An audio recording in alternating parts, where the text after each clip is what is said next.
imagine a Sith riding a Drexel with a lightsaber in one hand and lightning shooting out of his hands in the other, Pretty wearing fucking Obelisk awesome. Yeah. armor. That's like something out of like a thrash metal album, and I'm all here for it. It's really cool. Maybe not walk into the room, Waro. You had this locked down. Why did you walk into the room? Caleb of Umbria. It's like, what happened? What happened to this one? It's like, oh, my dear. It They was torn torn limb from limb from limb. limb. Oh, it was awful. Oh man. Oh, you Oh, should have been there. Oh, most of these characters are not really. I mean, Zanna, we've spoken about at length. I won't say she's not a character, but she doesn't have nearly enough going on. Bane was a character. He ceased being relatable. Sarah, she's on the edge of even being a character. Lucia, I would argue, is not. She's a device. Hello, ladies and gentlemen of the internet, and welcome back to Fanalysis Star Wars. I'm Callum, this is Matt. Hey, everybody. And this is Evan. greetings. Today, Matt, we are talking about Book 2 and 3 of the Bane Trilogy. Lead us in. Yeah, so this is part 2 of our Bane discussion. Today we've got the second book, Rule of Two, and the third and final entry, Dynasty of Evil. Both also written by Drew Karpyshyn, who wrote the first in the series, as we went over last time. At some point in that discussion, I had mentioned the fact that, we had quite a lot of criticisms. And I think most people have kind of embraced our discussion for what it was. I'm pleased to see the reaction wasn't like we were crapping all over it, because we weren't really. We were just critiquing and talking about ways in which we thought it could be better. These books, I at least have a less charitable view towards. I mean, the first book I said many times, I did not think it was a bad book. I just thought it wasn't great anymore, despite having loved it, like when I was younger. I think I kept saying I was 16 in that discussion. Thinking about it, I was probably 15 going on 16 when I actually read it. So, for the young person that I was, loved that book. These ones, these have problems. These are, if we were kind of like, straddling the line, like with your patience, viewer, last time, bear with us this time, or maybe, I don't know, dip out early, because we're not going to be overly kind to these books. There's not a lot of love here this time, and I don't know if we all have spiels ready to go about why that is, or if we just want to look at the books in depth from the get-go. Any upfront comments? We haven't really discussed how we want to do this. Yeah, I mean, I would like to just start off by Sure, saying, please. yeah. So like you were saying, I think what makes this discussion so interesting is not only the, in-universe parameters around the storytelling, but also things that sort of happen outside of it. Because as we discussed before we started this recording, these books, particularly Rule of Two, were rushed productions. Drew Karpyshyn, so they released 1 year after each other, which gave Drew Karpyshyn, as he states in the opening, only 6 months to write, Rule of Two in particular, which is, anyone who knows anything about writing, professional writing process is unbelievably rushed. And I mean, the fact that he was even able to do this at all really actually, in a lot of ways, speaks to his capabilities, because there are quite a few people who I think, if they were put into that situation, probably wouldn't have been able to do as much. So, although we are going to be critical here, I would like to just give him credit for that. I also would like to also state up front, I do think that some of the ideas presented in these two books are genuinely pretty interesting, along with a lot of, specific scenes when it comes to things like emotionality and world building. In fact, I genuinely think if you took these two books, broke them down, selectively reassembled them, and then added in some glue to fill in the cracks, so to speak, you would have actually a pretty decent sequel to Path of Destruction. And I think that kind of gets into the main crux of mine, and I think all of our criticism. It's structure, because the presentation in and of itself is not always the worst, but how it's presented and how things go on is really what I think we're going to mainly be focusing on here. Would you say that's accurate? Yeah, I can definitely agree with that. I think that the things that we like about this are things we liked about the first book, just probably for the most part done a little bit worse. Again, going back to that rushed aspect, I honestly don't blame him if he was writing these in 6 months. particularly if he wasn't expecting to have to, if he was going into this project thinking it was just going to be a single book and not planning and giving thought to the rest of it, and they kind of said, hey, money, sequels, then yeah, it helps explain a lot of what happened. So even though we're going to be heavily critical, just want to make it clear that we're not just shitting on Carbajin as a writer as a whole. This is a him not in an ideal situation for writing these, and Right. the subject matter kind of serves for that. Yeah. But you're right in that is most clearly visible in the structuring and the pacing of the plot, because there's a very, very, very little interwoven between the plot and story for this one, or these two. I think too, and like not to be too much of like the lore purist here in the room, but like Carbajin also was somewhat hamstrung by some of the story elements that he had to tie things into with Bane's story after destroying the Sith. Things like with the obelisk armor, things like training Zanna, which were obviously touched upon in other works. Not in any great detail, but there were some things that he did have to write around, which granted he did do in the previous book as well with the Jedi vs. Sith comic. But that is also something that's worth bringing up, which I'm sure we'll also get into. Now, whether or not he succeeded in the same way is very much up for debate here, but like I said, that is also something that's worth at least acknowledging. It's not an excuse by any means for a lot of the criticisms that we are going to have, but just something I want to kind of establish up front. But a spoonful of sugar before the medicine comes down. Yeah. I want to give him a special commendation for writing it in 6 months. That's impossible, I think, to do something well like that quickly, especially like as a follow-up to what has just been seen as like your big thing, like with the first book, because it was so well received. I don't think he fully succeeded, because the book to me is just so noticeably lesser, but again, it was like an impossible task, so I don't blame him on that one at all. And with the third book, because so the second one, I don't know why Darth Plagueis was initially canceled, but that was what was supposed to come out back in like 2007. It was supposed to be Darth Plagueis with James Luceno still attached to it. We didn't get it for several more years, but it was canceled before being put back onto the roster. And so I get the impression that I don't know the reason why it was canceled. I get the impression that unexpected cancellation created like a void that we wanted to fill. And the first Darth Bane book had sold so well that they said, hey, let's get a sequel to that. Whip that up pretty fast, please. He said something like in his author's note, the exact language, I forget what you just said a few minutes ago off camera. He said it came together. I say it was slapped together in 6 months. And at the same time, he did a commendable job doing that. For what he had to work with, he did it well, but this book really suffers. For me, you had mentioned structure. That's more a problem for me that I think is like foundational, and I'm going to be arrogant enough to say inarguable with the third one. In the second book, I don't really have any problem with like the core ideas. I think there's a lot of good ideas here. I just don't think that there's nearly enough time to explore all of them, or each of them the way that I would like them to.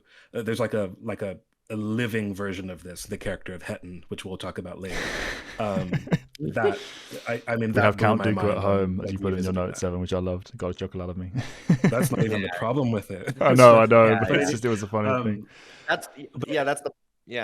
Well, to your point, that's what I was saying before. Like, there's a lot of very interesting ideas here in both of these books, I would argue. It's just that there's quite a bit of what I would refer to as just wasted time. Like, there's a lot of chapters really do feel like filler. Like Setharth, for example. I think his whole subplot, like, really, you could have completely cut that out, honestly, in my opinion, and use that time. The only stuff worth reading in the third book, though. But I mean, so like for me, I don't think. Yeah, but I'm just saying, if your focus, as much as I love him, and if you're trying to develop the story of Zanna and Bane more, and that requires you to cut certain characters or plot points, I mean, you kind of have to do what you have to do. I'll go in the opposite. We'll get to book 3 later. Yeah, we'll get into it. Believe me. The third book, the third book is a mess. Like I have so few good things to say about the third book. Setharth is like my guiding light for the third book. I love Setharth. Yeah. But also, like, I don't think filler is the word I would use. I get where you're coming from, and I would certainly say you could argue it's not essential. I think the problem with both of these books is there's not enough in them. I don't want to cut anything out. I want to stuff a lot more in. So like that's my thing. I'm not looking for like, filler stuff. I'm The looking word, for make a story, please. yeah, Like well, the word you that's the word that's you what I use, want. what I think is coming here is the word you used last time when we talked about book one, Matt, was contrivance, and I think that is the Contrivance. problem here. That's You've got the key. Yeah. because what you're saying, Evan, is that it feels like filler, even though it isn't. I agree with Matt that it isn't the case that this is filler, but the kind of emotional engagement feels, okay, this is just moving on to the next bit, please. Can we get away from Right. our The way silly it's little, presented and really yeah, isn't it feels flat. essential as it should. Yeah. Yeah, like the experience, Othone with the Chancellor and and defending him against an attack, it doesn't feel like it has anything to do with the Sith because it kind of doesn't. It's just something that has a vague connection to the fact that Zanna was with these people shortly before. There's it. No, that's not it. It's foundational to the whole plot Well, because without that, we're not building the fucking memorial for everything to come together pointlessly. See, that's the problem. That contrivance is. We'll get there. Like cart before the horse here. Let's back up and talk about like how this book starts. Right. We're getting ahead of So ourselves. Yeah. yeah, like let's talk about. We'll get to Othone. I have a lot to say about. we have structural Jolden problems, you might Othone. say. Yeah. But let's start at the beginning. Let's start at the beginning before everything goes wrong. This really starts with Darovit, who we did not talk about in the first one, even though he was he had like a beefed up role in the comic. He was kind of like completely He was kind of one of the main character in some yeah. I way. was gonna say I don't think we really explained the comic is not Darth Bane's story. Darth Bane's in it. You know what I mean? I don't know what the purpose of the comic is. Like if you were pitching that story, it's just the story of like how the Jedi thought the Sith had been wiped out, I guess. But for the people who wrote it, I don't know who they thought was most important or why. That hence characters like Farfalla being created in the first place. You know what I mean? But this Darovit is kind of like even like his ending of the actual ending of the comic is sort of the end of like part one of this book, right? Like kind of like the opening act. Yeah. So Darovit is Zanna's cousin, one of two that she had, right? And I kind of forget the details. They were being raised by somebody named Root, or that was like their blood relative. I thought he was like their uncle or something, but I don't remember. I don't know. But so there was three of them. So there's Zanna who goes by Rain. There's Darovit who goes by Tomcat, and then there's one called Bug, who I don't remember if that one had a name, like an actual name. He did, but I genuinely don't remember what it is. He's at least relevant to the three by far. He was crushed by a boulder during the events of the previous story that happened off page. Yeah. Does not matter. Basically, Darovit. Also, like Darovit, I don't know. His Jedi to Sith career was like in an afternoon. He fell from like the Jedi and joined the Sith. Challenged his cousin. Cousin was killed by a rock, and he was like Githany's apprentice for like 30 seconds. Yeah. Like literally before she 30 also seconds. died. Yeah. Like Githany took a strange interest in him, and even though like he helped kill her boyfriend.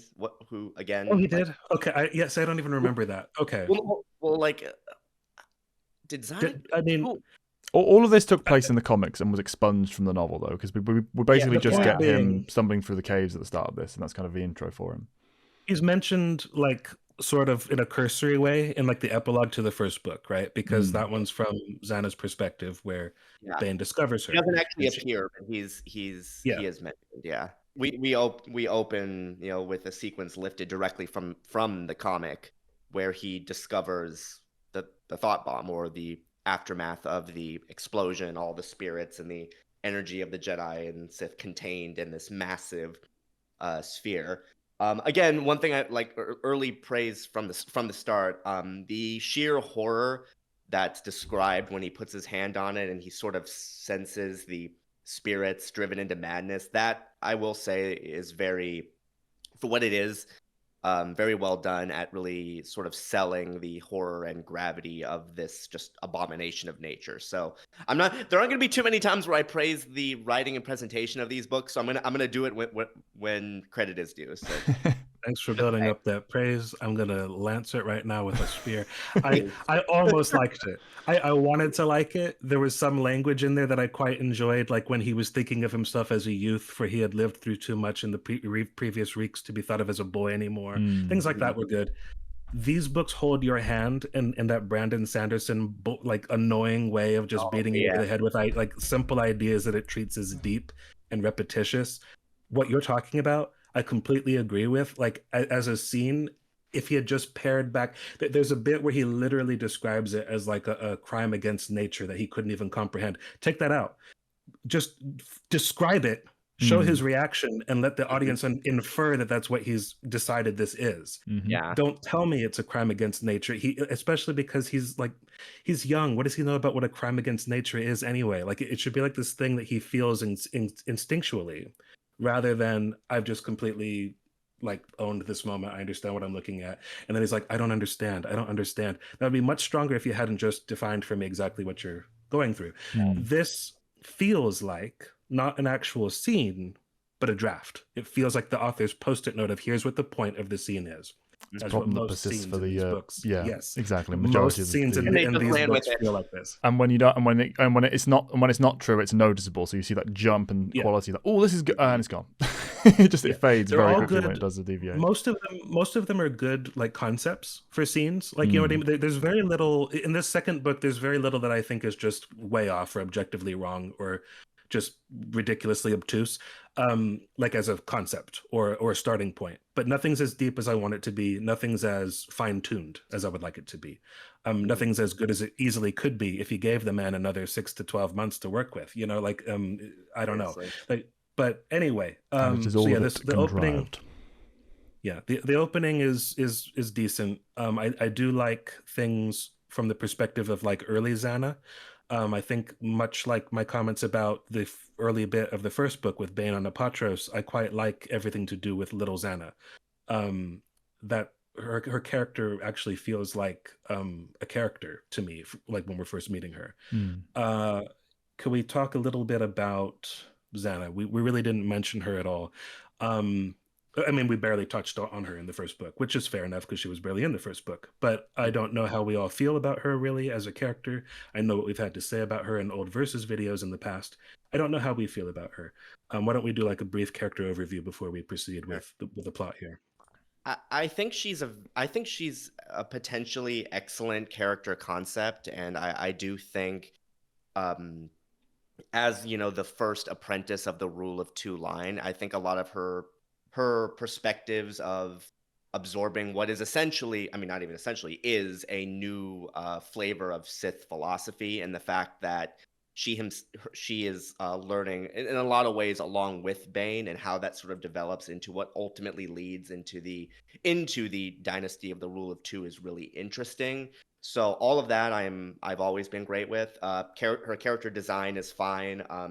I like the fact that they gave her sort of proclivity towards sorcery is also very interesting, even though, again, I'll save this for when we get into stuff later. There's some things that revolve around her force capabilities that I would have kind of done a little bit differently from a storytelling perspective. But again, the fact that they make her, you know, her own distinct entity is all fantastic. That being said, her actual character and motivations always struck me as being, I don't know if I would say bland, but a little kind of more basic, particularly compared to her master. Part of that I will grant is also it's getting weird. I was about to say we don't have as much time with her as we do with Bane. That's technically not true, but it's not really true. But it feels that way, though. It feels true. It feels that way, and that goes to my problem with her, because I completely agree with you that the ideas that kind of gone into constructing her are good. I think that she works as a nice contrast point against Bane. But the problem is that you don't really, going to what you said about the motivation, don't really get a sense of who she's supposed to be in regards to the Rule of Two. She is basically just going along with being the next Sith, next generation of Sith in that line, because that's what she's supposed to do, because Bane said so. There's no underlying connection about who she is, and thread connecting it to why she is doing what she's doing. which is important because that's such a huge part of Bane. It's one of the strongest parts about his character is the fact that he has this genuine belief in the philosophy and the continuation and perpetuation of the rule. It dips off a bit in the fact that he needs to wipe out the Jedi because there's no real connection to that side of things. But aside from that, he's solid as in terms of motivation. There needs to be more with her that both extends that same motivation to, okay, I want to perpetuate this rule, but also I want to make it my own. I want to bring these distinctions that you've made, the abilities and how they manifest, the kind of way she thinks, etc. The cool contrast that she has between Bane and herself as characters. We need to see that played with in relation to the rule of two, so that we can see that this is going to be going on to further generations. It's going to be refined. It's going to be developed. It's going to grow, representing in the story the whole point of the philosophy that we're supposed to be taking in through this trilogy. She feels to me, and going back to what you're saying, it feels like there's less of her in the book, even though there's not. There's actually more. She feels like a step down in the rule. She doesn't feel like she's a step up from Bane. And the only thing that kind of counters that is the fact that she happens to be. It's said that she has more powerful force powers. It's said that her powers happen to undo him in a way, and even that is left slightly up in the air a bit. With Right, how that's what she ultimately falls. He ultimately falls. Yeah, that's what I was kind of getting to. We're told a lot more than we're shown, and I granted a lot of that is down to the issues with presentation, so I'm not going to hold that entirely to Zanna as a character, but the fact that so much of her is just, I just want power because I just want to do this, I want to continue the line because it's I must honor the rule of two because Bane said so, even though he just made it up, and I know that he just made it up, and there's not enough emotional juice behind I believe in this. This is the right philosophy because the end goal that we're achieving is something I want because there's none of that. It's just, this is what I was taught growing up by this person who picked me up along on the planet, and I'm going to go with it. And also, even when she's teaching others as well, because Cognis, you can see the underlying ruthlessness and the tie of her philosophy to the concept of the Sith and specifically the Rule of Two quite strongly. So when Zanna is teaching her, it feels like I'm just regurgitating what Bane told me, and Cognis is like, "Ooh, I get it." She feels like a much stronger apprentice candidate for Bane if he picked her up at the right time, in his lifespan.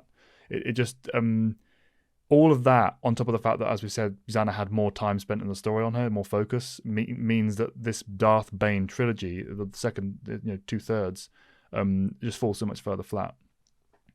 Okay. For me, anyway. So, here's my question: what is Zanna's core character trait? What are her character traits? Like, what makes her Zanna, as opposed to anyone else? As opposed to any other Sith? Yeah, I couldn't tell you, and that's part of the problem. Again, I don't think she has one. Like, that's the thing, and that's the problem. She's very reactive as well, even with the plot and story. Yeah. She's all reaction, no proactivity. Which helps. The lack of that helps explain why the motivation isn't clear, because there's never any need to present motivation. She just has to do what the Rule of Two says, because it's very easy to fall back into the background if you don't think about it. I don't even really mind that, because that's kind of. Effectively, that's what Bane was in the first one. Join the Brotherhood, Bane. That's what you got to do. It's like, no, I'm gonna do this other thing.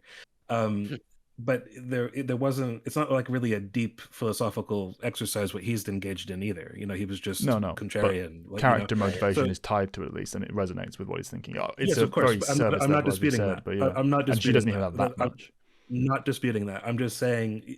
To me, I don't care about her with the Rule of Two adherence. That's the way she was raised. It was inculcated in her. My issue with her is I don't think she has a single original idea in the entire story in both books. Like, what's an idea or just a concept, anything that she brought to the table that wasn't teed up by either her master or some other character. I mean, this isn't the same thing as saying she's stupid. She's intelligent and crafty and conniving, but I can't think of a single thing she does. Like a single idea she has that introduces something new. If I was to ask you right now, what's a character trait for Darth Plagueis? You could name like half a dozen, like off the top of your head, I'm sure. You could talk about his childhood. You could talk about what his job is like in his alter ego. You could talk about what his relationship was with his parents, or lack thereof. After a certain point, and how that differs from like his master, how that differs from him and his apprentice. You can talk about the ways in which he compared himself to other Sith, like that came before him, and the ways in which he didn't agree with them.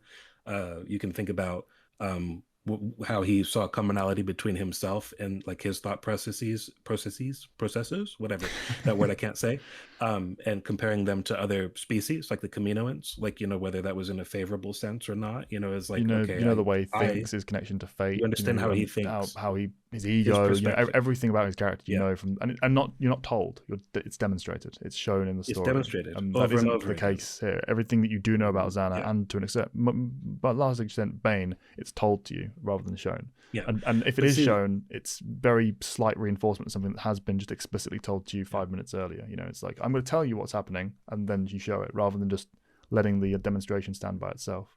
And that's all throughout these last two books. And I agree with what you said about the Huntress or Cognis being like a better or stronger, I think was your term, Sith apprentice candidate for Bane. I don't think she's any stronger of a character. She effectively is just like, I know. Yeah, I was just saying, like, she effectively comes with the same mentality of, I just want more power. But she does say, I also want a purpose. Yeah, so that's I'll give the her key. that. But Yeah.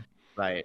she just says that. That we have no reason, there's no reason given for why she hasn't had a purpose up till now. And it isn't that Zanna is any different. She's not a cheaper character for that. She just doesn't put it that plainly in words. Clearly, she's questing for some kind of purpose in the wake of like her family's deaths, and what's gone on Ruusan.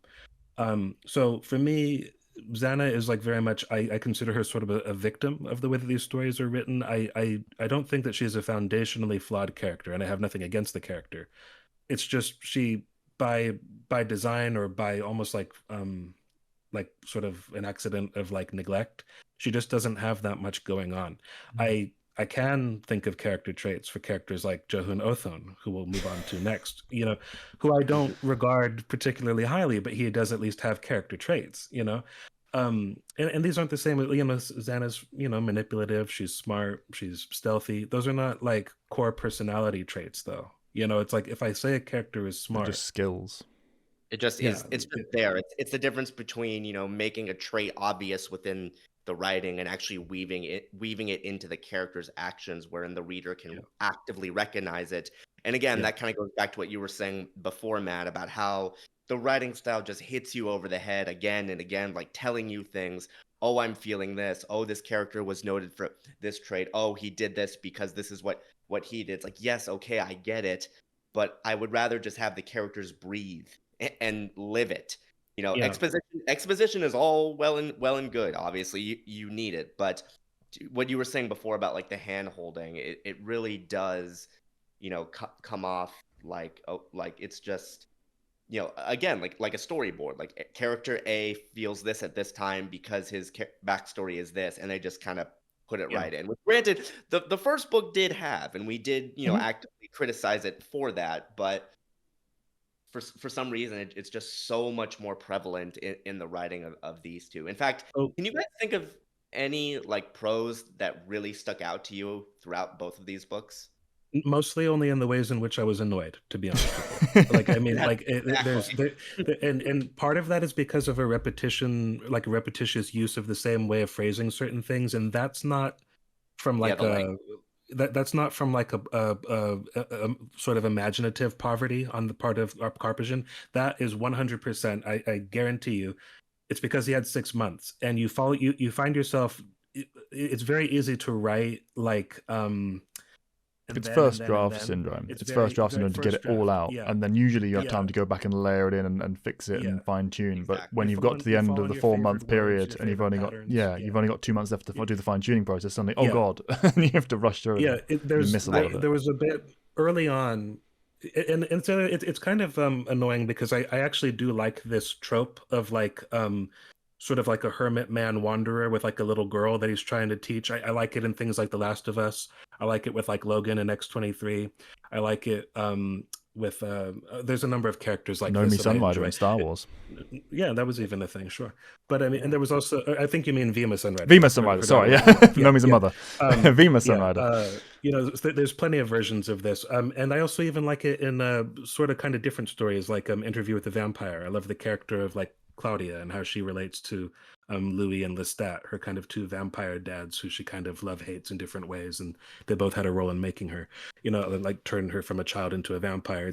It's interesting, you know. I've always liked this kind of trope for whatever reason. Even in things like even when it's not Logan in X-23, I kind of like Logan just with like Kitty Pryde or with Jubilee or whoever. It's just a fun pairing. I like how much we do actually get a fair amount of them when she's still this age, because there are flashbacks peppered in, so we kind of see them together for a fair amount of the book. But I would have liked much more of it, and it was kind of a disappointment to me where honing in on that repeated phraseology or sentence structures, just the same way of phrasing things too many times.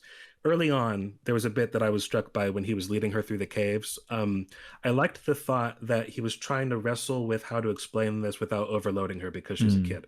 I liked that Bane had that thought, and the author said Bane was smart enough to know that she needed this, and then like not 2 sentences later, Bane was smart enough to understand it's not just the repetition of the phrase. There's like a divorce, but that's not his perspective. That's the narrator telling you he's smart enough to know this. It's like Bane wouldn't think I'm smart enough to know this. Like Bane wouldn't think that. Right. And spending the time on writing that way takes time away from the literal page time away from the fact that he can focus in on the more emotional connection, because shortly around it's either in that scene or shortly afterwards it makes mention of the fact that he's aware of how he grew in a childhood of abuse and how that gave him certain powers and certain strengths, but he doesn't agree with that method for Zanna, either because of his own personal preferences or because he's fine-tuning his process towards her specifically as a person, as a character. We could have had more time with playing with that emotion and playing with that internal struggle of how far am I going to go, in what directions, at what times, in trying to instill the Sith teachings into this child. Where's the line there? But both morally, not because he necessarily cares about the morals of it, but just personally, what resonates with me emotionally, my passions that give me strength that he thinks about, but also intellectually, what's going to make her a stronger Sith later on down the line. That's really fascinating stuff that we could have seen him struggling with internally. See more of the Darth Bane, character that isn't just I'm mentor passing on rule of 2 to next Sith, moving on. Plot focused stuff. And to your point about that too, I like the sort of dynamic how the first thing that he teaches her expressly is the code of the Sith, and how he has her like recite it, and it goes back to him obviously learning the code when he joins the Brotherhood initially in the previous book. That's all well and good, and the fact that that's the foundation from which they build.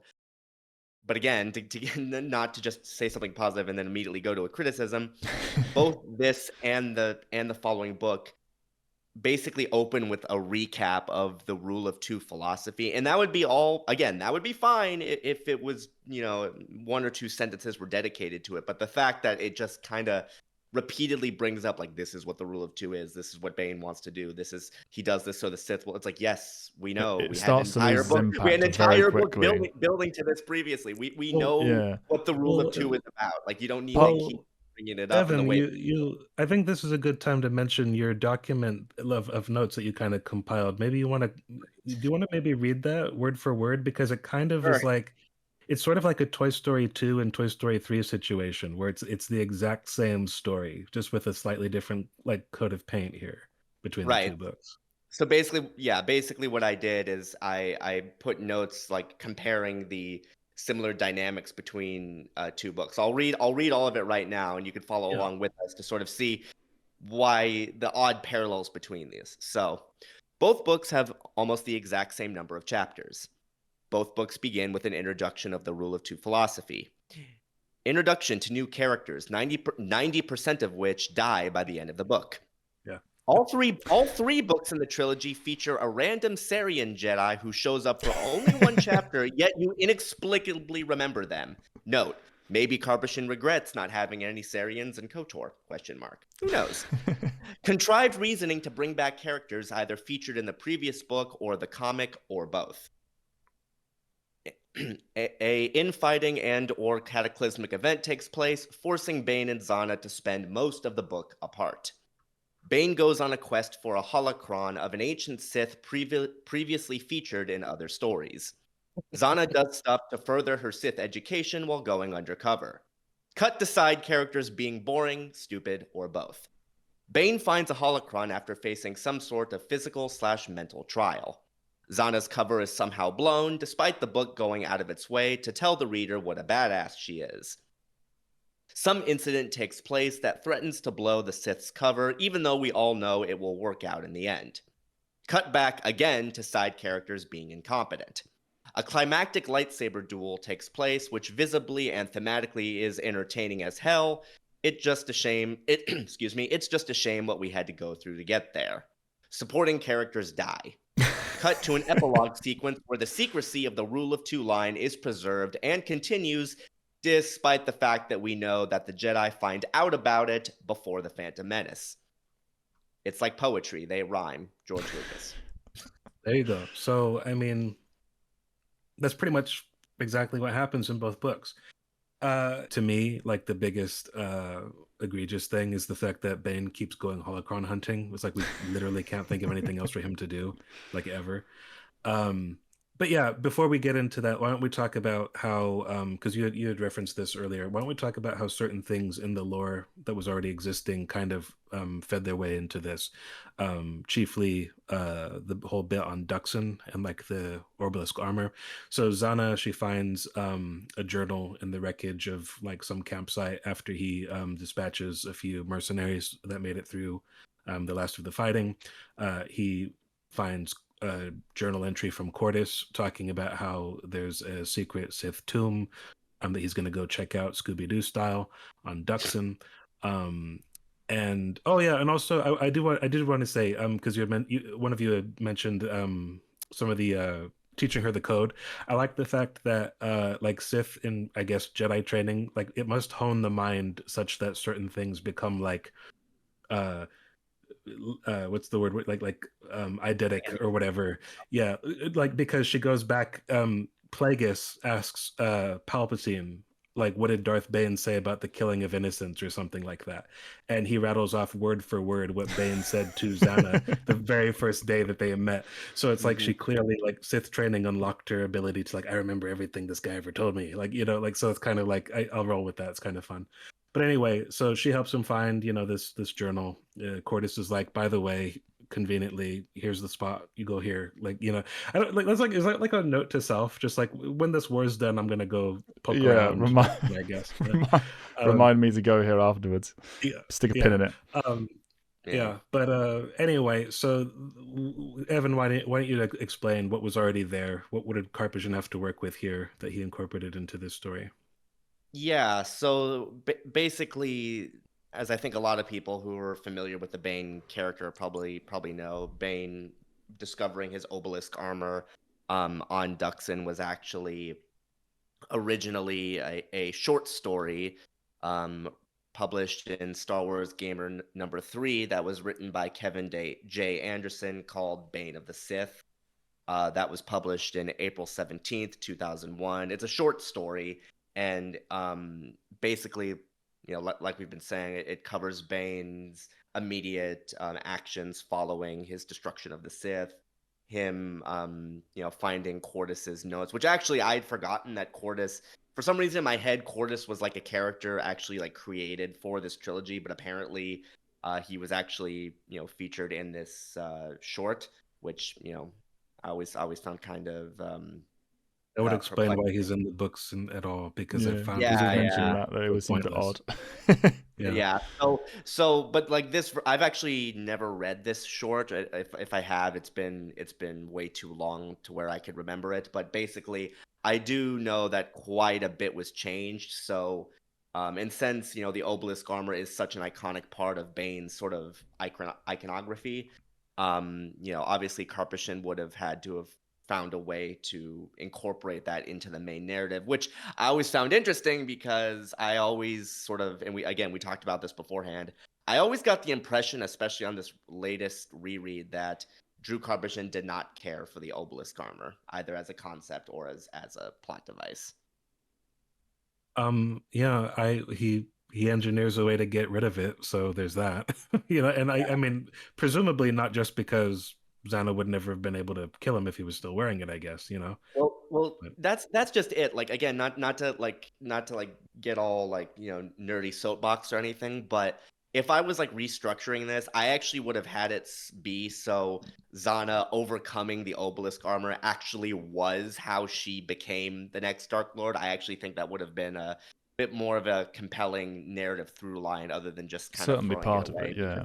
It would have given her, in my opinion, way more agency and way more sort of presence as the next Dark Lord of the Sith. And again, too, like whether you like the obelisk armor or not, and I know there's people on both sides of that discussion.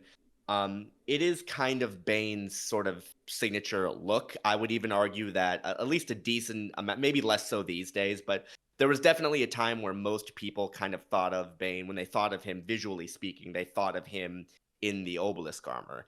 I mean, heck, that design almost made it into TCW during the Mortis trilogy. They were actually originally going to have Bane. Instead, they did like Samurai Ghost or I something. don't know. Yeah, I'm not, I'm still to this day I'm confused why they did that. But yeah, originally Yeah. his ghost was actually going to appear to the Mortis son during the Mortis trilogy, and the character does, like, you could look it up. Like, the character design they had for him was him in his obelisk armor. So I mean, I don't know why they changed it. I mean, but then again, that whole Yoda arc in season 6 is, I mean, I could go on for a We'll while have to about cover that at some issues point with So that. could specifically. I don't Yeah, even I don't even like the show, but I would love to talk about that someday, just yeah. because. So Anyway, yeah, like the obelisk armor, like again, like if I were restructuring this, I think it would have given Zanna a lot more agency, and it would have been a lot more compelling if that had been her final test, or at least a big part of it. Because otherwise it just kind of feels like it's there just because, and that's honestly kind of disappointing. I kind of like shades of what we get here. I think, and again, we'll get to the ending of the book when we get to it, and I kind of like the ending despite everything that goes into the Despite ending, all of the like on the way contrivances to there. make it happen. Yeah, Yeah. but Right. I think the way I would have tweaked it is I would have had it be that she shuffled some pieces around to make it be that Bane had no choice but to give up that armor, and kind of making it look like, like it was out of her hands. But anyway, going back to the beginning then. So initially their paths diverge because he decides she's got to prove herself. She's got to get off Rusan herself. She has to find a way to do that, and he's going to take the easy way to Duxon, although it's not so easy because he yells at some ghosts and crashes his ship on the way there. Right. I got an inordinate amount of Schadenfreude from the ghost haunting, by the way. The amount of frustration he had with just these ghosts haunting his every step. I was loving it. I never understood the ghosts. Why are the ghosts here? Right. Why are the ghosts in the story? Well, I Like- mean, the like, are they impression is that they're not actually there, actually or ghosts, aren't they? right? The Like- impression is that it's only a figment of his imagination, or at least it's the force bleed I into think- his receiving the blast damage from the thought bomb. But either way, I think just that- found it hilarious because I'm just like, yes, you suffer, Bane, you utter twat. No, I don't have that feeling. I just think this is Oh. dumb. But like it's That's how you really feel, Callan. yeah, he's always hated Bane. But I hate the Sith, but yeah, Bane in particular. that doesn't make sense to me because he's better than most of them. But anyway, it's like you're picking the one who, like, all the other ones are literally. See, the thing is, your whole thing is you don't think he earns the right because he's only there for like a year to like just decide he knows better than everybody. But the other ones all are what he says they are because they're lame characters. They're all ignorant fools who are concerned with jewelry. No, for sure. It's just the why are narrative they set up better to than what he? it's just the narrative of payoff or earning of his position. I just dislike. And Yeah, the fact that different. he's That's, it's again, the different. Like yeah. Yeah, but like, You're but like doing- the whole what you're saying is completely like valid. It's just like, to me, they're all the same shit stain, and he's easily the best of them of this generation. But anyway, to me, this guy, I think he was haunted by what's his name, Khan. I think that was a thing in the story you're talking about. Yeah, and I think that- I think in Bane of the Sith, like the ghost That's is what- at. Yeah. Again, I don't remember exact specifics. Maybe if someone who's read it in the comments can tell us. Like, I think in the original story, it is just straight up Khan's and Ghost. I don't, Yeah. but I don't know. But in this, like Callan was saying, it's kind of implied that it's just, aftershock from the thought bomb is causing him to hallucinate. But some of the actions of the ghosts, it's very ambiguous, which is, I mean, I'm okay with. But it is just a weird, like, why is this story element even here? Because they appear, they lead him to the holocron, he finds it, and then they just vanish. It's like, okay, what was the point of any of this? There was no point. I mean, the point was he had to crash his ship, and I think literally, I mean, narratively, why is it there? He crashes the ship, and that leads to obstacles that he has to, surmount later.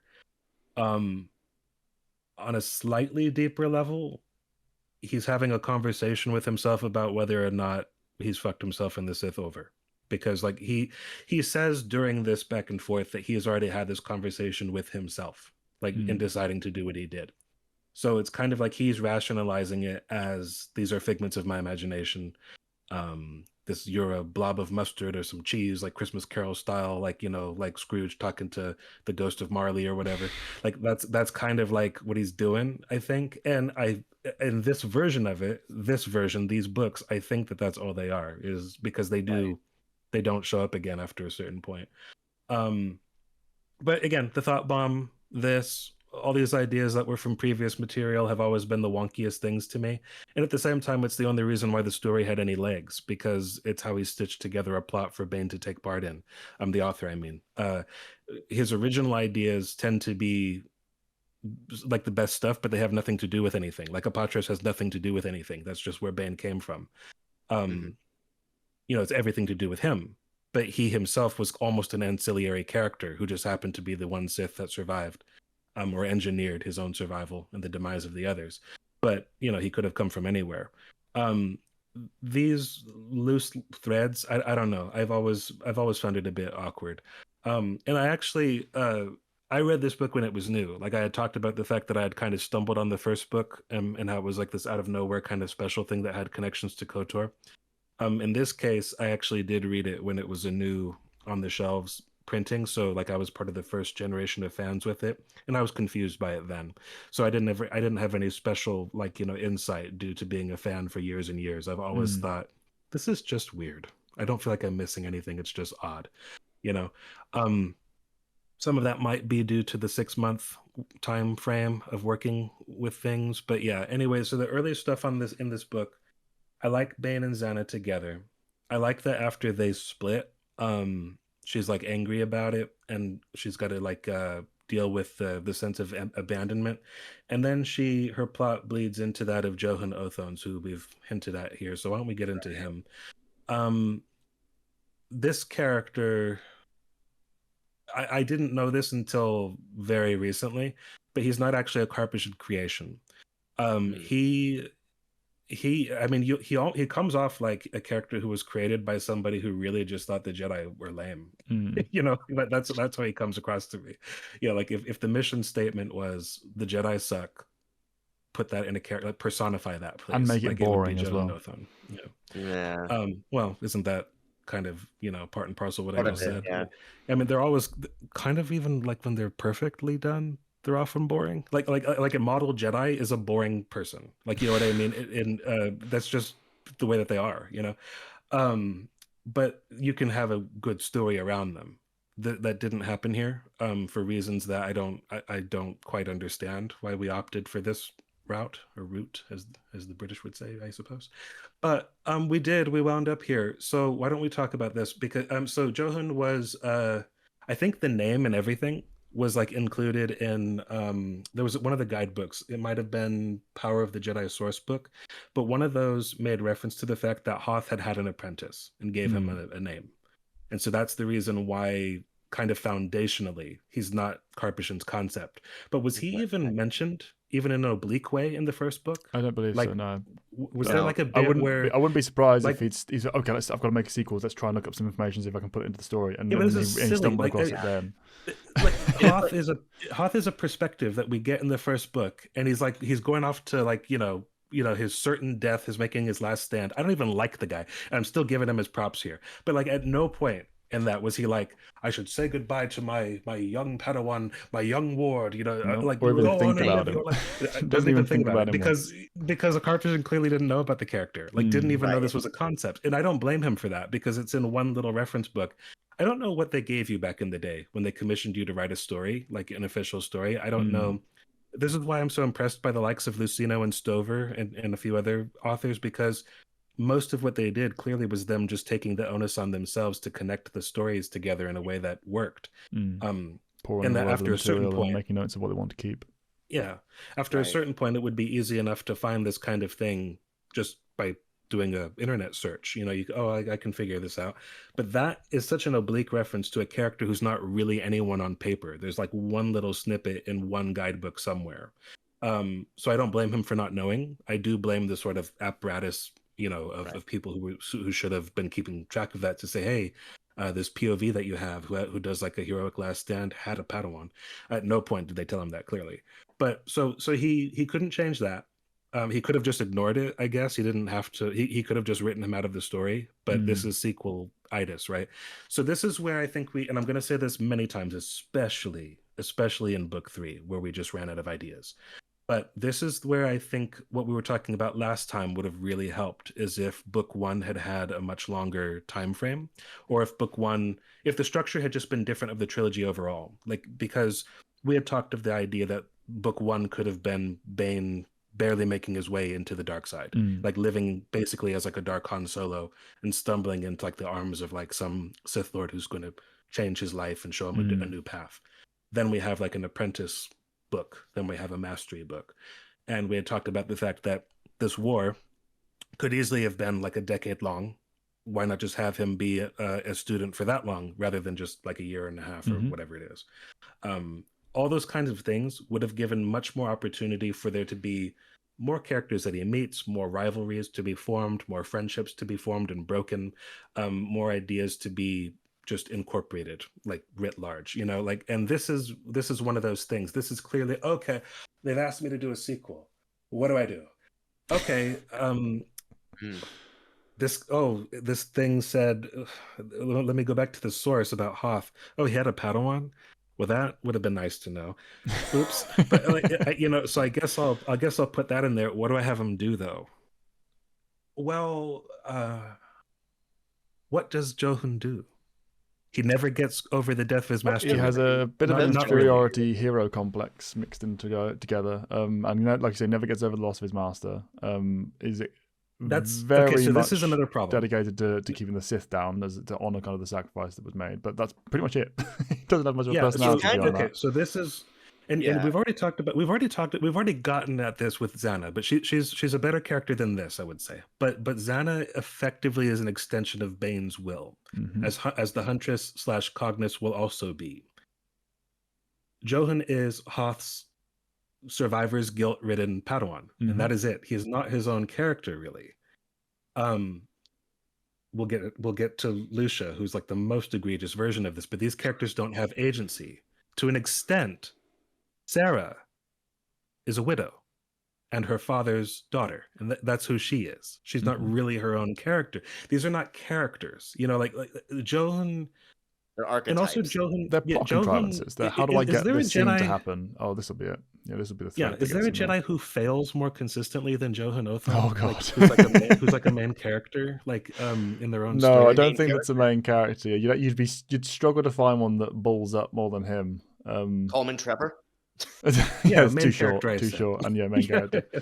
I know. I'm just playing. He has to be up there either way. If he's not the worst, he's definitely up there. Because my god, this guy. I mean, he just. He's like if you take the worst aspects of like Anakin and like the worst aspects of. Okay, so why do you say Anakin? I was going to bring this up. Why don't you garden that idea or build that out for me? Why does he remind you of Anakin? The obsessive clinging to past individuals hinders ability to progress in specific. I was gonna say because of his relationship with the Chancellor, and I thought if I could tweak some of these things, because I said to you, and I mean this, I don't think that these stories have enough. I don't want to cut things out. I want to add more in. I would have made Valorum a POV character, I think that would have fixed a lot of things. I think we could have done a lot of things through his perspective. We could have kind of fomented different different plot lines and trajectories for these characters. It would have been a good reflection on the opposite side of Bane as well. We've got the reflection of the fact that we've got Bane trying to set up the foundations that will eventually lead to the culmination of the grand plan. We've got if we had Valorum's POV, we could have him being the kind of person trying to do the exact opposite. He's the building up the foundation, building up the construction that Bane is subtly trying to undermine. Having the two kind of opposed to each other without even really knowing it. I mean, Bane would know, obviously, but Valorum being unaware and constantly frustrated and struggling with things. Jothone kind of helping him to being an agent of good and assisting with him in that, and seeing this kind of the actual struggle of and turmoil and challenge and what's actually happening with the rule of two, rather than what's being said is the intention of what's happening, and Bane having his little computer terminal in book 3 and pulling all these strings and threads and making all these machinations come together. If we can actually see that in the story threaded throughout the plot and have that be one of the core conflicts going on in the background, Valorum is the perfect chancellor or perfect character to show that. Like we said about Dark Lord, Rise of Darth Vader. It's the Mon Mothma perspective. It's the having that kind of grounded political route, and to see what impact having these Sith in the galaxy is having on the galaxy. Because at the moment we all know that nothing much is going to happen for 1,000 years, so it's very much off there and off in the distance. So it has to be more of a personal story to make that work. You could have the best of both if you take this route. Right. Well, you're talking about it a little bit. Sorry, go ahead. No, I was just gonna follow on for what you said. Like, even though we don't really get a POV for Tarsus Valorum, I weirdly got a much greater sense of who he is as a character than most of the side characters. Yeah. Interestingly enough, and I don't think he's featured anywhere else aside from this. You know what I think that is? I think that's because he's such an insignificant character in the minds of the author there that he didn't feel the need to tell about him. He didn't feel the need to say this is true of him, this is true of this, and true. So there was a lot of accidental showing, not telling through the lens of other characters. I think it was like and not to say that Karpyshyn's incapable of doing this when he wants to anyway, but I think in this particular case he kind of stumbled into that more elegant exploration of the character, even though it was a very small piece of the story. It is interesting too because it is established that obviously Finus Valorum from Phantom Menace is like descended from a long line of like chancellors and political figures, and you definitely see how their the family is from Iriadu.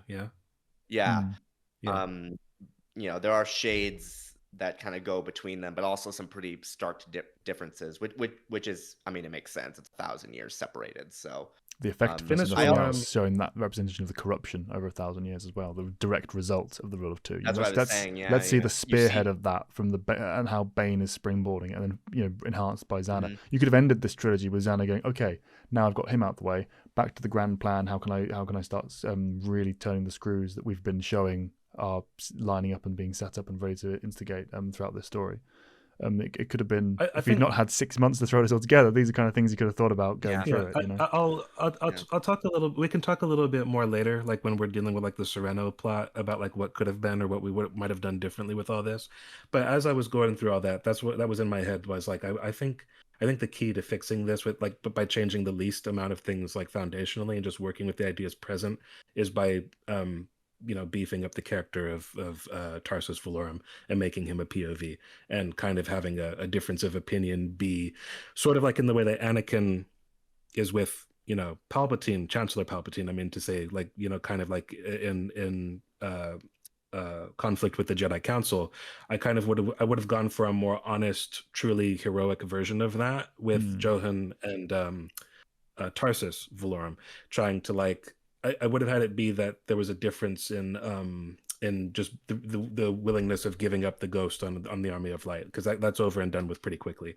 I would have had that be like more of a like sort of a keystone element of the whole thing of like, are we going to do this or are we not going to do it, and why or why not, and having the characters kind of like Farfalla maybe doing what you wouldn't expect him to do and maybe standing in opposition to that, and having the younger one be the one to kind of fall in line with like the Chancellor and like the whole microcosm of a conflict of like what could have been like the early outbreak of a civil war on Sereno, like an early version of it, 1,000 years too early, kind of be like, oh, it goes a different way.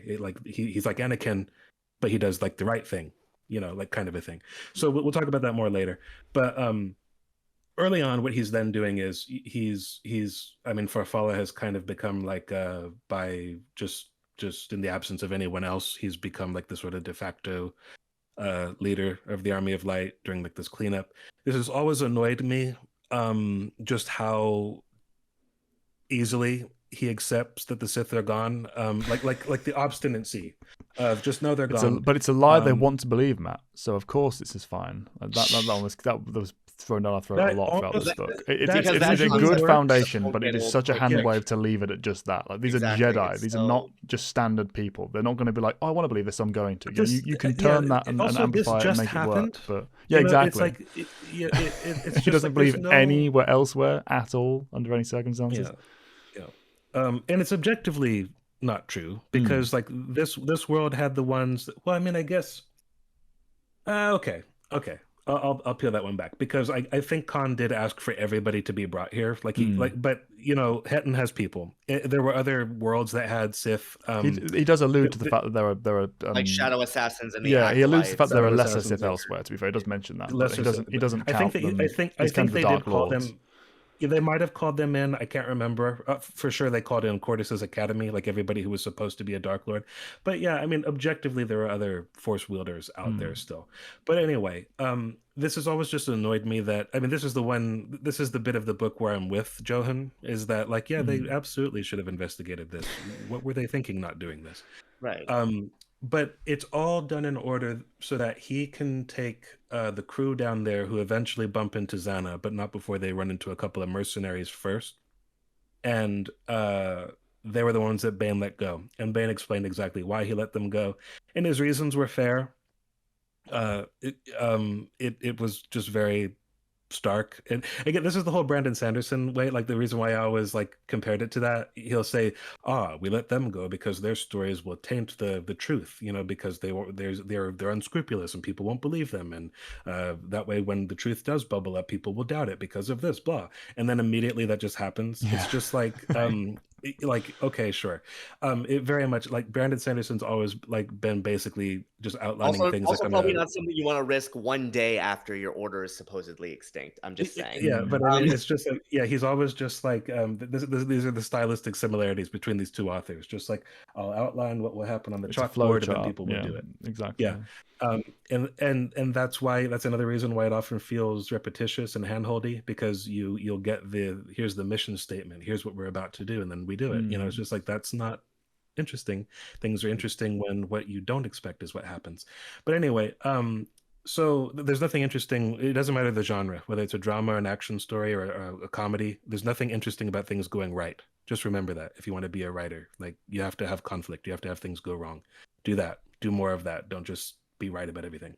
But anyway, so this is where Johan he collects the mercenaries and he gets like such a whiff of just like what he wants to hear from them, so that he decides to go back straight to like the fleet or whatever it is in orbit with them, so that he can conveniently not be there when Zanna runs into these what they're like farmers who had joined a militia to like protect their own world. Is that what they were?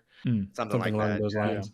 That was fair enough. But yeah, it was just it's very, very, this is arguably like, this is before it even starts bugging me, but that's convenience right there. You know what I mean? That's like, okay, the one Jedi who's here is not going to be there, like when you bump into the new Sith apprentice, because I have to go back early with these people, as opposed to just, why don't we go back together when we're done? You know, because if I did that, the story couldn't get off the ground. You know, like that's the way that everything happens. And like in you these said, books. this is one of the mildest examples of that. It's a mild example. It gets Yeah. really bad. It's gonna become real old real quick. And Yeah. to be fair though, like, you know, Zanna like sort of manipulating them into taking her on, and her I like this. Yeah, I like all that. Kill them is also it's pretty gruesome. Yeah, that was another thing I wanted to bring up, is that these books, I think, they're pretty gnarly. Like they're pretty gory, and there's like lots of death and stuff. I think that's one reason maybe why they felt deeper to me than they were when I was younger, like 15 and 16 reading them, because you didn't usually, I mean, Star Wars has always had violence, you know. It freaked me the fuck out, like in Empire when Luke got his hand cut off, but like when I was a little kid when I saw that. But I mean, it's still like there's usually like, you know, some protections, like some kind of a little bit more, what's the word I'm looking for? It's not usually quite so overt with the violence, but these are pretty crazy. You But would yeah, expect for a Sith-centric book anyway. Yeah. A story of the dark side, right? Or a book of the dark side, however these are described in the blurb. But I do like the little That's its own thing. yeah. I do like all the little kind of textures and contours of this, it's where she feels the most like an actual perspective is after she actually kills them. It makes note of the fact that like when she's traveling alone, like there's the prepackaged meals that are too big for her to ever finish because she's a Yeah. little kid, and so she keeps slinging away the remnants, and like the smell is coming up because it's rotting food, but it's actually better than the smell of the Rotting flesh. Yeah, decaying exactly. Yeah. bodies. That stuff is what I mean. He's really good when he wants to be, or when he feels like he's like as an author, like he does all the stuff that I want him to do. It's just he stops doing it. Yeah. And with Bane this time around, you don't get any of it because he's just a block of dark side. Like there's no character there anymore. Nothing bothers him. The ingredients you know? and the ideas are all there, but he never really properly brings them all together and fully exploits kind of the real power they could have. Particularly, it's more present in book 2. Book 3, it's way more all over the place and dispersed. But book 2, you can see if they just went back for a redraft and fine tuned, this could have been a really solid story.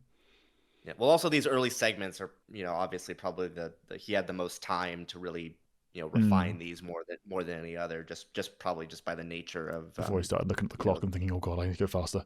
pretty much, yeah. So that's all. And even like what you were saying before, Matt, like how it describes her, like it's very difficult for her to like drag the bodies, out of like the crash webbing and into like the spot, and the fact that like it her being like just sweat and the grime from all this, and then her ultimately being like, oh, I can only get them so far and stuff, and how the ship is on autopilot, and how the sound of it's like really stressing her out, and how she's not used to being on ships, because why would she? And then when it gets to Onderon, she's not sure that it'll make the landing properly. It's like, oh crap, exactly. what do I do? Those little things are so good. That's what I want him. If he had written Githany and Sirac and Hoth and everybody that way consistently, I'd love these books on additional read-throughs. But because they're just, after a while, you're just being told in a plot-focused way exactly what's happening. It's like, it's lacking all those things that make a novel, But these are good ideas, very good ideas. And again, the only thing that bothers me about the early book, foundationally, is the Jedi Master being like, oh yeah, the Sith are gone, onward ho, like that. Right. That'll never fly. It gets real old real quick in this book, and there is, and again, sorry, I didn't mean to interrupt. I just wanted to say this one thing. I've brought this up multiple times, but it bears repeating. We know that the rule of 2 gets revealed to the Jedi, and yet that does not happen at all in either of these books. I know that's a weird thing to bring up, and you would want it to be So I always thought like you could have weaved that into the narrative in a way where I honestly think it would have come out a lot better. And yes, like I know there was material in like guidebooks. I think I even put it in the PDF that I sent you guys. That stupid story. Yeah, I know that not it wasn't stupid of you to reference it, but that story I was just like, that's how you decide to do that? Okay. But it was as I said, it already existed, and it was stupid. So Drew Karpyshyn had a great opportunity to retcon that away and make it better, and he didn't. It's like, why? Okay, I'll give him this one. These books sold well. I wouldn't put it past him to expect that. Okay, maybe they'll commission a Zanna Cognis book. And at the very least, the way that book 3 ends, it feels like it wants to have a Set Hearth book at some time. You know what I mean? Like it feels like you could have done a Set Hearth series where he's body hopping or whatever. But I always assumed Set Hearth would be the one to give up the goods on the Sith rule of 2. At some point, he would bump into some Jedi. At the moment, within this story, as much as we all love him and he is our favorite character in the story, and we want to see more, etc., he is basically pointless. Like he doesn't actually have anything to do with the main core story with the Sith.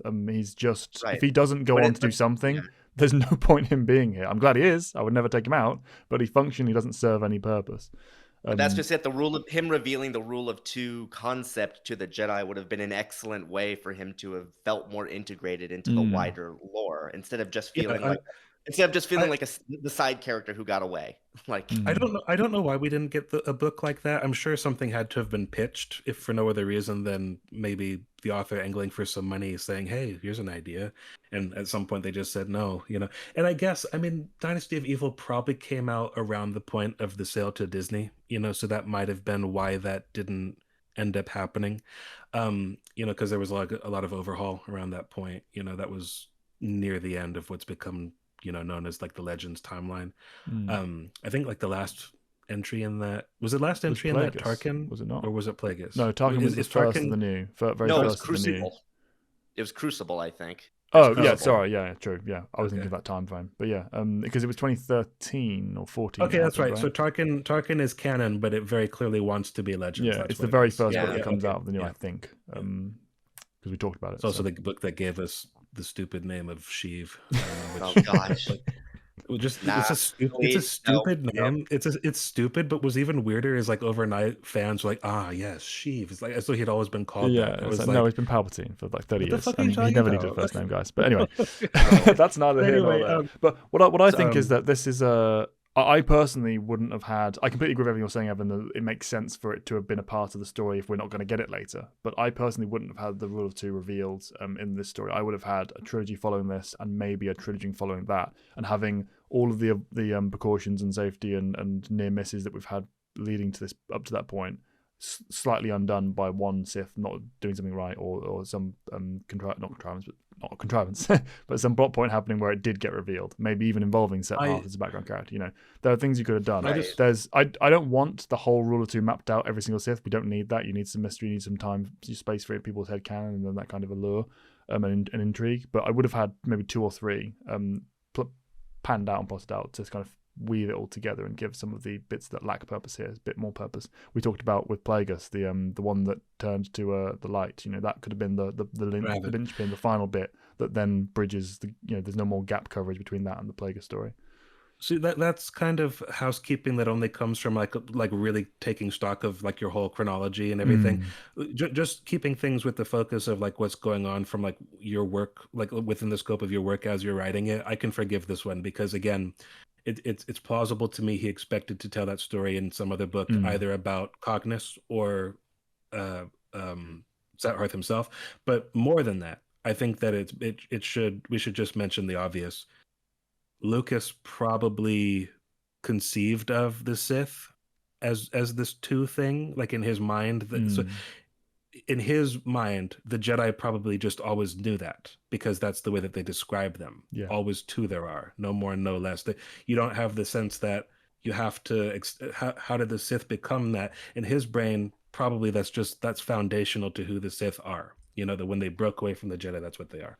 But then, of course, he's saying that in a world that already had Nagasado, Ludo Kresh, Kun, those stories, like from like the past, but like before the prequels really came out, So he doesn't, and he's perfectly at the time within his rights as a creator to disregard any of that. But that's just not the way Star Wars has ever really functioned.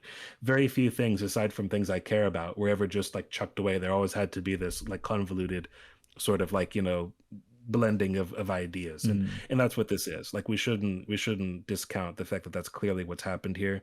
Yeah, of course. I'm not saying it like breaks the lore or anything, or even like necessarily the main story of Bane. It always came off to me as like something that could have easily been written in or incorporated in a certain way. And to your point, I actually found the name of the story we were referencing, Evil Never Dies, Sith Dynasties. That was like from the campaign guide and featured the Dark Jedi who revealed the Rule of Two. So somebody called Kibby Jean, who like was something like that, yeah, thought to be like he was just like a nut. So they said, he don't know what he's talking about, whatever. But at the same time, they then took his say-so as like, oh, this is the way of the Sith. It makes no sense. You're having it both ways. But I mean, and also, I don't know his point in the timeline, but it would have been not that long ago, like from the perspective of the prequel Jedi. It wouldn't have been like this ancient myth. It would have been like maybe a couple hundred years or something. In Yoda's the only lifetime, place that it comes up, it does come up in Plagueis mentions it. Plagueis mentions Kibby Jean like by name for Lucino reasons, just for completionist trophy stuff. It has nothing to do with what's going on.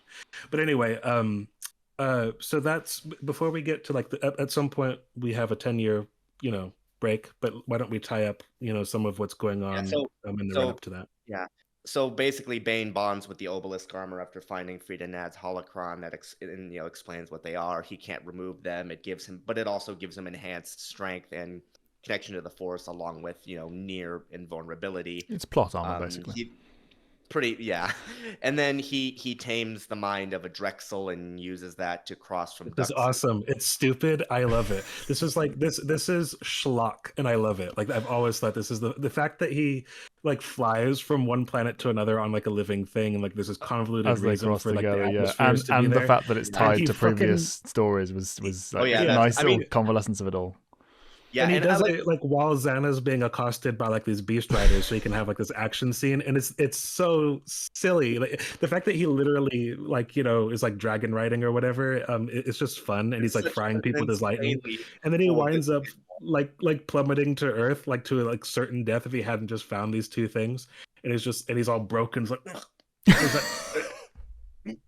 Yeah, I'm okay. That's the what I mentioned. Schadenfreude before. That's the thing that always annoys me about Bane, because the last two books are so such heavily. A cool visual. I know they're so heavily on the plot contrivance. So like you just said, if he hadn't just got that'd be it. That's the end of the Sith. That's just the end of the Dark Sith as Bane crashes down on a pterodactyl and dies. There's so much of just that. Like when he crash lands on the other planet because he was just impatient and couldn't take 5 minutes to take his time. It's like he's sitting there. Oh, my injuries. But the Sith code, and it's like, the Sith code. Yeah. If you didn't follow that, you might have some help here. You might be able to heal yourself. You might be able to do this and that. And Star Wars is stupid. Star Wars is stupid. Because like whenever you're putting like story, like shoving more stories in, you just run into like the dumbest things. Like there's a plot line. What's his name? Yarrow Poof. Yeah, long neck guy, like doesn't want to go get the pizzas or whatever. That guy. His death story like is absurd. Like they kind of make it this whole like heroic Jedi thing, right? Where he prevents Coruscant from being blown the fuck up, like, and gives his life to do it. You know who was on planet at the time? Palpatine. Like he could have just like just in some completely like had nothing to do with anything story, just blown up one day. I mean, it's dumb. It's dumb. It is just like the most like it's really low rent terrorists who were doing it. It's like those prequel memes where they end the story early. Yeah. And isn't like Django involved? Like I mean, it's just like these characters that should not be involved. Like Jango Fett helped Jedi, prevent Coruscant from being destroyed, where every character of note is present at the time. So I mean, it's just dumb, but it's so easily could be winked out of existence. But yeah, this bit here, it's silly, it's dumb. I love it.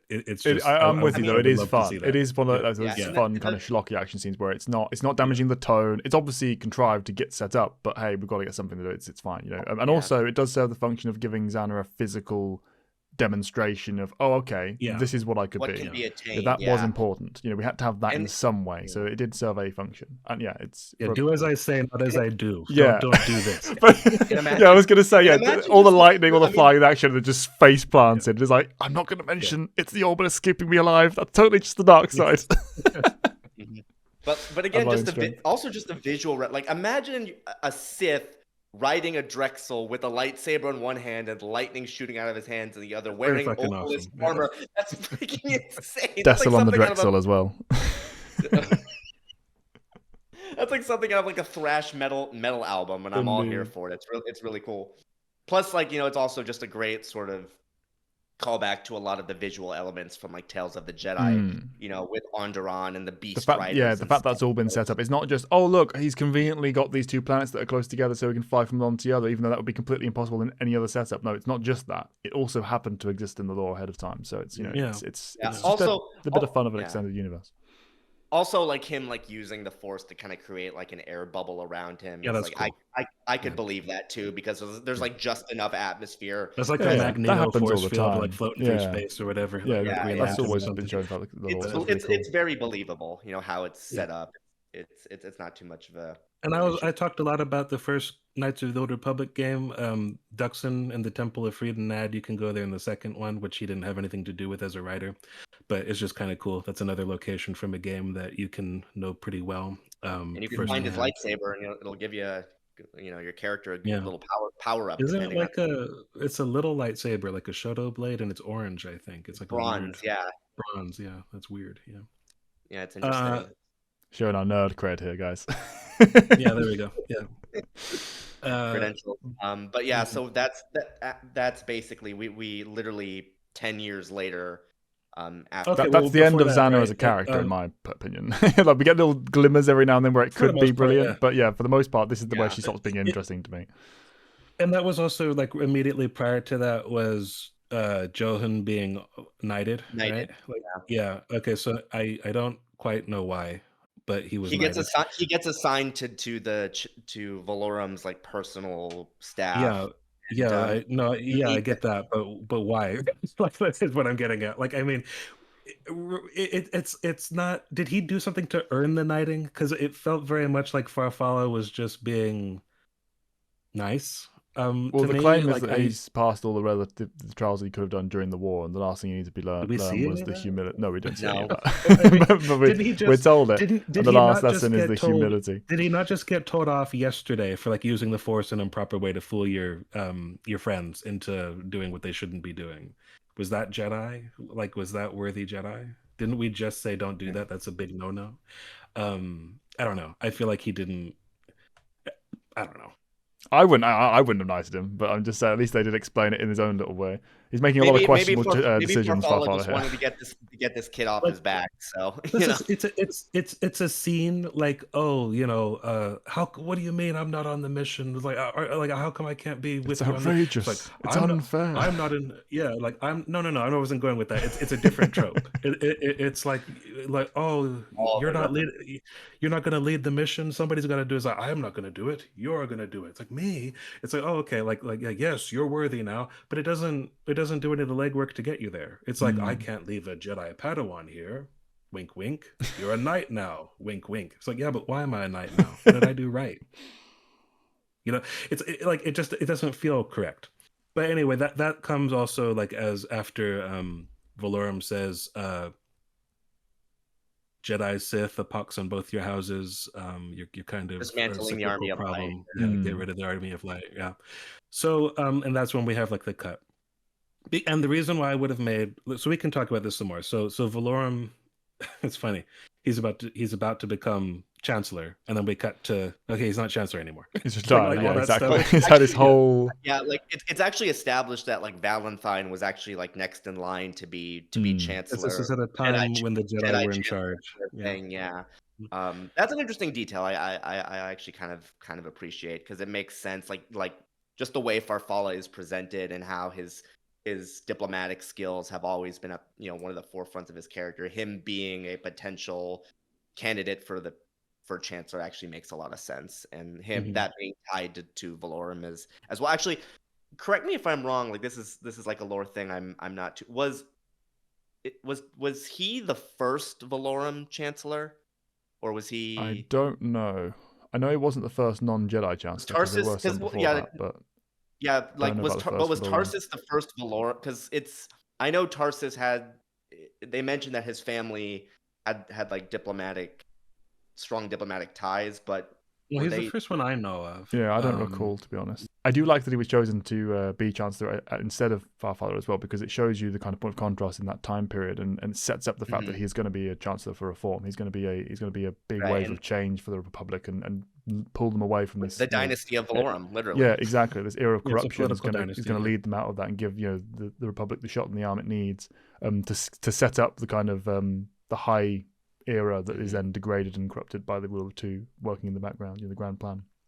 I like all of that. It's a good setup. Right. We needed more Valorum, like you said, Matt. We needed more of in the story. That's what I was getting at. Like, it's a good way of like teeing up, where things will ultimately lead, and him being, I guess him being the first Valorum chancellor really doesn't matter either way. I was just kind of curious if there was a lore bit there, because either way, because it just kind of further helps to highlight the contrast between Tarsus and later Finus during the prequel era, obviously. But 2 scenes later, we basically have the fight, right? Because past this point, I was mind blown when I got to about the 2/3 point of the story, where looking back, I think, wait, hang on a minute, I've got what 4 hours left? That can't be right. I listened to the audio. This is where the pace really yeah, I was cranks like, into but there's high like gear. 3 things that have happened. You found the holocron. We've had the time skip. Chance has survived the assassination attempts. And now suddenly we're going straight into the lead up for everything with Othone taking, finding about the Sith and going to the. It is basically just holocron, assassination attempts, of both the Chancellor and Bane, Jedi Temple infiltration, and then big fight at the end. Right, those are the kind of the 4 big memorable beats of the story. And Darvit being discovered by Johan when he's on Rusan. Yeah, but that's just basically the setup for the temple stuff, isn't it? That's what I'm saying. There's very thin slivers of contrivance that lead from main beat to main beat. There's no kind of overall point to this story. All the ingredients are there to make it that it could have been great, but it just never. It's just kind of we go from here to here to here to here to here, and things happen until we get this great climax.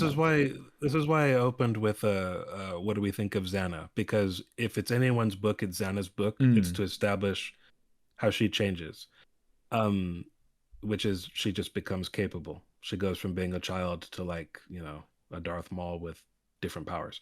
So I mean, it's like that, which I just paid lip service to the fact that I don't think that's a particularly deep or engaging plot, but that's the plot.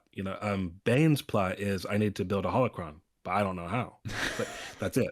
Like that's literally it. Like there is nothing else going on there, which I think is a terrible shame. But I also kind of, I won't say that I'm letting Karpyshyn off the hook, but I understand in light of the 6-month provision that he had to work with. We open with the time skip. We get like a recap of Bane and Zanna kind of building up their network of spies and informants, helping to sort of sow the seeds of discontent among the Mac. Sorry, go ahead.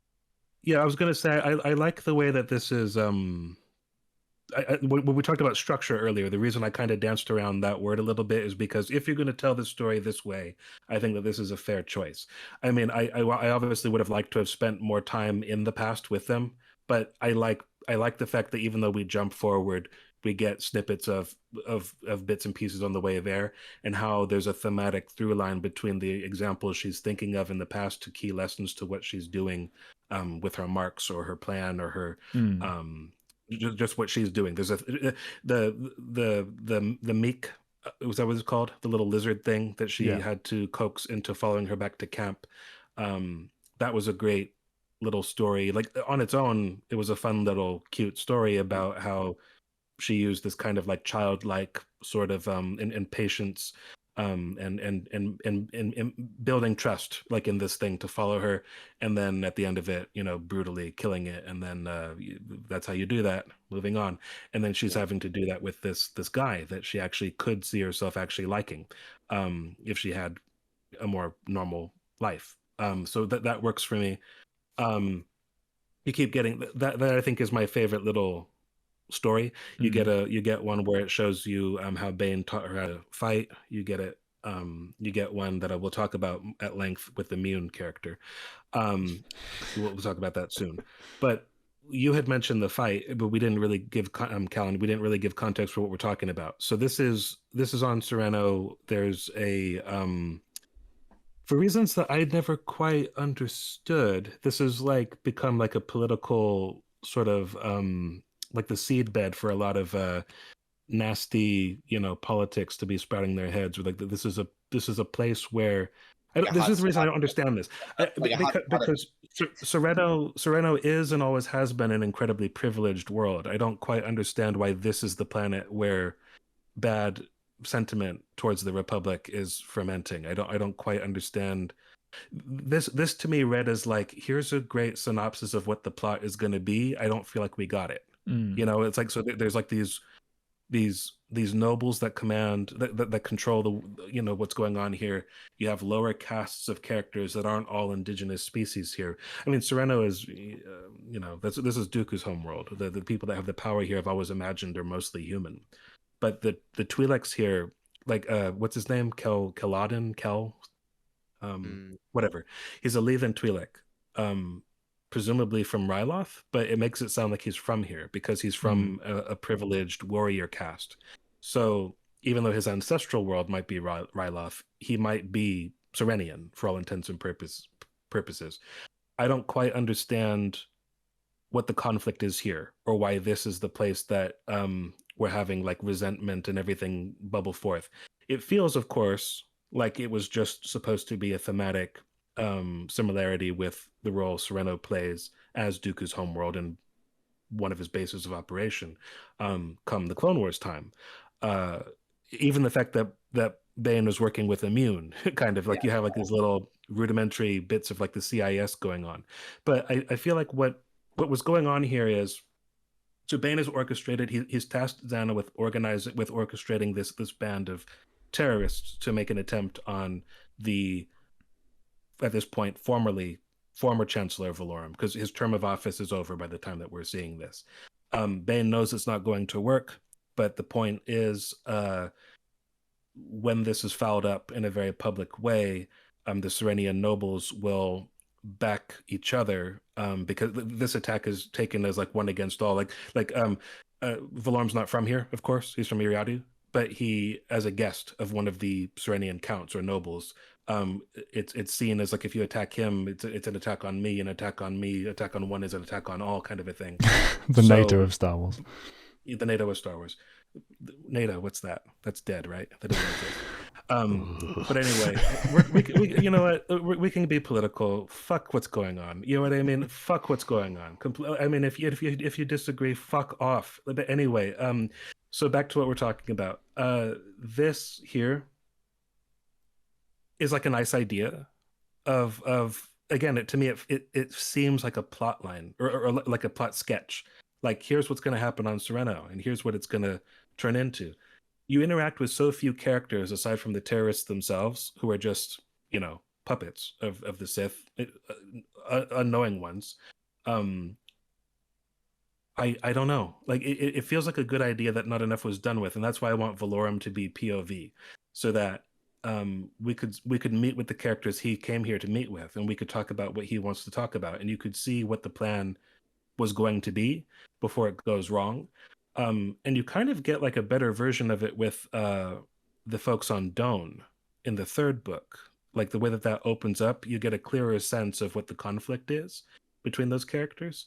But in the second one, I feel like it's all just... Does he ever meet with any of the Serenian nobles? You're just told what happens, right? Yeah. Or like why he came here. I mean, you're even told in minute detail how he's dressed and why, and how he covered it with his own, out of his own expense, because it was key to the mission. You never see the mission. You never even see the beginning or the direct, aftermath of the mission. There is no mission. To me, it's kind of like half a story. So I like all these ideas though, like of trying to make Sereno into like the kind of the original morsel of the grand plan of manipulating the political landscape from like the Sith perspective. You mentioned the fight. Yeah, I was just about to say, does anyone have anything specific to say about it? I like the setting. The setting's great. High cliffs with the no handrails, no handrails anywhere. It's literally what I was thinking the entire time. This would have been fine if they just had handrails. I knew it. I know what Callan's take on this is. There's no handrails. There's no handrails here. Like, Callan, I know it. Through the Force, I could tell. But anyway, handrails make everything boring. No, for sure. Right? But in this particular case, I'm not even objecting to it here, because it's it's high aristocrat. It's aristocratic architecture. They're trying to make a point. I completely get all that. It's just funny how all of what happens can basically be avoided. Also, I'm going to confess to something.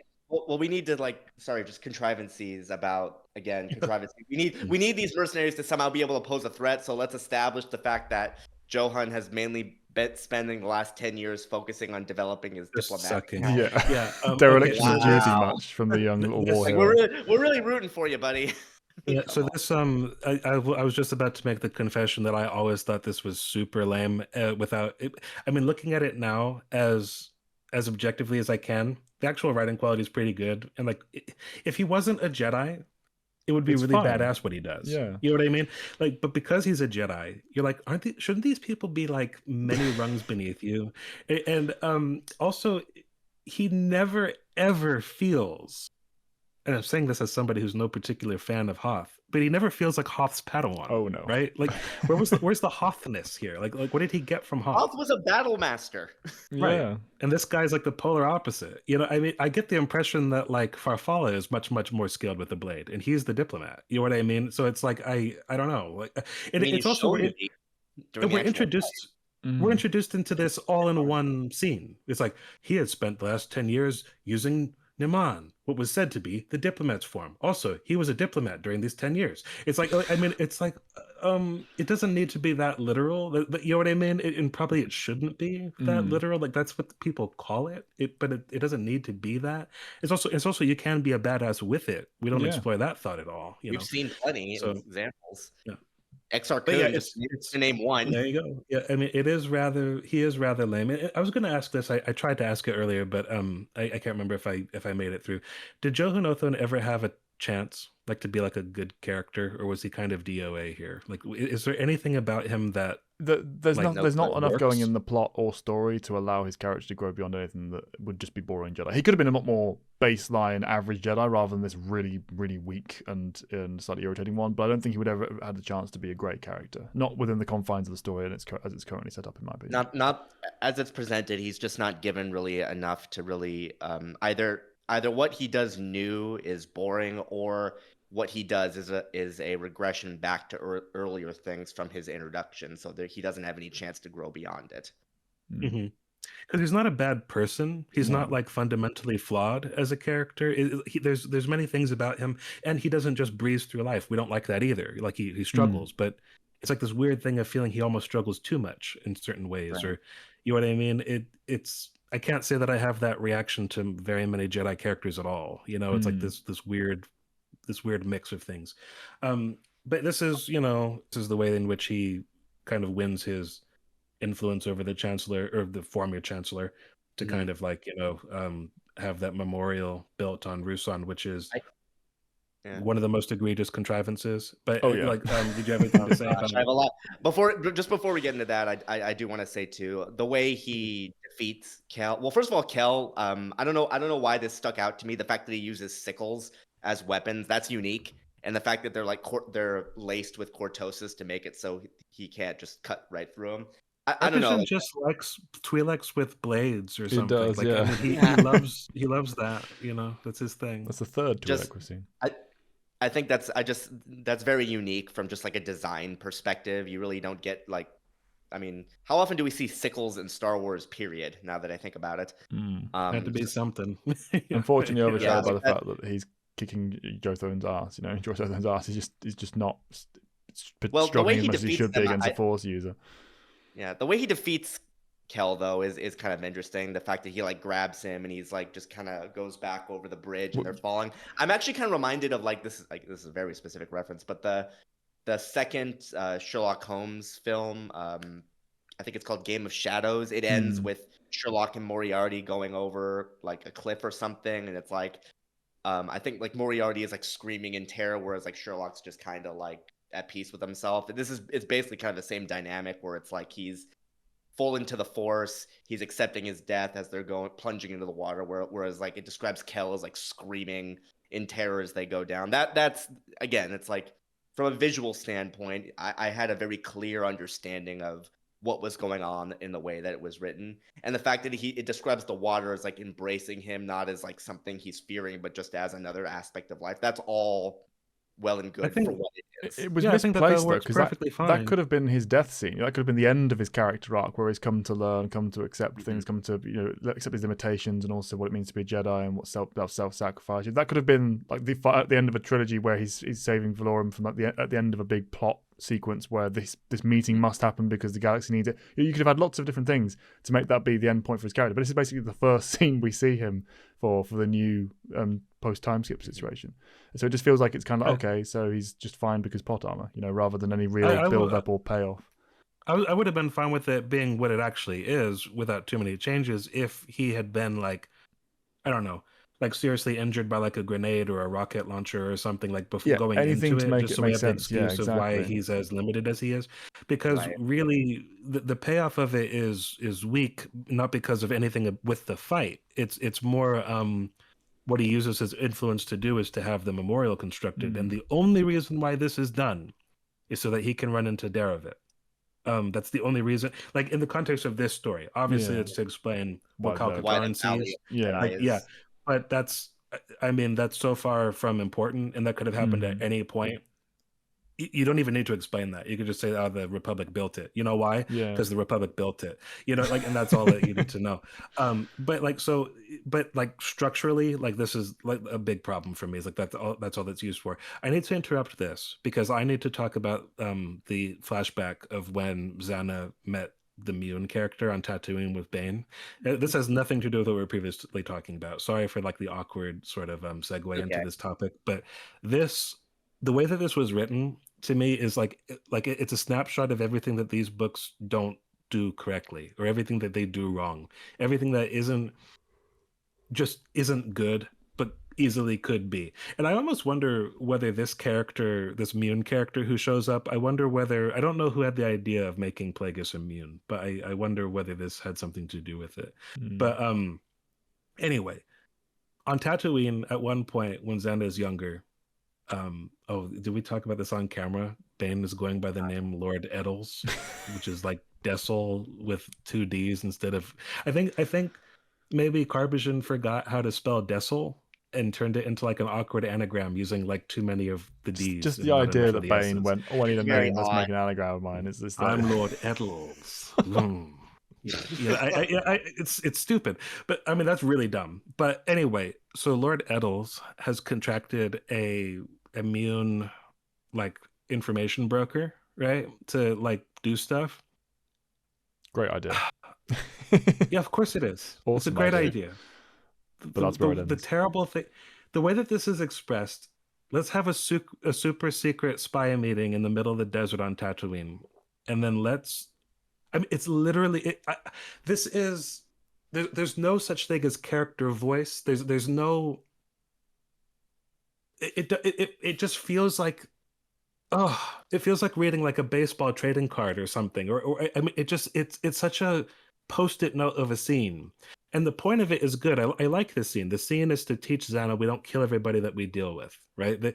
And the strength of like keeping secrets and who knows what, because Bane's knowledge, like his take on this is this guy has limited knowledge. He only knows that I'm using like this fake alias. He can't contact me. I can contact him. You know, we're going to need to do business with a lot of people for our influence to have any staying power. That's all good. That's all great. And she's watching him, this guy leave the meeting, waiting for his ship to blow up or something. There's no way the master's going to let this guy live, but that's part of the lesson. I'm fine with all that. What I absolutely despise is like the actual meeting, because first of all, like the meme of like that could have been an email, but like because like we show up here on Tatooine. We came all the way to Tatooine, which we've never been there before, like with these characters. You know what I mean? We Immune has made his way all the way to Tatooine from like Mianalis, presumably, or wherever he's from. It's a long way. And it's so that like in a cave somewhere, we can have like a handoff of a data pad. And Bane goes, "Have you done what I asked?" He's like, "Oh yes, of course, to the letter, Lord Eddles. Now let me From exposit now what on, that is. you shall be supplied with information, both legal and illegal, through a complex chain of networking spies who all have nothing to do with each other, and it's all very, very discreet." I mean, it's. I hate this. Like, I mean, it's. I don't have words for this. It's not a scene. The thing that I completely share the frustration with it in the scene, but the thing that makes it even more egregious is this isn't just a small piece. This is the first like laying of the first brick for the grand plan. You know, the things that are going to be alluded to more interestingly later on are this is where it started basically, and to have it should have been not just a plot note but part of the actual story, and it never is. We never see the grand plan in the story of this trilogy, beyond Bane's idea of what this should be in the future. You know, we don't actually get to see it playing out. Yeah. The grand plan feels not just like a background afterthought. Maybe this will happen one day, when it should be like the core foundation of everything they're trying to work towards. Instead of just and the why behind it as well. When you just sit and this dwell could in the happen in why. the future. Yeah, exactly. Like, oh, this could happen. It's like, no, this is literally the point of what you're doing. Like, why isn't this central? It's so bad. It puts me in the mind frame of like cartoons from like the 1970s of like, meanwhile in his secret undersea deep water lair, like, and somebody's going, ah, yeah. Yes. My plan to rob the First National Bank on the 1st of January is like, I mean, it's very it's just terrible. There's no, even setting aside character voice, the authorial voice it's a post-it note of a scene. It's just it's in tatters, and it makes sense to me in retrospect that this was done in 6 months. This was cobbled together, but this is an example of like why these books are so weak for me in comparison, not only to other books but to the first one. The first one didn't have a scene this bad. But anyway, I hate this scene. I don't even know if it's the worst scene in the book, but it's a scene I despise. But I like the core ideas of it. And I don't know if I'm always good at conveying what I'm talking about when I say a scene doesn't work, but this one, it's everything that I hate about these books in a microcosm. It's not a scene.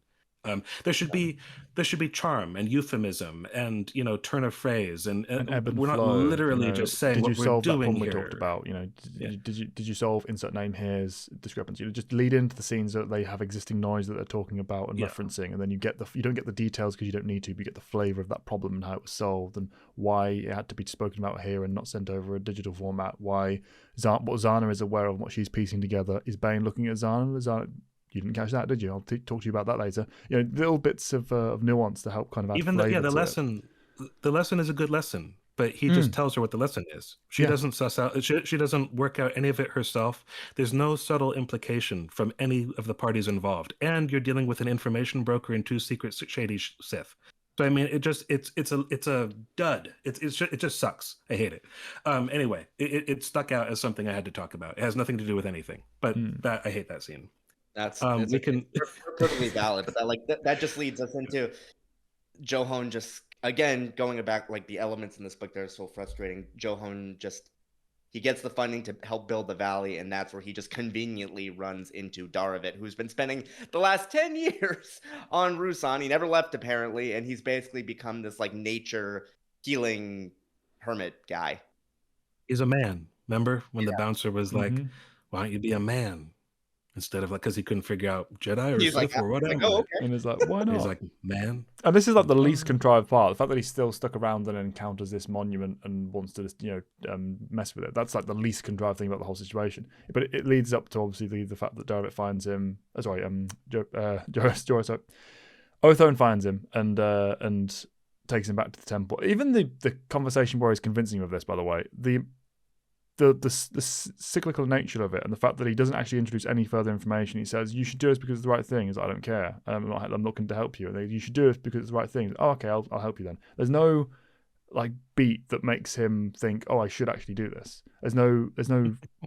It's just there's no fix to it. He's just like, I guess I'll come along then. But what I don't understand is why he even had to have the need for the conflict in the first place. Like, why couldn't he have just said, "Oh, I have this information you need to know about it. Okay, let's go." For the hope of wanting to see Zanna or wanting to have some kind of impact or wanting to make a deal to get rid of the monument. Anything that make it less of a conflict. You say that, but he heel turns pretty much immediately when he finds out that as well. Yeah. Oh my god, that was the big moment, by the way, because I hadn't forgotten, but it hadn't been at the surface of my memory. So when she stumbles into him, like Zanna, or Rain, I was like, what? I was like the whole of this happens because you happen to be at this one place in the galaxy at this one time. Okay. So you guys, it was the will of the Force that prior to this, Zanna met Hetton, the most pointless man. We have to talk about Hetton. Okay, let's talk about Hetton. So Hetton is he's Mama's boy Dooku. Yeah. Yes. He's, as Evan says, we've got Dooku at home. This is our Dooku at home. He's a secret Sith. No, he's not. He's a Sith aspirant. He's not a Sith, right? He's somebody who wanted to be a Sith, or his mother wanted him to be one, or something. But there were no Sith around. Sorry, he was a force sensitive, and his mom thought that he could use his talents to benefit the family. But then so she looked for a tutor. Power, yeah. And the tutor was some some bounty hunter. random bounty hunter that they actually gave a name to, which I'm surprised by. I don't remember it, but he sucked, and so Hetton killed him at some point, and then also he killed his mother, And his he dear vaguely mother. has ideas Poisoned about the her. rule of two being the way forward, not necessarily in that form, but just the concept of it being not run by Khan, basically. And that alone is Right, like, oh, so maybe there's something here. Let's give you a test run, just so we can get her and back which to he the. does. He's also mean, he's also recruited 6 shadow assassins from the leftovers of Khan's Mhm. empire to serve as his personal guard, which is, further proof that yes, there are other Darksiders out there. Mhm. Good job, Jedi. Mhm. On following that up. and he knows where to find the holocron of Belia Darzu, Mhm. and Belia Darzu. that holocron will teach someone how to make a holocron, which is what Bane wants, right? Yeah. Yeah. And so Zanna, so like the terrorists were on his payroll, yes. Yeah. We don't really know why or what the situation is there or what the plan is here. I mean, but the big thing here, though, putting aside Hetton, the big thing here is Zanna takes him back to attack Bane. Now, we don't actually get to sit in her head enough to work out what exactly she's thinking here, because this could have been, this is a probing action to see, how strong Bane is, what sort of am I working with, what's the threat level here. Is it just, I'm actually think this might be my chance, it's going to be a genuine first effort to supplant him and see if I can pull it off? Is it going to be, no, I just want to get these guys killed and Ben will help me do it and I've got this information for him? We don't actually know what her actual motivation was here. She claims after the fact that, no, I was just trying to bring you this and this was the way to do it. But we don't know if that's a deception or not. She's pretty She's honest about it. But we don't know if it was a deception based on how she's thinking about it leading into it. Like the before and after don't match, and we don't know which side of the coin is actually accurate there, which is a problem because we should understand her motivations. As a character. Are you saying by the time that the sequence is done, you're still confused? No. At the end, what she says is completely outlined, and this was just me trying to get it to you, and I needed them to die. I couldn't just let them go. I couldn't just take this. We had to eliminate them here. And, I think that this, for me, the weakness of this is that you meet Hetton, and then like one scene later he's toast. Yeah, that's the weakness of it. What she says makes complete sense. She wanted. He's got something. He purports to know something that is an answer to what her master needs. Yeah. She also knows or suspects that she might not be able to take her master with the obelisks. She would like to see him in action. So she wants to. She gauges what are his tendencies, what are his weaknesses, what are his drawbacks, what are the things he can do that I just can't. He's a guinea pig. Hetton is, and if he had somehow won, then by Bane's own rules, he doesn't deserve to live anymore. Makes sense. Yeah. I mean, there's no contradiction. But where I don't mean there's a contradiction, but because what she's thinking in advance of that, the guinea pig aspect, which I agree is what was the situation was, that's not actually cemented as the definite truth. We don't actually know what her expectations were going into this. When do you like? You mean prior to or including afterwards? As in afterwards, it's just okay, that's fine. Then I just use this as the reason to stop him from raging, and we'll go with that. It was never a thing. I was solely trying to get them here and killed so we can get you this artifact Bane. But whether or not that's wholly true, or whether she was hoping to she says potentially supplant him. What her intentions were. He asked her, what if I had died? Like, what if this hadn't worked? And then she says, well, then you wouldn't have been worthy. Yeah, but it's still doing the legwork after the fact. Like it's not clear whether or not she was the fact that this was a guinea pig experiment for her, right? The idea that we're thinking you're looking at it as this or that. It's everything. No, I know, but we don't actually get the cemented. We're inferring it based on what's said afterwards, but inferring it before that makes sense, and it makes sense. Yes, but inferring it before and during. There isn't like a through line where what she says afterwards is definitely what she was thinking beforehand. Is what I'm saying. It feels like she changes how she's feeling about it as she goes through it to me. Potentially, it doesn't to me. I mean, and even if she was, I don't see the problem with that. To me, this is where it doesn't. This is where it's succeeding in not doing what I've been bitching about the whole time. It doesn't hold the hand. Like by the time of the scene is done, that's the culmination of everything. Like, okay. I mean, I buy her story. You don't? Or, no, I or do. You're saying I do. I don't know how much of it was true for her until the very last minute, and that's fine. That's fine. But we need to. But that needs to be. Yeah. No, in this situation, that's fine. But we need to play with that idea of I wasn't sure about that. She's not. It feels like, well, that's done. Moving on. Like there's no sitting in that headspace to see what she takes from it moving forward, to see what she's learned from it, how she's going to take it to the next phase of her Well, actually, apprenticeship. I have a little sequence here I actually kind of wanted to like touch upon that I could read right now if you guys. Yeah, sure. This might clear something up. So Zanna had watched the battle with interest, taking careful note of Bane's tactics and tendencies and storing them away for later. Her master easily dispatched Hetton and his minions as she had expected, though there had been a brief instant near the start of the battle when Bane had appeared vulnerable. Apparently, the obelisks were not able to fully protect him against the electrical current of the force pikes, another fact she made a point of filing away for later. Now, to my point earlier about her getting past the obelisk armor and how I would rewrite this to have that been her main test, I think that like having more sequences like that, like teeing up the obelisks of having specific weaknesses to things like electricity, I think would have been, an excellent way to sort of tee up the armor being her ultimate test. Especially given the fact that it's kind of established more so in the Dynasty than in Rule of Two that Zanna can't really use Force Lightning, at least not nearly to the same effect as her master can. In fact, it's even implied that she can't use it, period. I don't think she can use it at all. Yeah, but like if they were to actually establish that definitively and then maybe have it be where at the end she either comes up with a new spell or even uses Force Lightning as like a final sort of declaration of her final sort of overcoming of that and uses that to defeat the obelisks, I think thematically that would have done really well, especially with the setup like this specifically, but then it ends up going in a completely different direction. Yeah. So just plug it into our character's progression, and like you said, playing into the fact that, okay, I've got a problem I need to solve, I've got a deficiency I need to get around, and this is clearly, as demonstrated here, and more importantly later on with Warrow's final gambit, or La Syrah, that kind of cemented the fact that, okay, that's something I can work with, right? But we never get that as part of the story, part of the plot. It goes away because the obelisk armor goes away. I mean, it just feels like a missed opportunity there. I don't know if I'm quite on the same page as you guys, but it's not like I think you're wrong. It's more, I think I find this version of Bane so fundamentally uninteresting that I prefer him without the armor. So I'm glad that that's kind of gone before long. But it's not that I disagree with what you're saying.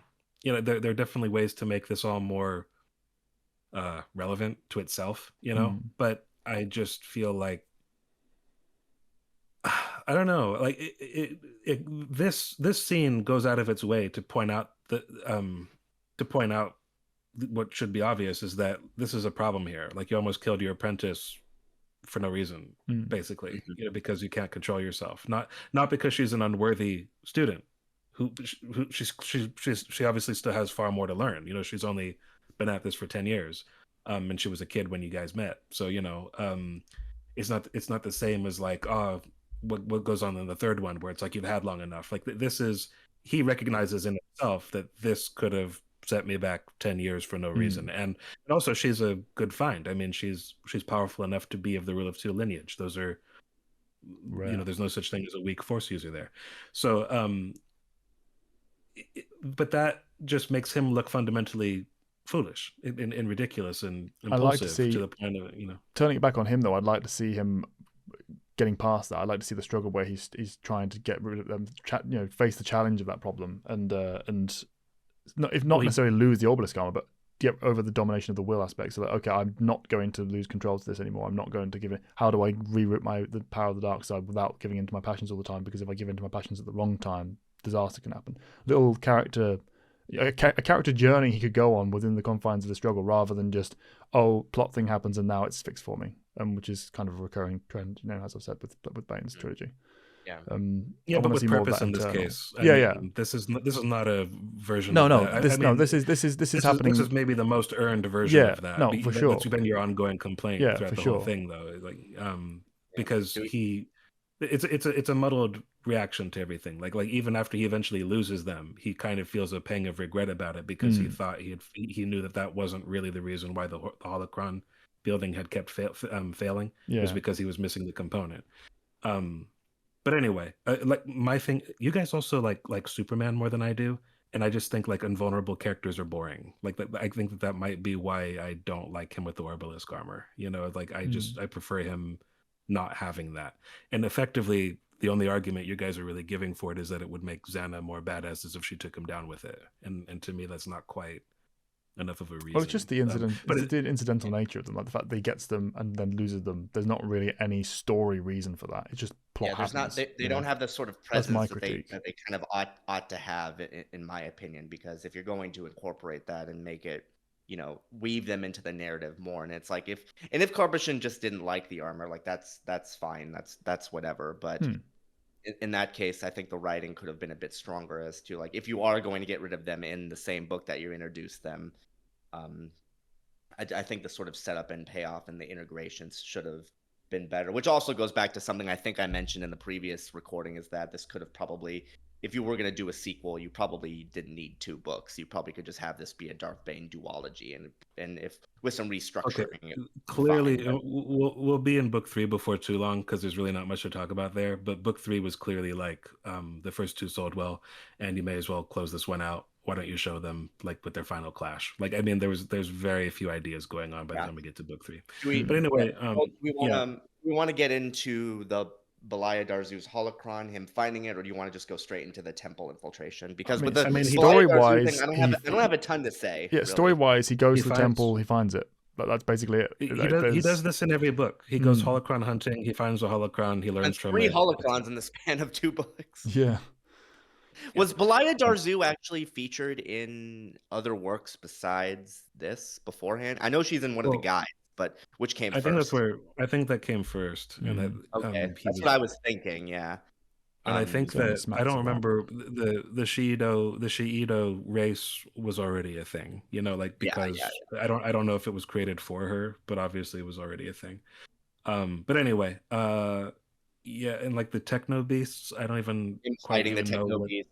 I don't even really know what's going on there. I mean, that's pushing the whole science. It's just the obligatory action scene. I mean, it's Techno Beast is like just fundamentally a lame thing to read. It just sounds silly. It really is. Very much like the 80s, extreme 80s comic style vibe. It's very much just, and also pushing the science jargon, just the sci-fi jargon, just to be full gobbledygook. I mean, it's like a virus that corrupts the biology of the person. Like, okay, great, moving on. That's like the least them being vulnerable to lightning. I mean, kind of obvious, but an interesting little detail. And I will say this too, just from like a visual storytelling perspective, Matt, you mentioned this in the previous recording, the fact that her as a Shiido in shifting, she morphs. She morphs actively, like as he's like going through her lore and the holocron. That's cool. You could just kind of imagine like the lessons going, and then suddenly the avatar slowly changing, maybe voice altering as she like goes into a new lesson. That's interesting. I think. I thought it was really cool. I did think it was. I think it was funny that how much detail he went into, like what she was wearing at one point. It was just like a yellow shirt. But he went into crazy detail about this yellow shirt. It was like. And I like the I like the device. Shirt? I mean, literally, but also narratively. Maybe it was Drew's favorite color. I like the device, literally and narratively, of the holocrons. The idea of a character sitting and learning from these kind of these not quite real mentor figures is really cool. And if it had been woven into the story more artfully, and if we'd had more proper scene work, like we were talking about with the Mune scene, Matt, I would have enjoyed them much more. But it is still just the Bane just talks to or learn or hears from and then moving on. There's no real art here. It's just another one of those plot things that happen and we move on. I will say this too, again, from a storytelling perspective, it is fitting, if a bit obvious, that the Sith, whose specialty was technological manipulation, would be the most learned on holocron construction. That's the engineering sort of quality. I mean, again, kind of obvious, not much to say about it, but you would think he could have asked of any of them though, because they all built one. It's like, what am I missing here? Yeah. Well, you've had Fleet and Nat's holocron for like that's what I mean. I mean, with Revan, holocron died. To be fair, well, of course, he even broke that one when it was all done. But to be fair, they're not the most helpful mentors if they don't want to be. Like I remember like Darth Krayt, like Bane was like, you're a shithead because you broke the rule of 2, and like Darth Endedu was like, he's a We'll get to pretender, that. you know. Yeah, you know what I mean. So it's like, but I mean, in the Darth Crate scene, it's like he couldn't get them to tell him what he wanted to know, you know. So it's like if they don't like you, they'll just tell you piss off, fuck off. But Or you can be Bane and just force the exact piece of information you need out of it in very yeah, short space of time Bane be because Bane, you know, he convenience. can do that. Yeah. Yeah. Yeah. But anyway, so the temple thing to me, this A feat that's so legendary that it became legend to Darth Plagueis, which is kind of interesting. The fact that that's he, like Zanna clearly was like proud of herself, and she put this down in the book of Sith. You know, it's like I here's mean, to what be I fair, did. like how many Sith have done anything close to this? It is actually really Well, impressive. So, it was more novel when it was just her. But I can't remember the name of the family. It might have been Auvert, but there was a whole like Jedi dynasty who were secret Sith agents who had lived at the temple for like oh generations. yeah, from You know, SWTOR, forgot about yeah. that. So that happened. You know, but so it's happened quite a few times. The Jedi Temple, whatever, like security sucks. But I mean, this is fine. I actually like this as an idea. She dyes her hair. They find like the perfect person for her to imitate.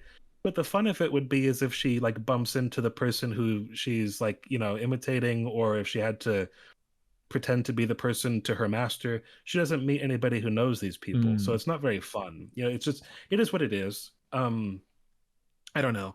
I like the idea. I wish again a lot of it had just been more and played more with, you know, fun You could ideas. play and with the idea that the characters Force actually is had more fighting time against together. them. You know, the fact that they chose this person because they knew they were off world and they weren't going to be coming back, and then they happened to Yeah. turn up anyway. And she's like, "What is that? Is that the Force fighting us? Is that the Force giving me this opportunity? Is this a lesson? Is this did Bane trick me?" You could play with ideas like that and have it be more vibrant scene. Because at the moment, you're right. It's a cool idea, but she just goes into the temple and then immediately gets the information she needs, and then look, Darovit, great. Not Leaves. immediately. Not immediately. Well, yeah. To be fair, yeah. Sorry, I should. Yeah, I mean, narratively, immediately, but chronologically, yeah, they do give the fact that she has to spend a few days. Yeah, I do appreciate that. So yeah, that was a nice touch. Sorry, I didn't mean to imply that. It's believable enough. Yeah. The time isn't the issue. I also like. I will say, speaking of like the Force, it's like I do like how they really spend time like showcasing the complexity of this spell and how she constantly has to keep it going in a certain way, otherwise her true nature will be revealed. You do feel the gravity of the situation and the fact that she could potentially be found out at any moment. And also you have the caveat, you know, she spends the whole time pretty much in the archives. She's not like going to like the Jedi Council chambers or anything like that. Like she's not surrounded by, you know, the kind of people who might be as attuned to what you know she might ultimately be. So I buy it the way it's set up. That's not. No, it's fully functional. It's just like I think Matt was saying, it's not very fun. That's all. There could have been more injected into this to kind of get the sequence a bit more invigorated. Really. I mean, it's something that happens, so we move forward. Like the entirety of the Hetton thing.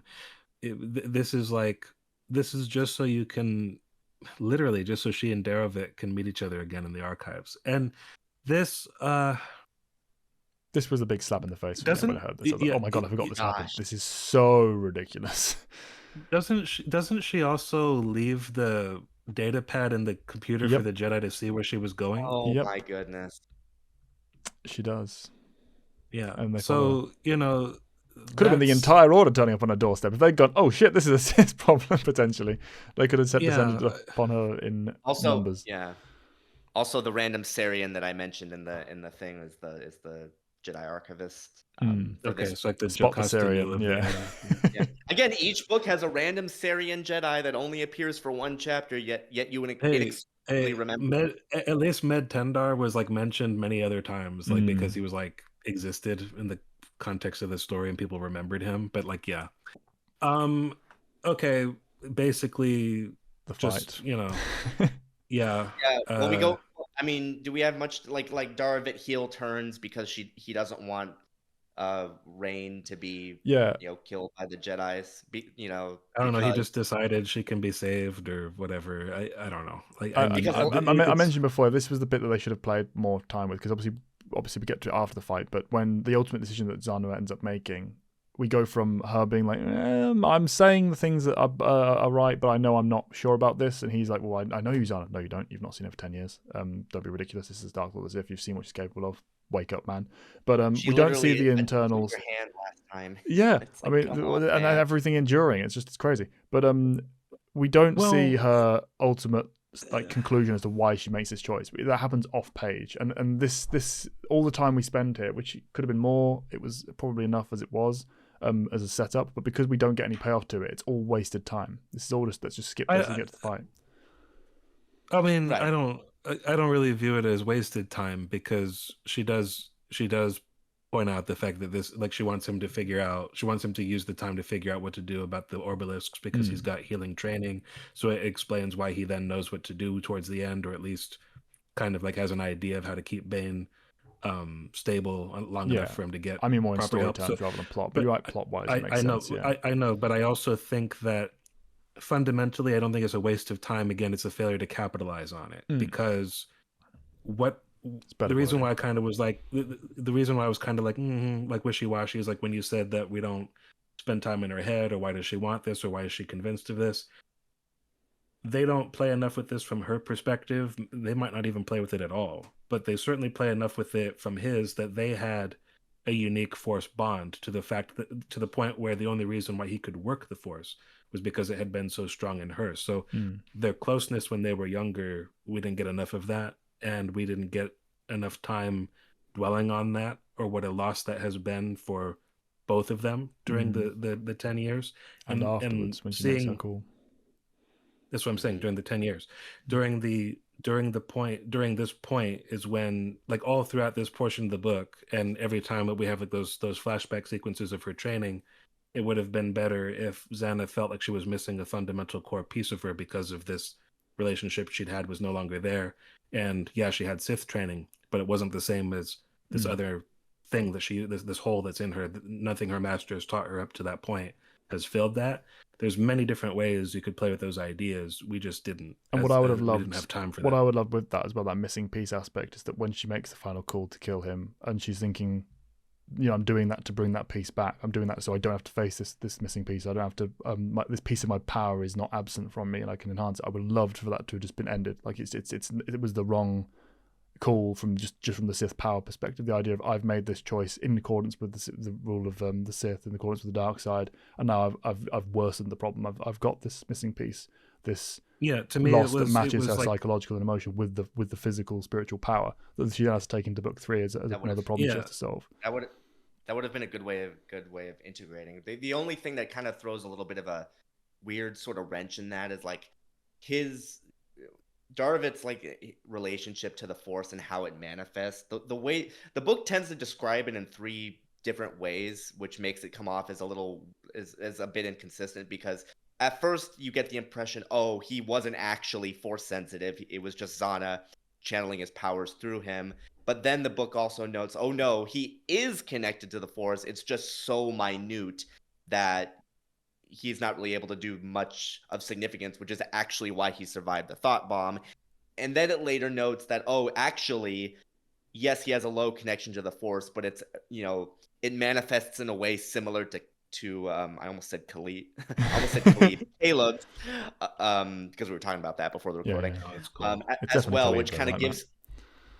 He can be Caleb. He can be Khalid. I just hate it. But there's no problem, Yeah, so it's weird, because the book can't really pick a lane with how Darovit's sort of Force connection works. So while I agree with everything you're saying, Callan, and that would be an excellent way to sort of further Zanna's development, I just wish the book would commit to what this guy's deal is a bit better, so that could have come off in a more coherent way. You know what I mean? I think how I would have maybe had it be is it's often said that sorcerers are born, not made. You either have the potential or you don't. And because these two are related, maybe he had some weirdo connection to the Force that he kind of shied away from once his mind was horrified by like the thought bomb and like what the dark side will bring about if allowed. And maybe that recoiling from it. And it was like when he was younger and more innocent and the two of them were together, there was like a sort of symbiotic kind of a thing where it was just like a primal connection to those weirdo powers that he had, that he didn't have any bad feelings towards. And then later on, rather than having it be that he's just objectively weak in the Force, maybe he had shielded his mind because it was better to protect himself from being what she has become, basically. There's any number of ways you could do it that would make more sense. Like I agree that it never really bothered me that they're having it more than one way. It's more that it's just like it feels like it's struggling and tripping over itself more than it needs to, really, to and get like you to said, it's the point of missing it. it's missing the opportunities that can come out of it. Then the fact that we have all of this, the final decision is off page and has no consequences for her as a character. She just isn't bothered by it. She chose the dark side, moving on, doesn't think about it again. This could have been a real crux and a real crucible moment the for only her. reason why that even bothers me is because it is she would have been like the only Sith of this, time, until you get to like maybe Maul, who arguably might not even be, quite in the same conversation for a few different reasons, but who didn't actually make the choice. Like it wasn't as though Bane, offered her like a great choice, like when he first met her. It wasn't like, oh, I'll take you off world if you want and drop you off somewhere, or you can be a Sith. It was kind of like, how about you be a Sith? You're dark and you killed these Jedi. I was like, yeah, sure. Yeah. I mean, it's like there's not a lot there. Like really the act of isn't. choosing, And that would have been fine it as well would if we'd be had that better, reinforcement of that after that. Like she made the choice multiple times throughout her journey later on. That's completely fine, but we don't get any of that. Like she's just committed because she's committed, and that's it. And when she wobbles, quite understandably in certain cases, it's like, well, I'm fine again now. Moving on. It never plays with that dramatic tension. Never plays with the sacrifice and the cost and consequences that she's facing. It's just moving on. Got things to do. But so I guess we can just talk about like the climax, like really quickly, because we should get to the events of book 3 here. Yes, but like the fight on Tython is fun. It's like I've always liked it. I would love to see it, animated like one of the Old Republic trailers or something. Oh, hell It's a blowout of a fight. We Very rarely cool. get lightsaber duels with this many combatants all in one setting. So and it's switching very pairings as well. The mix of why couldn't they just send far more ships at one time though? I know. Like they never said. It's like it's that problem. Like the Phantom is like, Qui-Gon and Obi-Wan, go back to Naboo where you've told us the Sith are. Go. Yep. We'll just stay here and do nothing. It's not like even a if all of council you showed master, up, just like, a random master and his Padawan. You do that. It's like, come on. It's like just how stupid would Have Darth 100 Maul of have them. felt if like the whole council was there. It's like, oh well, this is when the door opens. Oh look, there's a ship there. Nuke them from orbit. You don't have to land and have a lightsaber fight. You go, oh, we've confirmed there's a Sith. You fly off right away and tell Jack the council about it. Like we'll hold them here. There's so many ways this could have gone differently. But the way I do like though that there's no talking, like because they it just does burst just in. go It's like, let's kill them. it jump cuts as well, so because it kind of sets up the fact that you're going to be jumping back to the Jedi's perspective as the fight starts, and then no, it doesn't. They just come in, go like sabers blazing. It's like a little bit of a gap there. I had a question. There's a bit in this where we get like Farfalla's POV, like when he's fighting Bane. Was he ever a POV before this, or was it just for that one little scene? Did we ever see that prior to this? Because the only thing I can think is maybe, I can't remember if Kopej dies in his own POV or whether Farfalla kills him in his POV in the first book. But that was another sign of like weakness of not having like structural weakness of just dipping into like this character at the very end when you need to. Yeah. No, for sure. I'm not sure about that one. I have to think about it. Again, if it wasn't very memorable. But for the fight, I would like to say MVP Wara. Wara is absolutely the MVP of that fight. Yeah, so the cast of the fight is obviously Johan Othone, Valentine Farfalla, who we already know. Then we get Rash de Lassou, who is a Jedi weapons. Sorry, Ichani, Jedi weapons specialist. So similar sort of title to Hoth, who was a battle master, weapons master. Similar thing. And then her former apprentice, who's now a Jedi Knight, Saruzaj, and then what you were mentioning, Callan, a Ithorian named Waro Dawat, I think. His last name's his last name doesn't matter. I didn't even know he had one until book 3 when they show like their graves or whatever. But Johan He's basically should the have team. sat. He's like the team support, essentially. Yeah, Yeah. Johan should have stayed on the ship, and then Yep. they would have won. Yep. Like, Yep. that's all they Completely. needed to do. Stayed on the ship was and they sit would his have won. ass- And maybe have Waro like stand a little Yeah, bit. maybe away not walk into the room, Waro. You had this locked down. Why did you walk into the room? It was so annoying when he read that bit, because in my memory, the Sith detected and went into the room he was in. I couldn't remember him just humbly just walking in with his hands pressed together, like just okay, I'll just do this and reveal myself. There was the temple had magnetic properties that interfered with his battle meditation unless he can. I don't know. It's so dumb. Like, if it had been where like he had to come in from the start because of that, exactly. It's the fact they showed it working. It was clearly working, and then he came in. It's like in his head. Well, we've got this locked down, and no reason for me to stay out of the way. We're clearly about to win. It's like, what are you doing, man? Oh my god! And yeah, we've seen people use battle meditation to affect the ground from orbit. Why yeah, does he? And you know, it does the legwork of saying he's not. You know, this isn't even his specialization.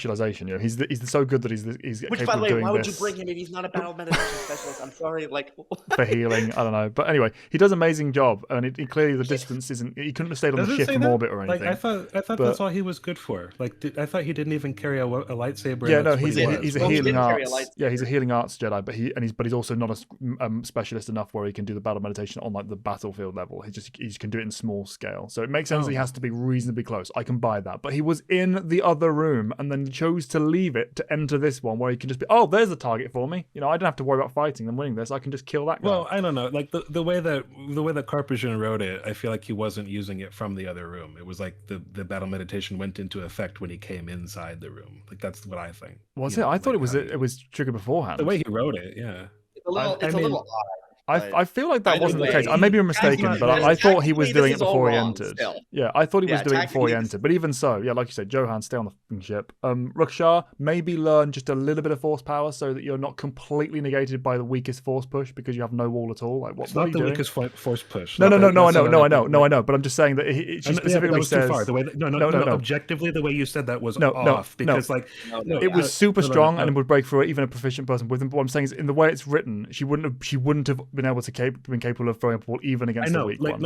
That's a different way of saying it. It's not the weakest force push though. It was stupidly strong, but just the fact that it couldn't have been. It could have been Johan doing it, and she would have had the same problem. But maybe work on that. That's the other thing about the gore here is like these people will just break your bones with the force push. You don't even need to smash into like another obstacle.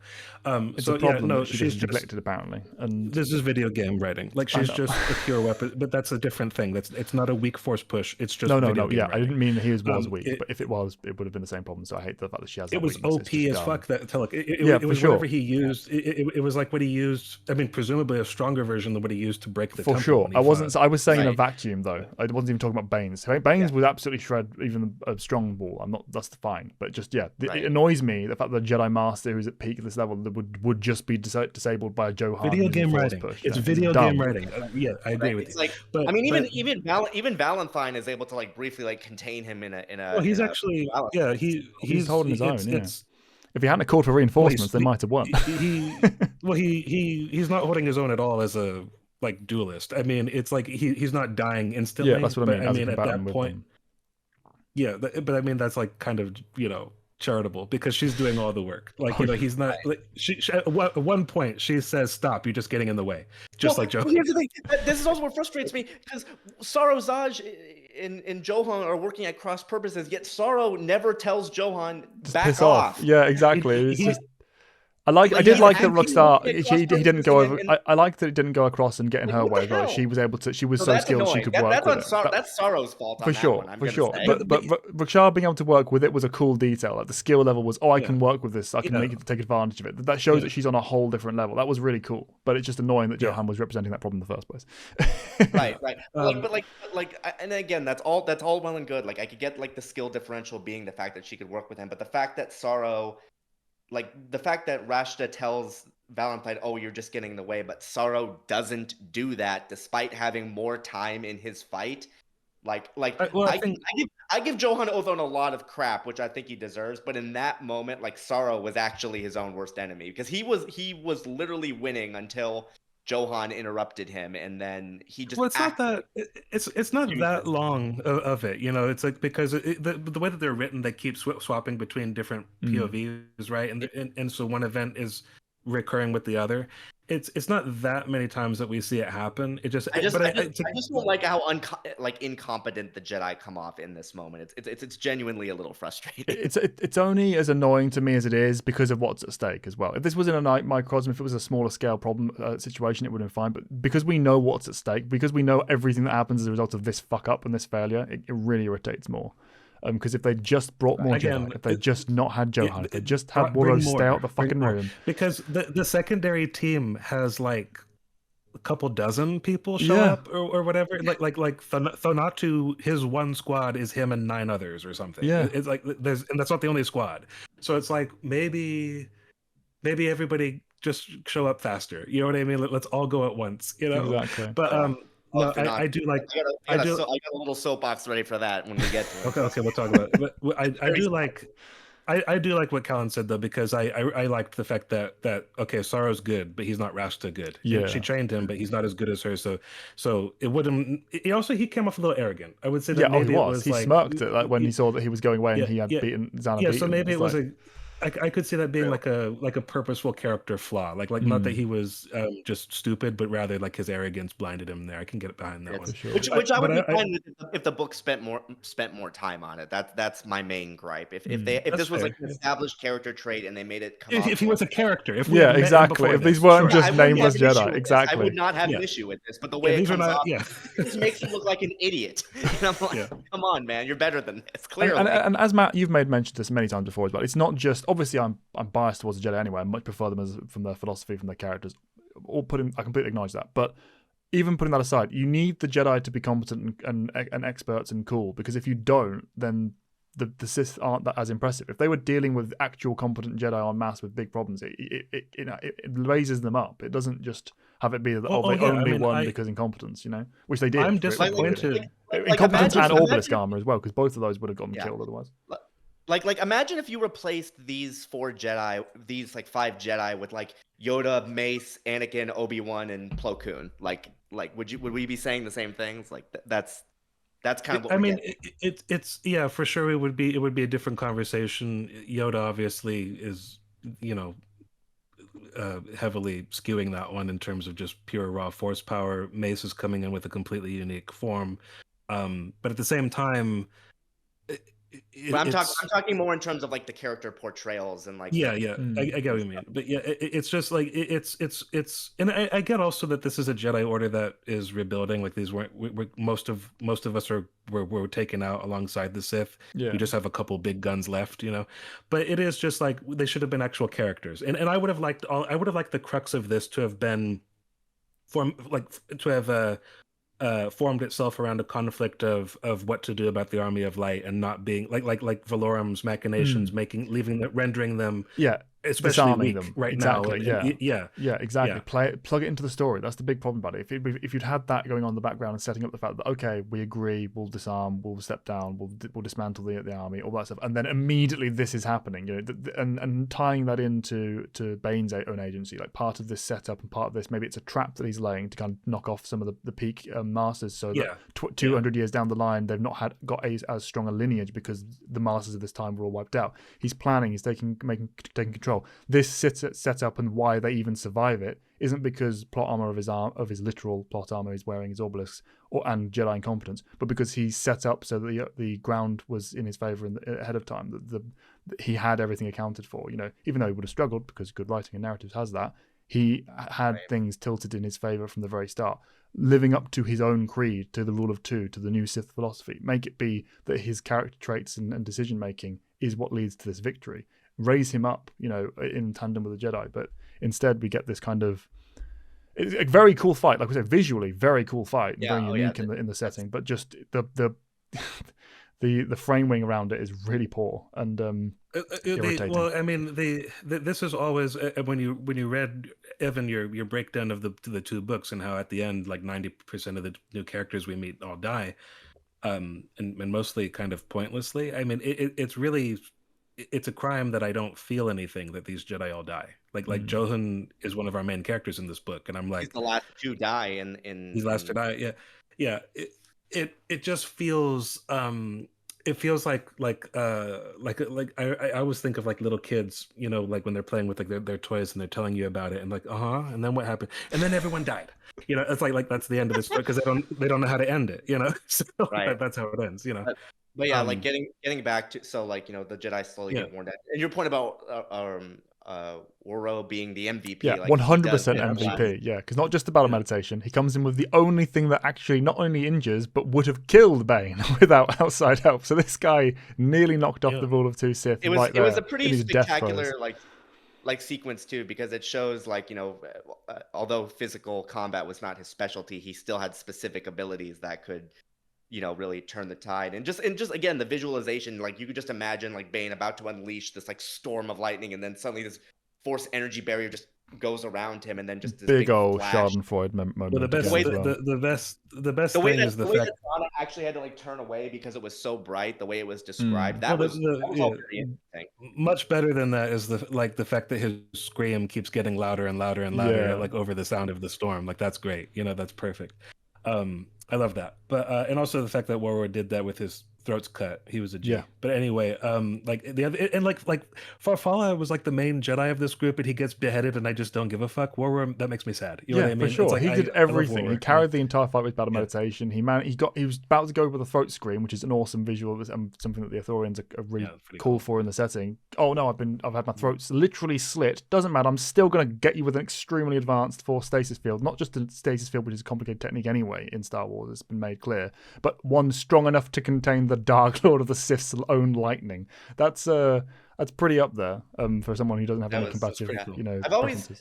always liked Ithorians just as like a race. Like I always liked their design and the way that Very like cool. there are a lot of cool characters in there. So Yeah, you know, they're cool.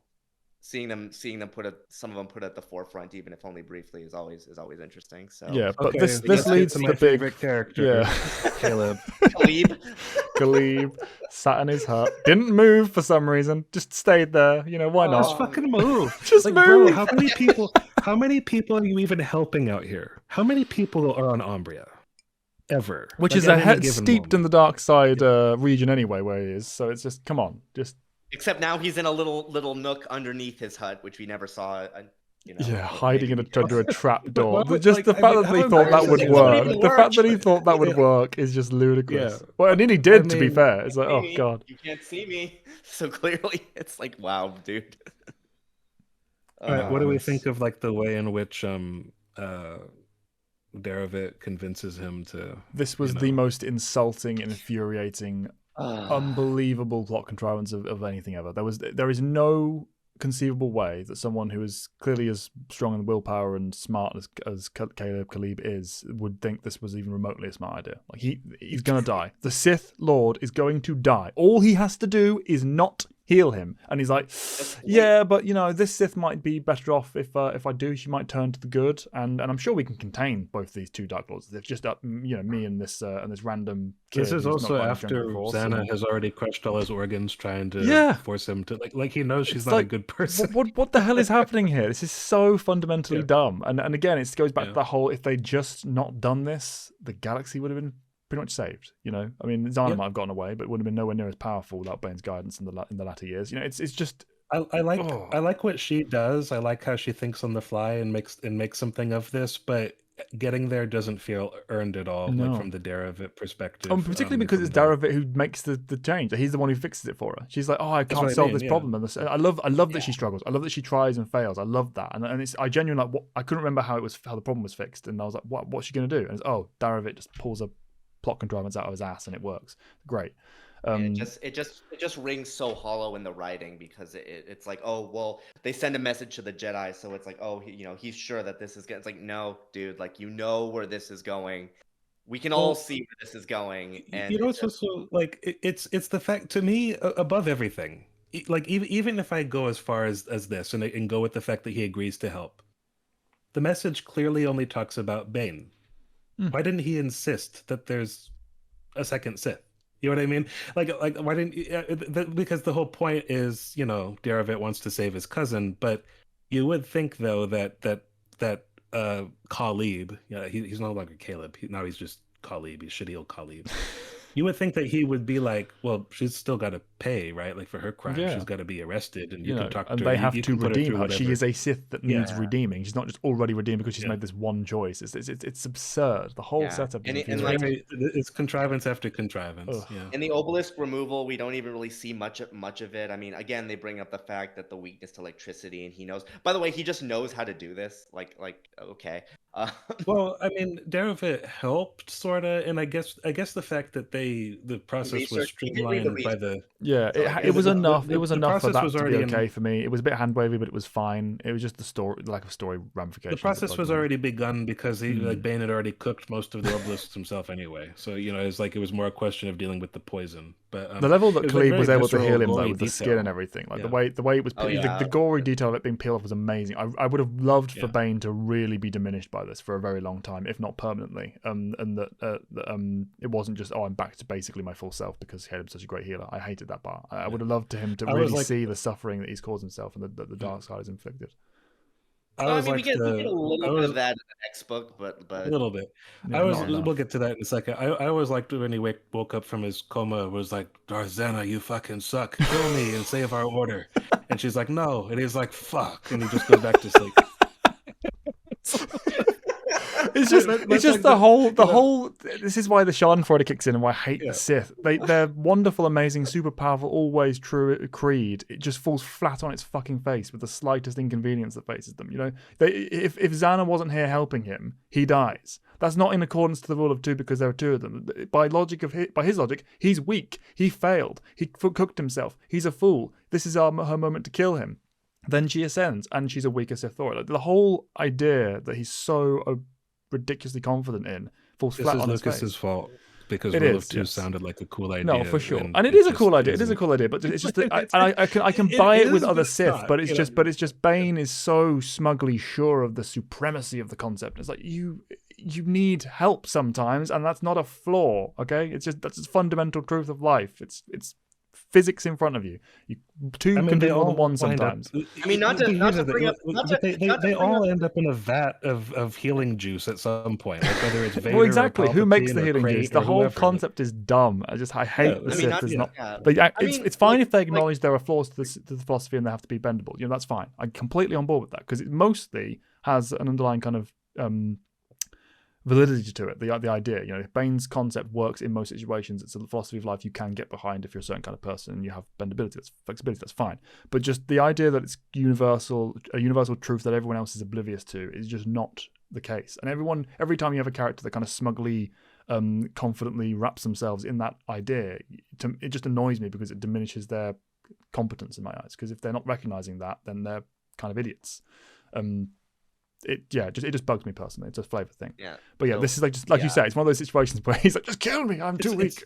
It's dumb. Yeah, It's just like, come on. ridiculous, and that ultimately leads into like our conflict that thinks it has a lot of depth, even though it doesn't. Zanna's struggle with Darvit and the Jedi coming and her ultimate resolution to this problem and convincing the Jedi. So as we mentioned before, this is where we finally get the whole platoon of Jedi coming down to actually deal with the situation.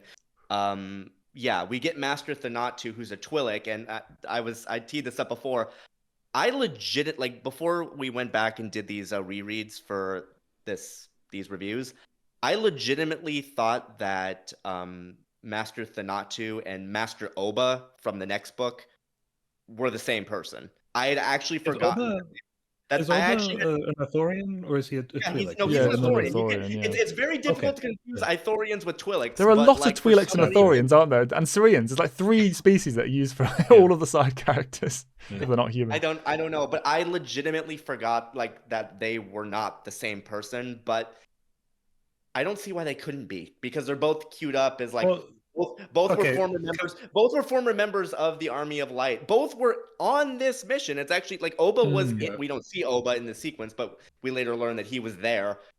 I mean, again, a weird thing to complain about, but they both only show up for one chapter. I really don't understand why they couldn't be the same person. If anything, it would actually add a little bit of credence later on in the next book, because Oba was like, "Oh yeah," what if Oba was like, "Oh yes, I was the one who killed the the final Sith and found your dead father. Like that Yeah. could have at least given him some depth. I'm just I saying. actually usually prefer the realism aspect, the fact that it's not always that neat and tidy in life, the fact that it would be kind of a contrivance if she happened to go to the temple and be brought before the very person that is connected to the fact that her Like father these two died. characters All that are stuff. like it's point.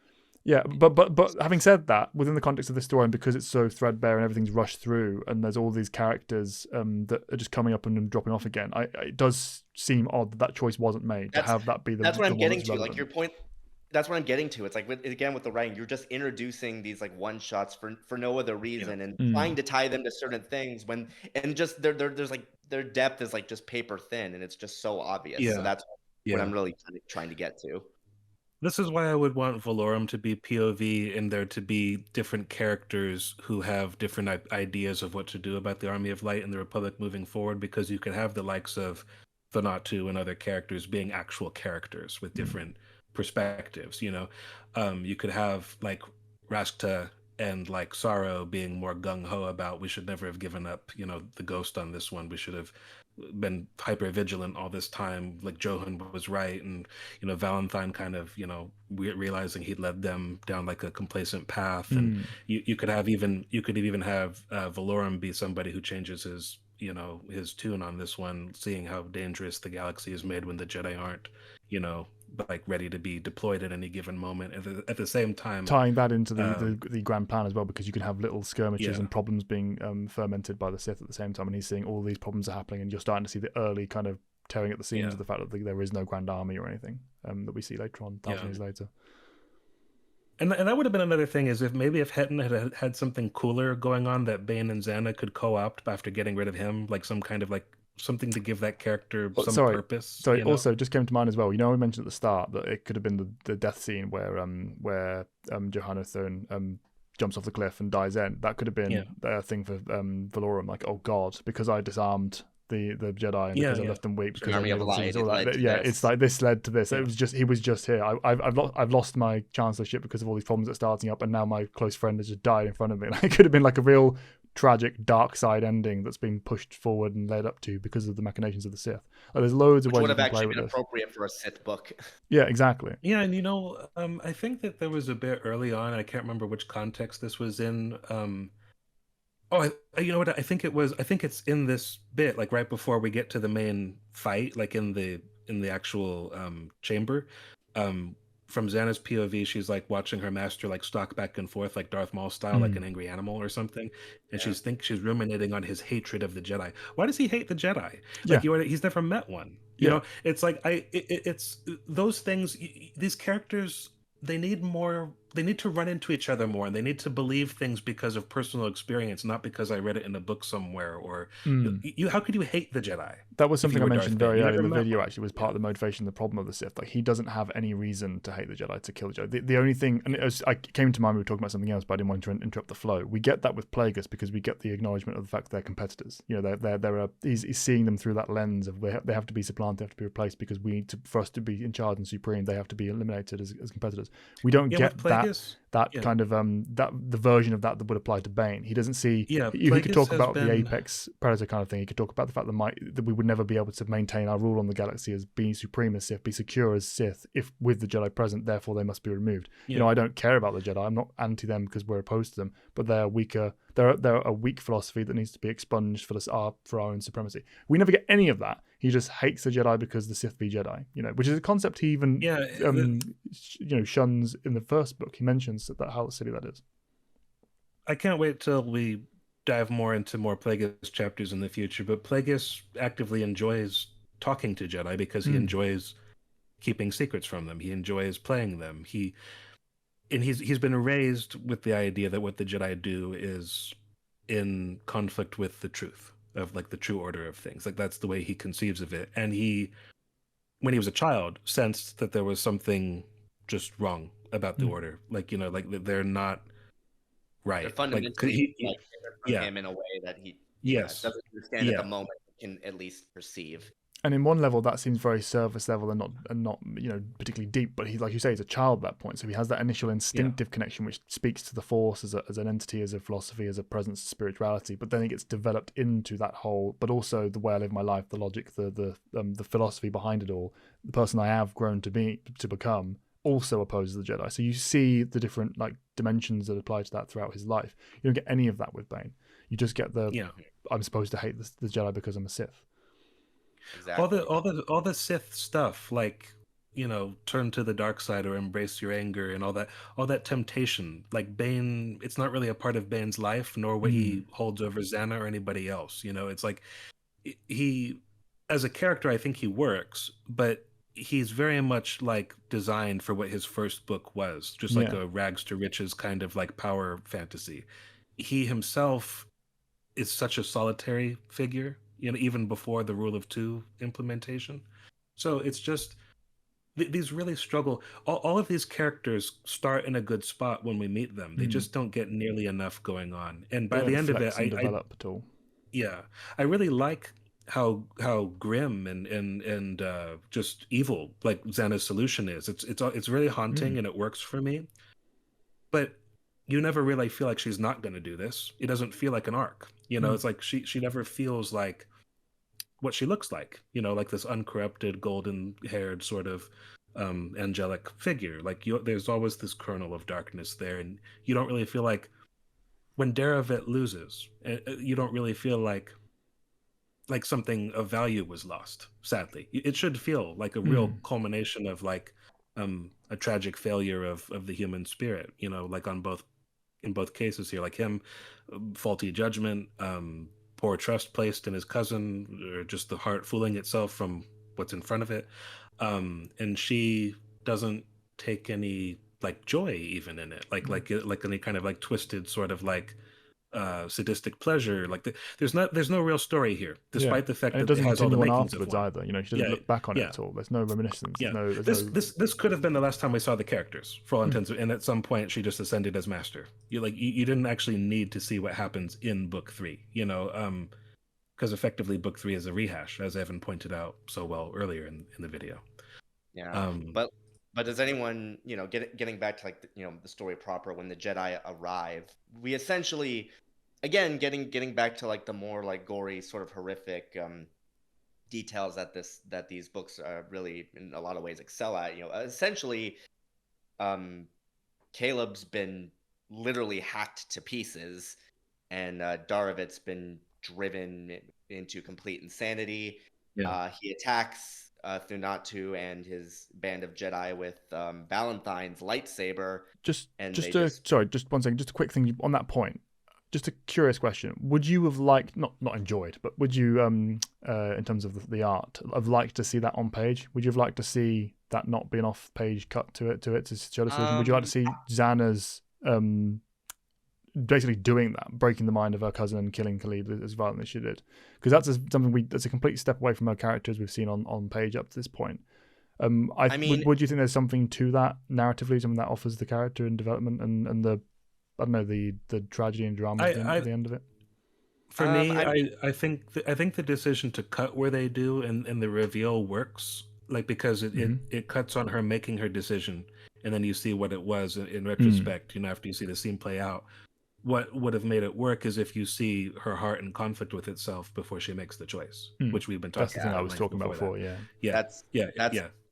would have been a better way to tee it up. You don't really need to see it in the moment. Also, just the thought of like POV, her hacking, Caleb. No, exactly. It feels gratuitous. It feels gratuitous. It feels unnecessary. I agree. I was curious whether or not there was something in there that could have been worked in. Though, as like a little the horror thought is experiment. The discovery. The horror of it is the discovery. For sure.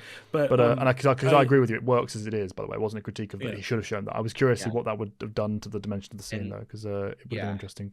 Just because there wasn't anything else that we've talked about beforehand or afterwards, to have it be the during instead, would that have offered anything? Thunatu and his Jedi cut down Daravit, who they assume was actually the Sith that Caleb spoke of in his message. Which is dumb. They search. You can feel the dark side. You don't think that that was the Sith. I was going to say the only thing that doesn't work about this for me The thing that I would have liked to bring this home is if we had done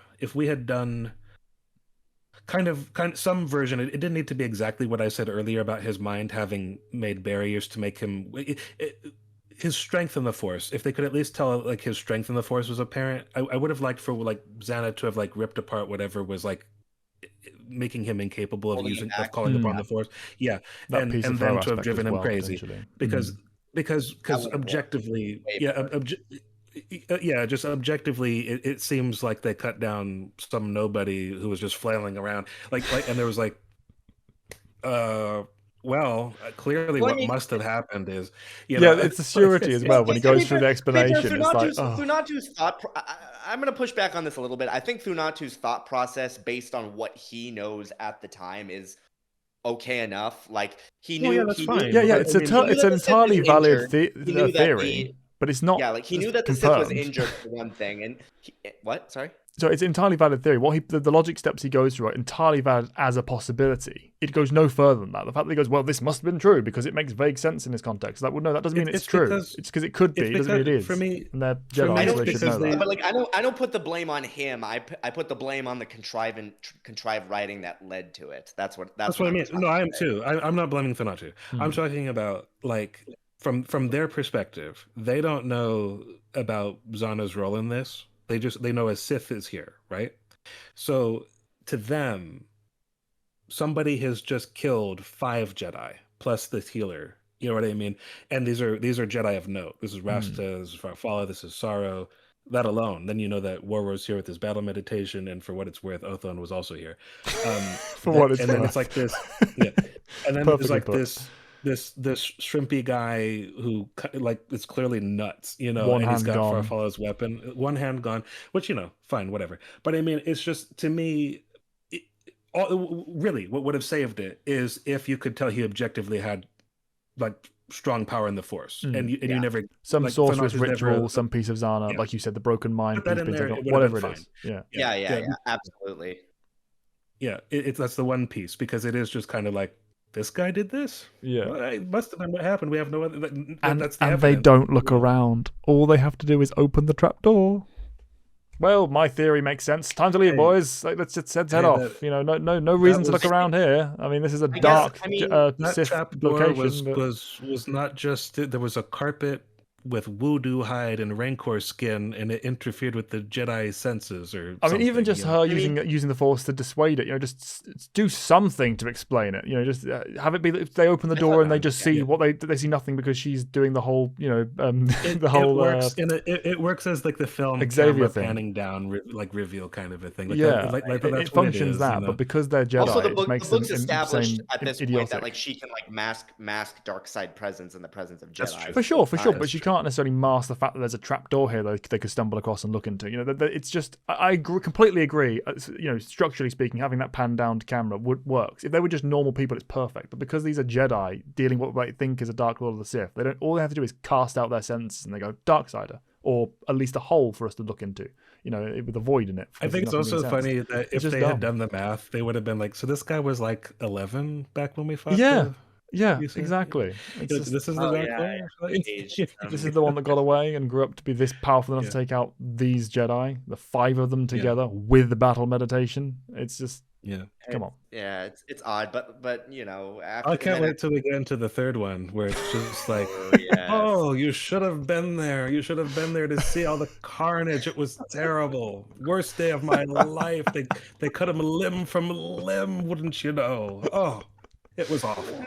You should have been. Yeah, they gather up the Jedi's fallen lightsabers and Caleb's remains, takes back to the temple for, you know, place of burial and honor. Zanna, we then cut to Zanna and Bane in their ship. Bane's you didn't kill me, Zanna. You didn't betray me. He's in the healing unit, and like Zanna explains to him what happens, and he barely has to explain it. I love that. He's just like, I got it. Okay. Yeah. I would have done that too. Damn, that's cool. He's like, you know, he does it's the typical like, oh, you have done well, Darth Zanna, and then she's all like, yes, master, you know, one day I will surpass you and kill you, but today is not that day. Roll credits, essentially. So before we move on to like the book 3, what do we think are like the big takeaways of book 2? What are its biggest strengths and what are its biggest weaknesses? You know? So I would. I don't know. It's hard It's to pick. hard, huh? Visual flair. I mean, the kind of Yeah, there's a surface lot of level that. stuff we've got going on, very cool. Like the fight was very cool. If you framed it properly, if you had them be actual characters, if you had them not be You know, idiots, all that kind of stuff. The actual visual description of it and is very cool, and evocative, good, and memorable. Can't deny any of this is memorable. Um, good world we building for Sith history. hmm, The reintroduction of Frida Nad and Balaya Darzu and stuff. It's nice little history bits on Duxon. I think Duxon is actually probably my favorite sequence in the book. Now that I think about it, I keep Hmm, coming back to really? that, which is very odd because it's not a ton happens, but the consistency of the writing I think I definitely like the first quarter of this book the most because I Yeah, think better that than the well, rest of it it, yeah. feels like it's going somewhere, writing doesn't is it? It most feels like it's consistent. building Yeah, up to something that would like Bane's stay actual that level quest of for the obelisks consistent. and stuff is Yeah, actually compelling, and having Zanna be on her own in the ship and whatnot, having to think for herself. I think that's all well and good. That whole, I shouldn't say just Duxon, but definitely like the first 9 chapters are definitely my favorite. I completely agree. In terms of the writing quality, I think it shares the same issues we've got with the entire trilogy, particularly the last 2 books as a whole. But yeah, it feels to me like he'd done the most legwork for the first third, and then it was like, oh crap, I'm running out of time. I need to speed this up, and kind of started to get a bit more sloppy after that point for the whole structure and plotting of it, and what actually Hmm. chooses to actually happen, and all the contrivances, etc. But yeah, it's solid up to that point though. In another story as well, some of the problems are that it's not Bane and Zanna.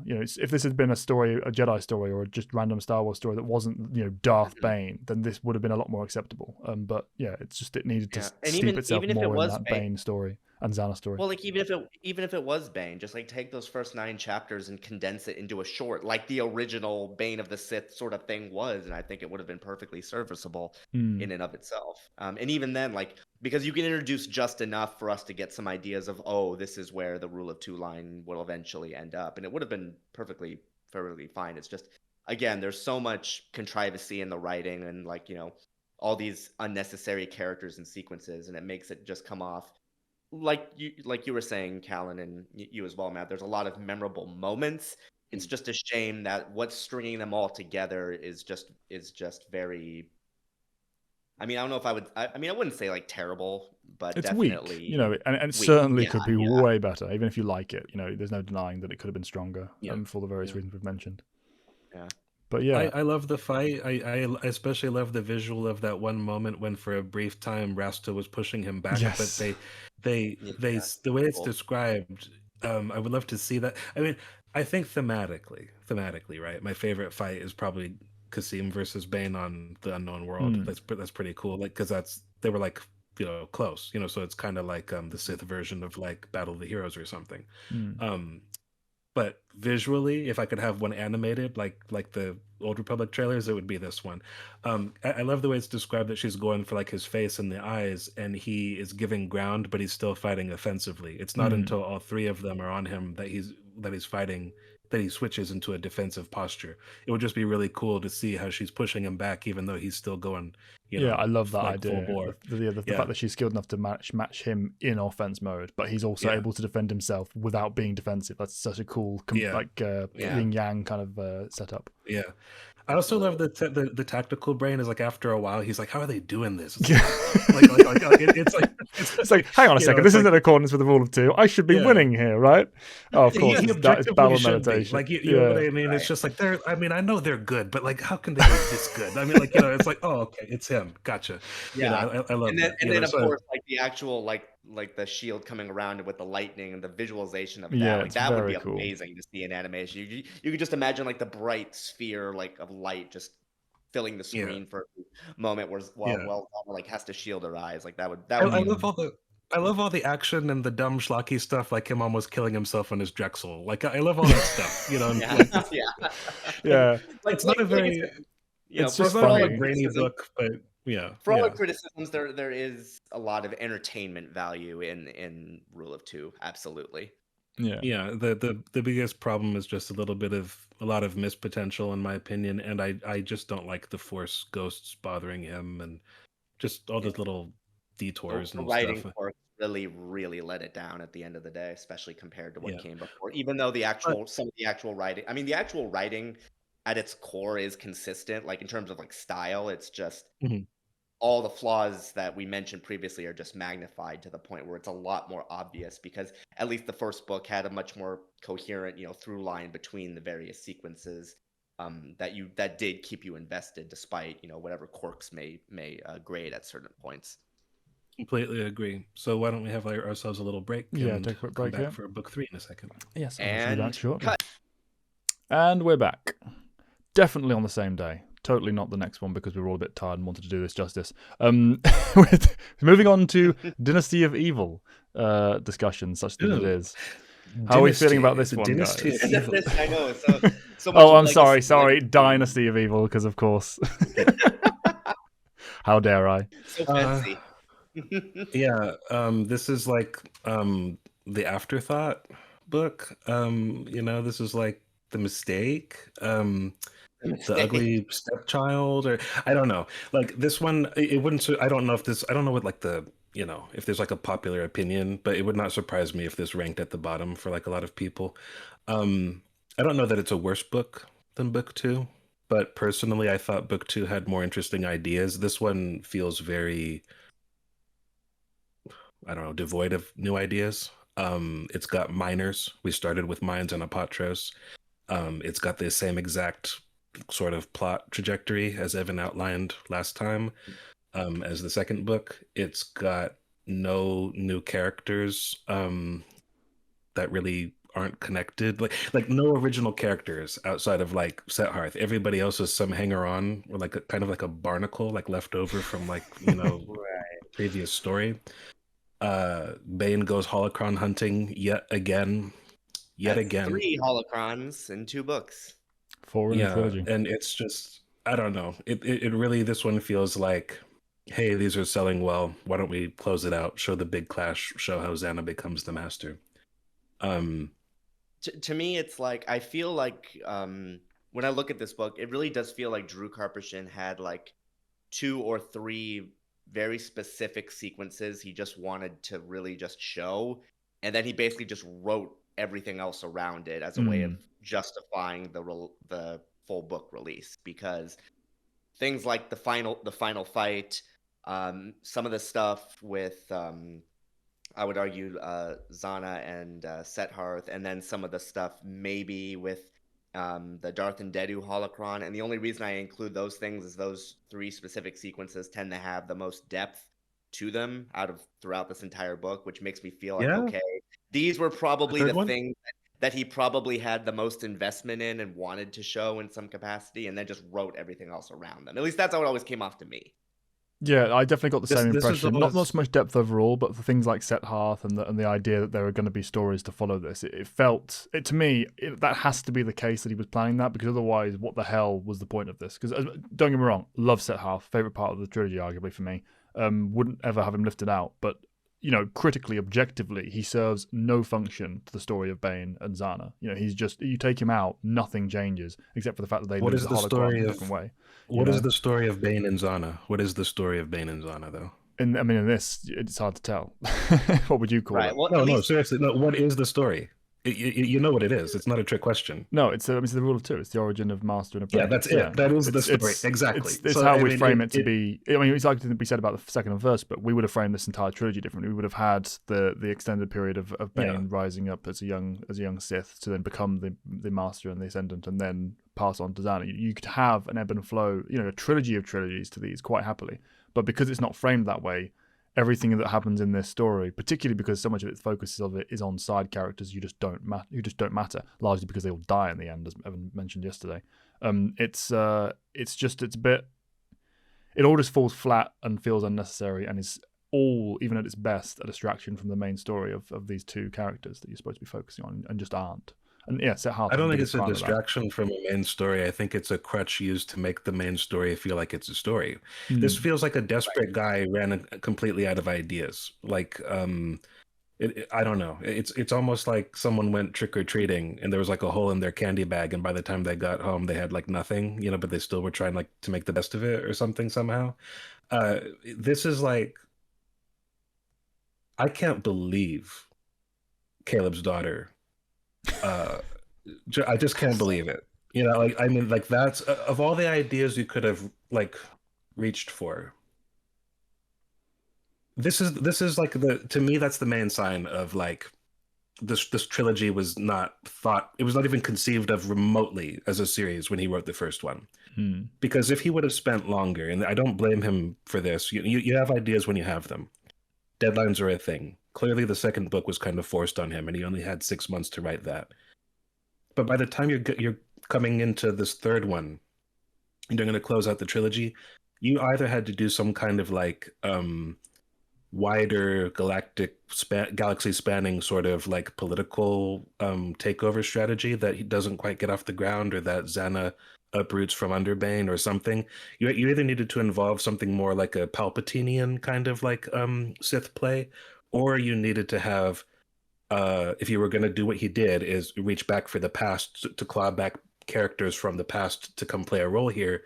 You would have had to have spent longer time with the first entry so that those characters matter and feel like they have a place in the story. Because Sarah is the most obvious sign of like, I've got nothing. Who's left that Bane has ever met before who isn't dead? Well, there's Groshik, who conceivably is still alive out there somewhere. Or there's the healer Khalib's daughter. That's it. There's nobody else. He's literally killed all the other Sith. That was the whole point of him. I'm going to kill the Sith. He never met a Jedi. There's Zanna, but she won't challenge him, and that's what he's waiting for. Who else does he know? Nobody. So all he's got is this. Like that's the weakness of not having a longer life spent before joining the Sith, or just more characters to interact with. And as we mentioned last time, the larger time frame over the course of the war and the course of the apprenticeship stage and all that stuff. All of that, he needs to have more time to build out those relationships. But all of these characters. Well, he does bring back a segment of the Gloomwalkers too, but well, okay. First of all, that's only because of Sarah. Like that's the mechanism by which Lucia comes back, and that is the most egregious of all. She never, ever should have been a part of this, and those two never, ever should have met, unless you teed this up somehow during the events of book one. Since that didn't happen, this is egregious. Like this is F-. This is terrible. This is, I know it's like a joke of like coincidences in Star Wars, like the Force willed it. So this is absurd. This is just flatly absurd. And we'll get to Lucia when we get to Lucia. But see, Sarah was like, he wouldn't have reached forCia if he hadn't concocted this whole Sarah thing, you know? I mean, but like you say, they are Sarah the only two characters. Those are the only two left. Those are the only ones. It wasn't like no one else. It wasn't like he was like, let me connect these two logically. They had to be connected because there's no other option for it. It's so desperate.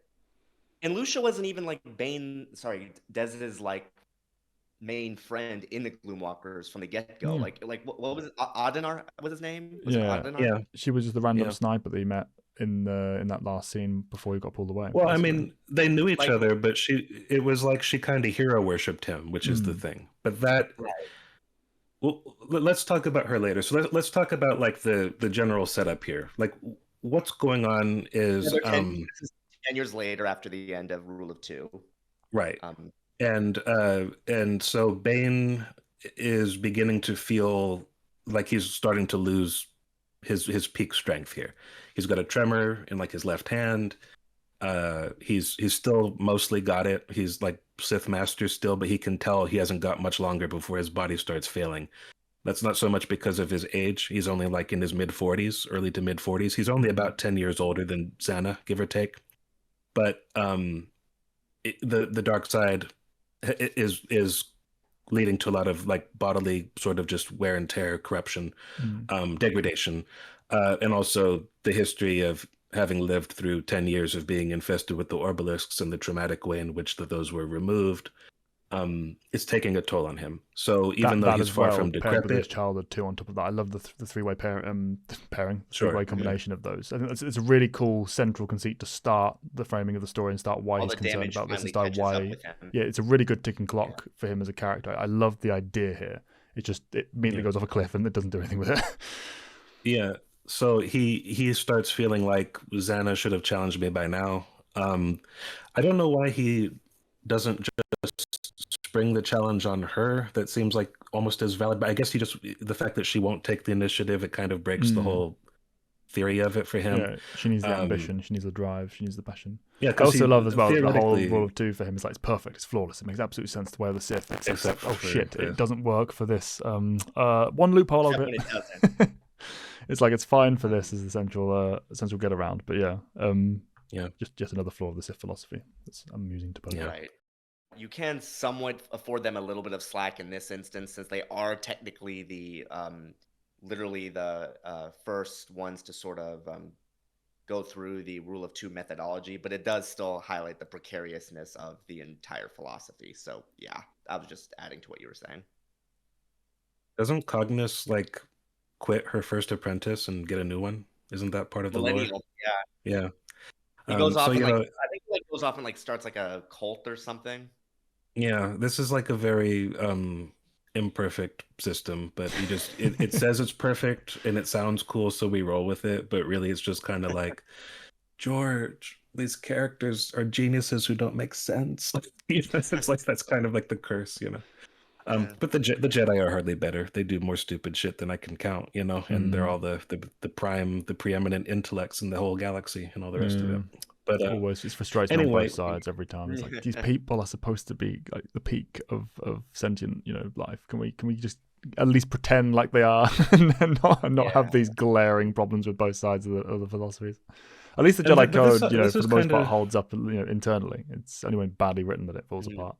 Yeah, I was just gonna ask you guys a question on like what your opinion was of Bane's sort of resolution to try and extend his life, because a lot of people have criticized that over the years, saying that it really very much flies in the face of his whole philosophy, and it's a major flaw with the story overall. What are you guys' opinions? I don't see it as a flaw. That person. I mean, Lord knows I criticize Bane and his philosophy, but I don't personally see that as an inconsistency within it, because if he lives 1,000 years and then is replaced, it's the exact same thing as if he lives 100 years and is replaced. It doesn't make any difference to the philosophy of the rule of two. It just means that he's extending his lifespan within it. And also, there's nothing in his mentality or in his ideology that means that he must be finite. There's nothing about the Sith code that means you can't live forever. It's fine that way. You could live forever with an apprentice if you wanted to within the rule of two. It just it's just making sure at the end. Exactly. Plagueis' plan, exactly. Yeah. But it's just making sure that at the end of it there is that stepping down when you do inevitably die, if you do. So I've never found it as a problem with Bane, particularly because within the story as well, he's never even planning that. He is very honestly only doing it so he has enough time to have an apprentice. He does see himself as finite and is, to his credit, willing to accept that. That's something you can give Bane. He is not a hypocrite in the belief in the system, in the belief in the rule. He genuinely commits to the philosophy he's setting up. I've never had any problem with his commitment. It's just his the fact that it's flawed in the first place. Yeah. I think it's one thing if it would be one thing if we weren't in his head. It would be hard to. It would be an easy. It would be difficult to prove what we're saying, but because we're in his head half the time, we know fully that there's no actual desire to be in charge forever, unless he's always the stronger. Like he thinks the strongest should rule. You know, so if she or anyone else never succeeded in surpassing him, of course he would think he's the one that belongs, on the throne. But that's really the only guiding principle. If you look at it from Zanna's perspective, she voices this exact criticism many times, but also like, how is she to think anything different? It makes sense for her to think that. It doesn't, and it makes sense for a fan to agree with her or a reader to agree with her without Bane's opinion. Once you add that into the mix, or his mindset, his objective thoughts, the things that he doesn't conceal from us. I do want to flag that I agree. think... I don't have any issue with Zanna's perspective on it, but I do have issue with the presentation, because even though the logic, thread of logic she's following and the line of thinking like, is that what he's doing? Is that what he's trying to do? That's not what that's breaking. That's a betrayal. That's a fundamental, pulling of the rug on everything that I was promised, etc. I like that, but the presentation of it is very much just like she has a single burst of evidence, and we go, okay, I'm thinking this, and this. We don't get to see it play out in a nice, elegant, and natural way. It's just okay. I'm thinking this. Is that therefore more of living a into pacing that thing? Yeah, Is that more of a pacing it's a problem? craft issue for me. It's not the Yeah. concept. The concept's all fine, and I Yeah. like the way it's set up. It's a good setting of the stage for why this conflict must happen in the way it does. But it's just I would have loved it to be so much more of like a ruminating, steadily growing suspicion than we see come to this fruition. Kind of like a tragedy in the relationship, so that we see these two characters who know they're going to kill each other at some point, but there's like it's kind of like a polluting of that idea for the fact that it's happening for the wrong reasons, potentially at the wrong time as a result. You could have had like a nice narrative tragedy there alongside the obvious fact that these are evil people who we don't care about potentially dying in their context. I think it was a missed I would opportunity. actually argue it's I would actually argue it's one of the most consistent character and story elements in this book. And yes, I agree with both of you completely. Like, if it was presented just from one angle, it would be a problem. But the fact that we do see it from multiple points of view, and the story very specifically calls it out at various points from those perspectives, you can come to your own conclusions in a very succinct sort of way. So as it is, it's fine. If it was just presented one side or the other, I do think it would generally be a flaw. But as it is, I think it's perfectly fine. I have a question, because I listened. I read these. I own these books, but I haven't lived with my physical copies for a while. So I listened to these and I missed details. Like, I spot re-listened to the first one for a couple of things, like some questions that I had. For example, my whole slash fiction about Gerd and Hurst, like, that's done. He remembered the day that he died, not his birthday. That's more acceptable. If your best friend died, I can understand remembering the day he died, as opposed to. But at the same time, your favorite pastime was beating up his son with him. That's kind of weird. Like, so you know what I mean? It's still weird, but yeah, it's not quite as weird. Yeah.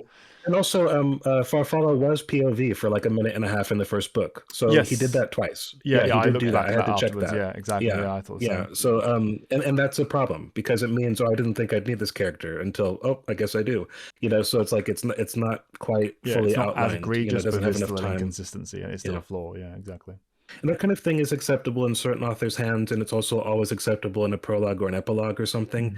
But when you're doing it like right in the middle smack of the story, it just kind of feels off. Particularly again because time. it's the inconsistency of it not having happening with other characters as well. It was, Yeah. maybe mistaken, but I'm pretty sure it's the only exception to where it's just this random character that comes in and goes straight out again. There are no other single POV chapters that you can do. You can listen that in, lay the expectation up early in the story so the reader is kind of aware of the idea and accepts it. Yeah. And then they're expecting it as it come up as randomly as it does. It doesn't. It just comes up right at the end. But the reason I brought this up is to explain that even though I've been through the story kind of recently, I didn't actually read it. I listened to it, so I do forget some details. What is Zanna's defense for having waited so long? Because she did wait 20 fucking years. Like, is it just that she wasn't... I think that the excuse she gives is that I need an apprentice first. I need an apprentice Is that lined it? up, which is definitely not a part of the rule of two. But I think that in her spot, she's got into trying to be patient, because that's the whole philosophy, behind how she was taught. So. Yeah. And it does give the excuse as well. It does give the excuse that she thinks, is he baiting me in? Is this a trap? Because she notices the tremor and assumes that he's smart enough to not have shown me that. He's smart enough that if I'm seeing it, it's because he wants me to, which isn't the case. But from her perspective, that's a valid concern. But yeah, I think it's a very thin veil for why she has delayed as much. We could have done with a single beat more as to a character moment, like, am I ready? That would have been a much more compelling excuse. But to give credit where it's due, we do get more of that sort of style of rumination with her than we ever got with Palpatine and Plagueis. It's not like Palpatine's portrayal where it just comes out of nowhere and you almost get nothing of him trying to calculate, is he baiting me? Is now the time? Should I actually do this? So I actually will give it credit for that. At least we get something, or for my money, for my money, someone in the editing process told Lucina, "You've made this character too cool. you've got to make Palpatine in charge of everything, and he was responsible for everything." And so certain things do kind of feel like they come out of nowhere. There are a few spots, and I'll highlight them as we continue to go through that book ever so slowly. There are a few times where you can see him seeding things like that. It's like, okay, that is he did do that. But there are other things that it just feels like out of nowhere. But the reason why I asked the question about Zanna here is because late stage of the book, when Bane, when like all cards are on the table and they're openly, going for each other's throats at the end, I felt like some of the charges he leveled against her kind of stuck. Like, I couldn't quite, and I felt like even she kind of almost agreed. Like, you know Well, what she I mean? didn't try But to defend herself. I mean, we've had the yeah, internal acknowledgements of that what he's saying isn't true. You know, yeah, she isn't doing what he thinks she's doing. But yeah, she doesn't try to defend it. She just goes straight for the unusual for her style. She goes straight for the offensive. Well, you betrayed me. You did this. You did that. And like, you know, once he's explained himself, she doesn't feel the need to explain herself back. They just go straight for the yeah, fight, which yeah, in if presented a different way, I could have got behind as a cool character choice. But I feel like for the most part, it does feel a bit sloppily written, and just that it just didn't come up again. It never got defined. yeah, We go straight into the combat, Right. and that's that. Yeah. I think the problem is like the book at first tries to emphasize the fact that he's disappointed in her for not taking the initiative. However, it is ultimately his actions that spur her into directly challenging him. So you can almost say that it's like, again, not to put a too fine a point on it, but you could almost say that in that instance, he doesn't even really earn the explanation because you did goad her into doing this. She acknowledges that, and she's just reacting to what you're doing. I'm not saying it's justifies the writing, but again, I think it's another one of those like structural issues. If we had more time with Zanna, with her actually taking, you know, more of an active role in challenging him, I think it would have come off more even keel than it ultimately does. yeah.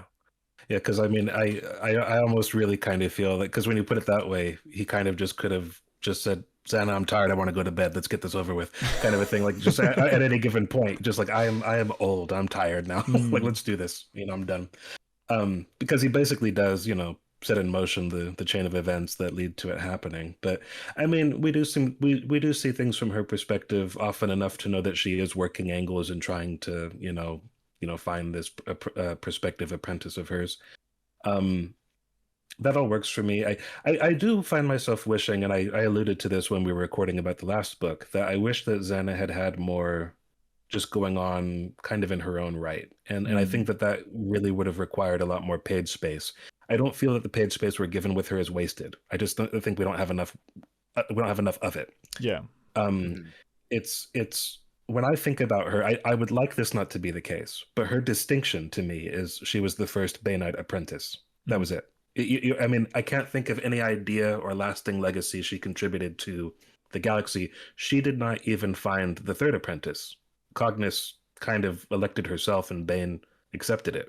You know, that's it. Just feels like Zanna wasn't left with enough of a lasting legacy. They're called the Baneite Sith for a reason. It's exactly. not the Bane and Zanna line, you know. And we talked about last time with the motivation issue. She lacks core motivation. The motivation that she does speak to it is very much just inherited and given to her by Bane, which is again fine. But we need to spend time with that. We need to have her consider that. We need to have other people addressing that and kind of teasing it out of her, etc. And play with that space so that we can see, okay, this concept of legacy, this concept of inheritance. How much of me am I putting into this? You know, how much of the legacy of the Baneite Sith is a direct result of me. We don't get any of that. And on top of that, within the plot and really the story as well, she's being very reactive. There aren't many proactive measures she's taking here. She's thinking about things, but with Set Hearth, it's obvious from page one that was never going to work. But she's trying to roll with it because she's reacting to the situation around her and trying to keep things together. She's trying to force something that doesn't fit. And I think in some sense, it might not be in the context of a relationship, or certainly not in the case of an apprentice. Nobody can relate to that one in real life. But someone's been in this situation some way, whether it's a job or something that they were trying to make where it was a good salary, but I hate this job, or I studied this, so I should be in this field, but it's not really for me, or whatever. I mean, there's so many times it's that sunk cost sort of fallacy at play, exactly. And it's nice and to also see that wanting something to be true. It's a very relatable, very very human story, and I like that it's a part of it. But it should have been a part of her story, not the last thing she does before she assumes the mantle. It was a misplaced situation for her to be in. This could have been the start of her kind of decision making of, okay, I'm considering turning on Bane. This is the start of the story at the very beginning, and then by Act 3, she's moved past that. She's got rid of Set Hearth. She's used someone else to kill him and replace. That was the test to replace the apprentice and become the new role. Once I've got this set in place, I now have this time and situation ready to take on my master. And and that second apprentice was chosen by her. And maybe even was a disagreement with Bane on who should be the next apprentice after her. Like she turned down Cognis and went for one of her own. For this reason and that reason, and this is what we're doing in the future. Showing that she's taking control, taking the mantle, taking responsibility for the movement forward of the grand plan and the Sith legacy, because it is all just Bane, right up to the last moment of the fight too. She has like a unique skill set and like, you know, unusual abilities, but her actual character, there's not a lot that stands out. And even that kind of works with some characters, like the original iteration of Darth Maul. It works for Maul because the point of him was that he was like slavishly devoted to Sidious, and he was a living weapon, and he was just like a vessel of hate, and he was incredibly well trained in like the martial arts side of things, but he wasn't. You never really did think of him as ever being the Sith master. You know, and he rarely ever alluded to it.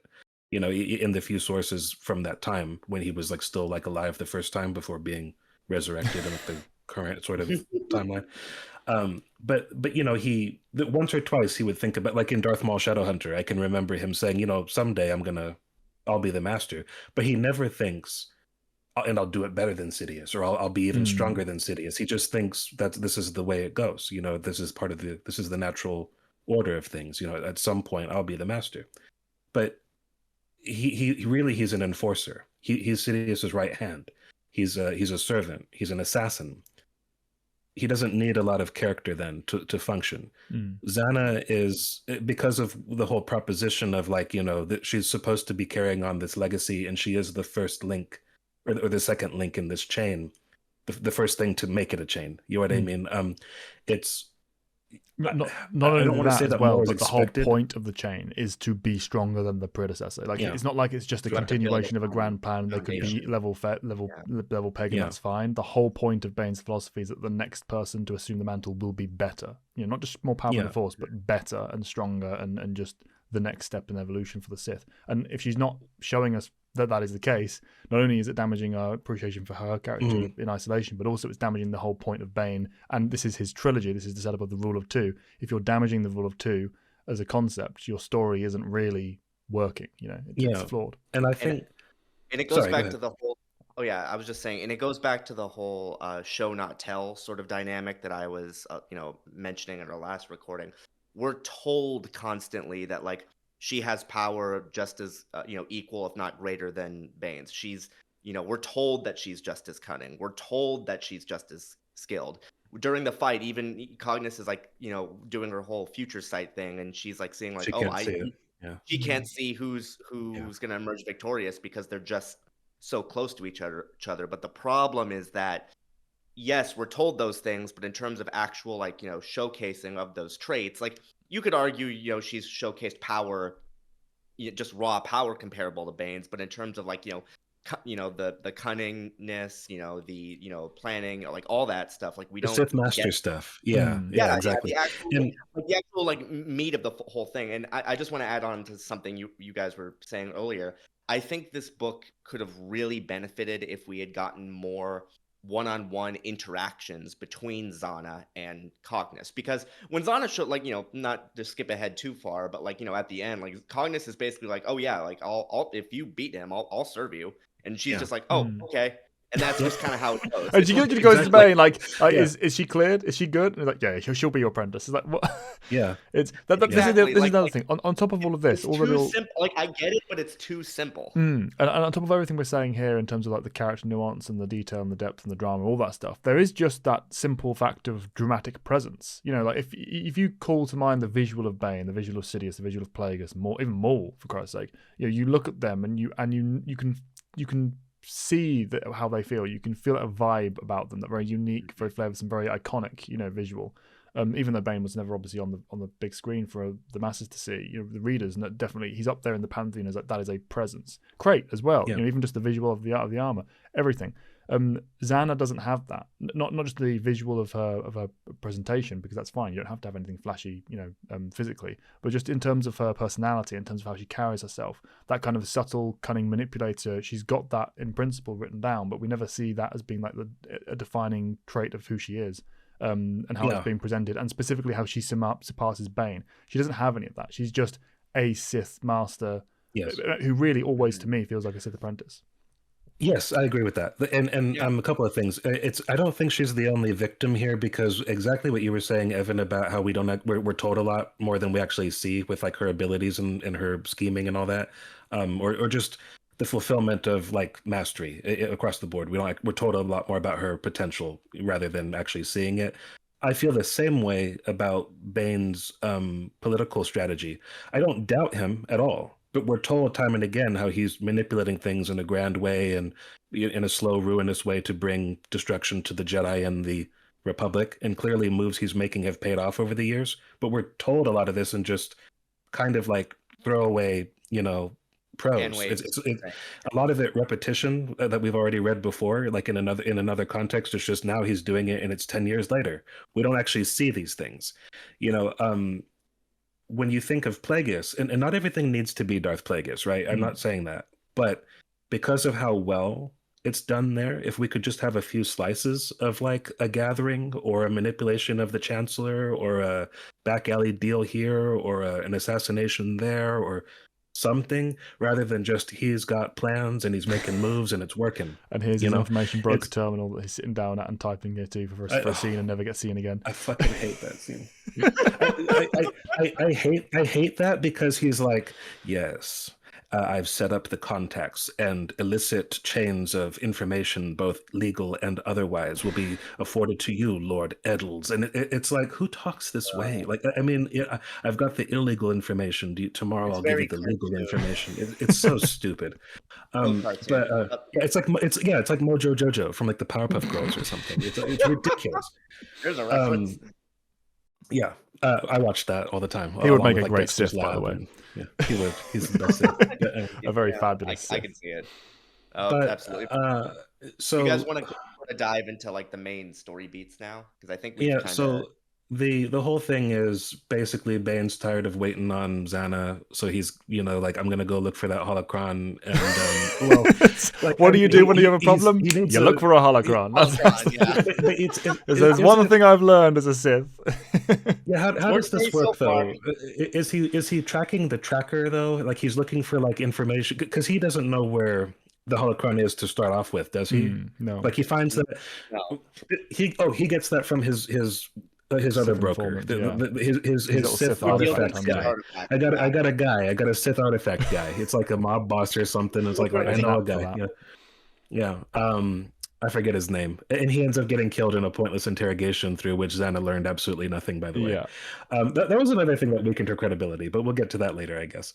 But anyway, so he that's what it was. He's going to look for the holocron, but he kind of concocts some reason to get her out of the way, and he wants her to go. What does he want her to do? I know his excuse. He needs her to leave. It's a ruse so he can go take off on a secret mission. But what does he tell her? Reacting to what happened in the mines. Why does he even know about that? Like, what was his connection to that? Was it because a Jedi died there? That was it? That's all he had to go on? Because Med Tendar I think so, yeah, I'm pretty sure because the record of Jedi being killed there says they wouldn't have sent a Jedi for nothing. There must be an artifact of some kind there. It's POV, in fact, in Med Tendar, right? So this is fine. I liked the way that this sequence was written. It reminded me kind of like an episode of like Star Trek The Next Generation, where you've got like these warring factions and a Jedi's trying to be Captain Picard with like doing diplomacy and it's not going too well. I liked that. It was a nice way to open the book. Some exposition done through dialogue without it just being. You get the information of the opening crawl, but it's done in a nice sequence that works pretty well. And it's the introduction to the Huntress, aka the future Darth Cognis. So Med dies. That's what it was. He was there mediating the whole thing, and the Jedi are kind of have like a foot in both realms. They are trying to smooth over the conflict, but what they are almost borderline more concerned with is taking custody of these Sith artifacts. And because he died, that was the weird thing to me. Is like Bane didn't know about the Sith artifacts at all, right? He just knew that a Jedi died there. Like that's all he. I think he's aware that they wouldn't have sent someone there for just this mediation. There must have been a larger issue, and because they've died, there must be some kind of presence there that needs to be looked into, either a prospective Sith challenger or some kind of dark side problem they need to deal with. I think is why. And so what ends up. You think I remember it was only like 2 weeks ago, but it shows you how memorable the story is. These books. Yeah, that's what it is. Very like. Yeah, I wanted to talk a little bit about that more later, like just why I find these forgettable. It's hard to pin that down. But the setup then is that before the book started, there was a prince of the mining world, Duen, which I've always hated this name because I had a biology teacher who was not a nice man, and his name was Duen, Doan. So Oh, dang. anyway, yeah, Mr. Duen. He was a dickhead. But anyway, uh prior to this, the Prince of Duen was assassinated kind of by accident by the miners who were like a Revolting because they want to be party. treated. They're being mistreated Yeah. by the royals. Yeah, So and they had a bloody it kind point of as well. It's just funny Yeah. considering the rest of the characters' POVs we get for this. By the way, we're just gonna ignore the fact that this is very similar to what was going on Sereno in the last. Yes, book. yeah, that as well. Recycled as well. ideas. Yeah, did we even mention that in the list? Was that on the list that we talked about yesterday? The fact I that don't it was. think so. Yeah, that's another one for the list, Evan. Yeah. Yeah. But anyway, so the prince, whose name I think was Garen, he gets killed inadvertently, sort of, and that worsens the tensions. Obviously, that dissolves any possibility of peace. And as this contentious meeting between the miners and the Jedi it's interrupted by an assassin who is Cognis. We'll talk about why she's here when we get to Lucia and Sarah. But that is kind of how all parties kind of converge on this world. The impetus for people being at specific places at a specific time. Yeah. Now, I have a question because I've already forgotten this. Med was trained sort of like alongside Setharth, right? They kind of did the same job. At the temple. They were both students. They were both students of what? Does Oba? No. Oba, yeah, Oba. Yeah. Now, what is Set's game like? How is he involved in this? Because he's the chief suspect of Oba. He wants the amulet. He wants the artifacts. Yeah, he wants the artifacts because he's a dark Jedi and he's just into that sort of stuff. It's literally that. That's his whole motivation. I'm kind of into these amulets, these artifacts. I'm taking them for myself, for my own power. Why not? Also, by the way, he does nothing with the artifact. The actual artifact itself, it isn't even a MacGuffin that's relevant to the story because he just gets it and then doesn't care about it for the rest of the story. It's a trinket. Even though it specifically calls attention to the fact that it was affecting that individual, who was getting a bit more aggressive and hostile than he was otherwise known to be. So it brings up and flags it as being semi-relevant, and then just does nothing with it the rest of the story. It's just a random artifact that's sat in his collection. What's funny to me about it is because he's innocent of having anything to do with this. You know, he doesn't do this. But he's the chief suspect of the Jedi because obviously they don't know anything about the Huntress or Lucia's involvement. And also there couldn't possibly be any other dark side ever anyway. It has to be a fallen Jedi. He's definitely the biggest threat in the galaxy right now after having fallen. Because Jedi stupidity in this story. All relative, I suppose. I mean, you could also argue that he knew who Med Tandar was, and that probably helped spur his interest in what's going on as well. So, but what is Setharth doing when we first meet him? Because he was having some kind of weird, like a deal that didn't go quite the way he was planning. Like, was he just with that Rhodian guy at the bar, right? He was just tracking down the amulet. It was basically finding out where it was. Who thankfully wasn't Groshek. Yes, because it would have been a good excuse for him to bring Groshek back, but I'm glad he didn't. For sure. But he's basically tracking down the artifacts, finds out where they are, goes to the meeting place, kills the terrorists. It just feels like so coincidental. Everyone just has something to. Because Set wasn't necessarily really even fully onto something. He didn't have like an ironclad plan. He did not hire the Huntress to do what she did, and Lucia didn't do it because of the Sith artifacts. It's all just kind of. It's too simple. Everything feels too small. Like this particular story. Exactly. That's what I'm about to say. It's fine. In fact, we wouldn't even bring it up as a critique. It's perfectly serviceable in any other story. But because this is the story of the Sith, the Rule of Two, the grand plan, this is supposed to be that fermenting first link in the chain as you were talking about. The fact that this is the story that's been chosen to be told, he could have, not that I want this because I love Setharth as he is, but Setharth could have been a secret Sith competitor that sends Cognis to do this and is extracting, they discover this threat to the plan, they have to deal with it without being exposed to the Jedi, and this could easily get out because of their sloppiness, exposing it with Tendar, etc. All of this is a potential problem they have to solve, all while realizing, but we're also about to have a showdown between ourselves. Are we putting that on pause? How is that interacting with the Rule of Two while we deal with this other threat? Lots of complicated things that could have been put in place to kind of have this kind of roller coaster of a plot and a story alongside as the capstone of the trilogy for the two. But instead, it's just this much smaller story setup that's happening with these random characters we know nothing about beforehand that don't go anywhere afterwards. I mean, they do, but because there's no follow up to this trilogy, they don't. And it's all wrapped around the lovely wrapping and context of Sarah and Lucia, who just do not matter. They just do not matter to the rule of two, to Bane, to Zanna at all. They're just pawns to be stepped on. Well, that's narratively speaking. That's the thing. It's like, okay, so let's talk about Sarah and Lucia then. Space. Yeah, let's talk about them, because that's the weakest link for me. Because if you had, there are a number of ways to make this work. How they ended up, where they ended up, it's like, yeah, they I contend again. I want to underscore the fact that I don't think Lucia in particular, I don't think should have ever come back unless you had beefed up her role in the first one. That was a clear sign of desperation. Bane hasn't met anybody else. It either had to be her or Groshek. That was it. Those are the only two people. God, it wasn't Groshek. Quick question I meant to ask earlier. What do we think about Groshek not coming back again? Are we happy with that? Because I am. Glad about that. I'm totally not just because he would have been done dirty by it, but even if we had a chance of getting a good scene with him, are we happy that it didn't come back in? Because I like that he stayed in the past. Yeah, so I'm very happy about that. Just checking. Perfectly fine the way he is. Yeah. But so sorry, I didn't mean to derail. No, it's okay. So Caleb, after he became much lamer and became Khalib in my mind, when he ran out of good ideas and just decided to hide under his cellar for 10 years. I know he didn't. I know as a joke, right?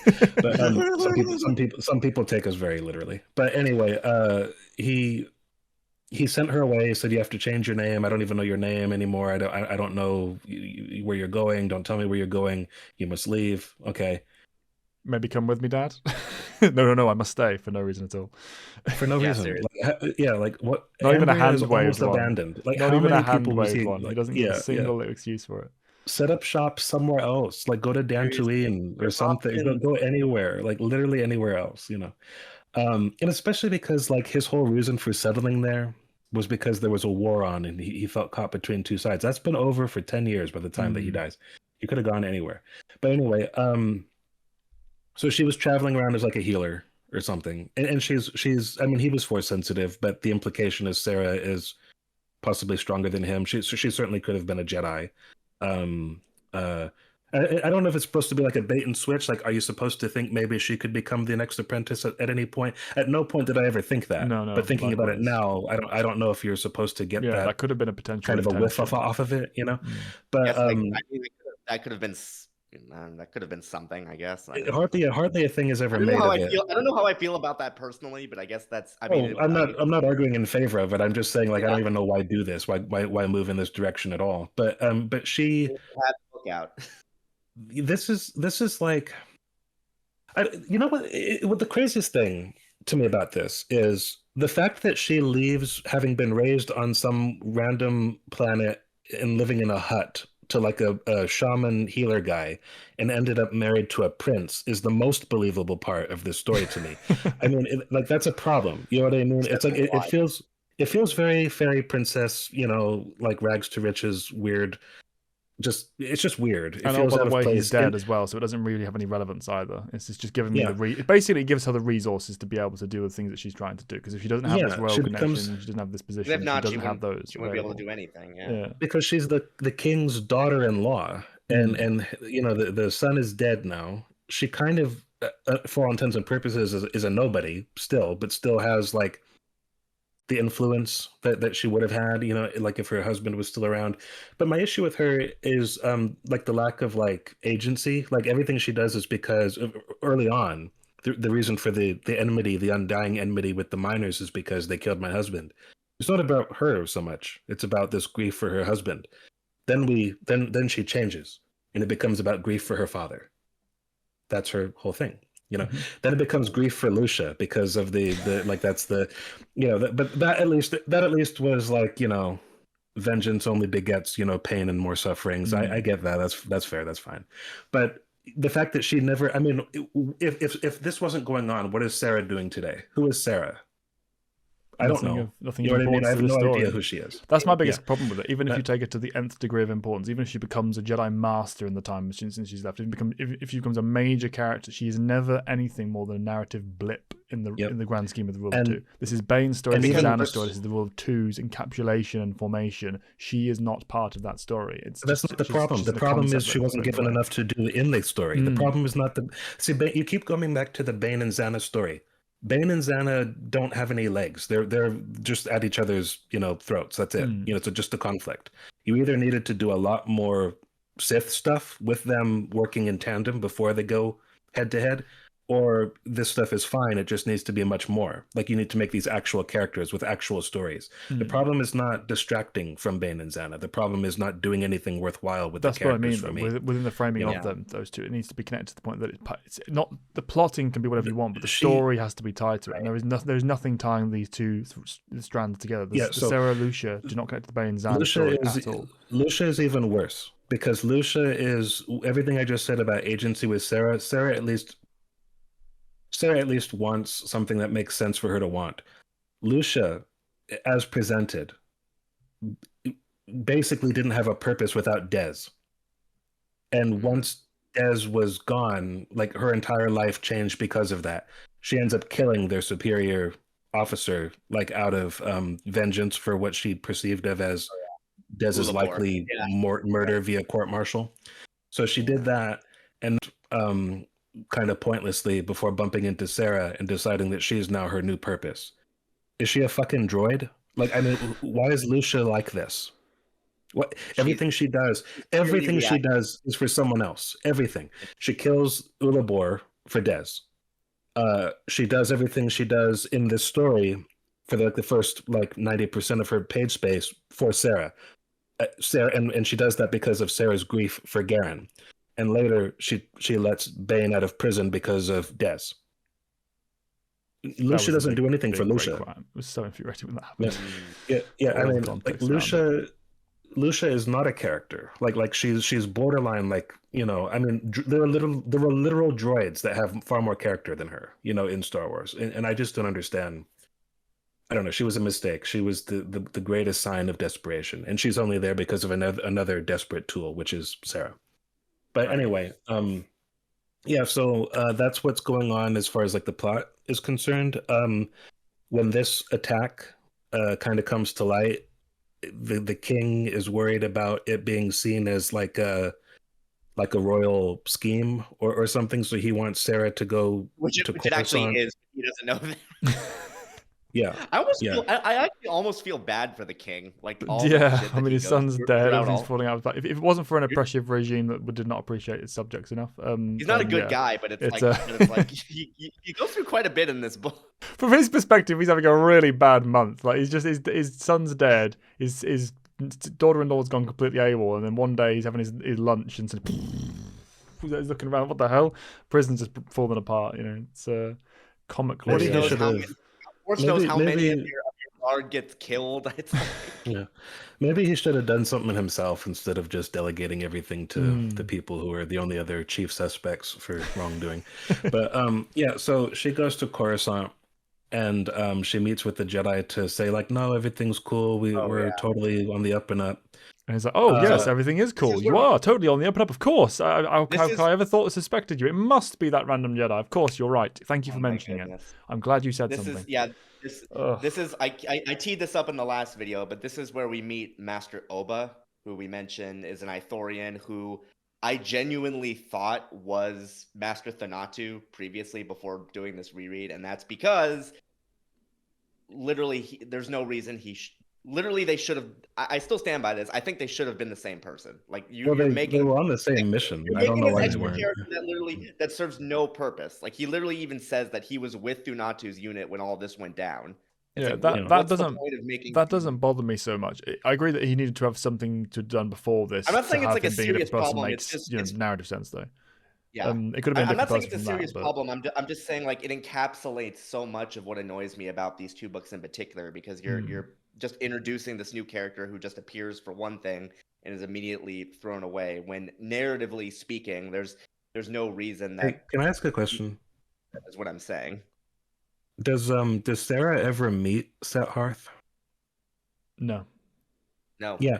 So like she goes there and he's like, let me tell you all about the most notorious scoundrel living in the galaxy. It's Set Hearth. She never meets this Right. person. Effectively, it's just like who? Like okay, Yeah. whatever. So anyway, like you know, like back to why I'm here, and then a And- big like I don't remember how this happens, but this is the worst like expository thing I've like almost ever like Oh, and let me take you to certainly the in the trilogy. memorial so that we can I can Why show does he you. do that? But like, what is Yeah. what is the reason given for why he's like here? Let me show you. Why does he do this? I don't Is remember that at beyond least- just the idea of this is what we're talking about at the moment. Might as well show you. Yeah. But why are we think that's talking literally about it? You know, I mean, I can't remember what was said, but it was just literally like, okay, let me take you to the memorial. And Yeah. like here, like was you would think that this these are the actually- only Jedi to have ever died, by the way. Like just it's the only memorial in the house. You know, and so the names are like You know, they- Farfalla and Yeah, Raskta. Yeah, and And then Caleb. Caleb of Umbria. It's like, what happened? What happened to this one? It's like, oh, my dear. It was They tore torn limb from limb. Oh, it was awful. Oh, man. Oh, you should have been there. Oh, I dream of it every night, you know. And then Oh, she God. asks the most like obtuse questions, like why would it even occur? She's like, the Sith. What did he look like? And he's like, oh, you know, he had black hair, I think, and she's like, Not here. overly tall. No, he Yeah, was but he was bald. bald as fuck. Yeah, he was bald as fuck. Like, there's no way. Like, and it's like And he was it's- lithe no one and said lanky, anything not about strong this. in frame, and No, it's like, this oh. is Yeah. suspect slightest, by the way. Yeah, you know, it's like, was he big? And he's like, no. Like, why the fuck do you want to know that? Though? Like, you know, he's not overly so. He was about like average, you know. It's like, the fact that it's a shaggy Give all Jedi. of this to a Jedi master. Exactly, He a doesn't Jedi bat an master, and eye. he's not like, and bear in mind, he's Yeah. also supposed to be thoroughly suspicious of her for other reasons anyway at this stage. The fact that she has a potential Yeah. connection or knowledge of this person He's should just be going flagging on red and on lights. about. And Yeah, the annoying he thing just- is the framing of this. I actually quite like. I like the concept and the idea of if you get them talking, if you get them teaching, if you ask them questions, it leads them down. I like that as a general mechanic of manipulation in general, but particularly for someone like a Jedi Master of his type, I think that's a really cool idea for getting around the whole Jedi perception thing. But it waves out at the start and just rides that one trick all the way through the conversation. And it makes it out like the second you ask a Jedi Master a question, oh, you've asked me a question, so I can teach you, and you must be just a harmless student, and all that stuff. Well- It's infuriating. Exactly. It's exaggerated to the point of total unbelievability. Like if this had just been like, oh, maybe one or two little snippets, and then we get that explanation, and then we get that dialogue, like you could at least somewhat buy it, especially since it does like call attention to the fact that she's force sensitive too. So Yeah, exactly. Maybe she's influencing. Maybe a little his bit, ability yeah. to perceive her is like a slightly more limited than it normally would. Like again, in theory, that's all fine, but the problem, like you were saying, Colin, it just keeps going and going and going until it's like, wait, this literally does not make sense. And it's like Oba just comes off as completely incompetent, which is just dereliction of duty. Like he should have had someone following these two extreme suspects to clarify. And even when, oh my god, Also- even when he's also, like, he I'd never like to send brings this someone up back to with corroborate anybody this else. as well. I'd like to send someone to corroborate what you're saying. Oh no, you don't need to do that. I mean, what's the point? As you say, it'll just cause some political tensions. And it's like, oh yeah, you're right, political tensions. It's like, come on. Even with the fuel that we talked about last time, with how you could have set up a much more dynamic and problematic political situation and crisis in the backdrop to kind of help sell everything that's going on right now and tie it to that larger grand plan connection thematically.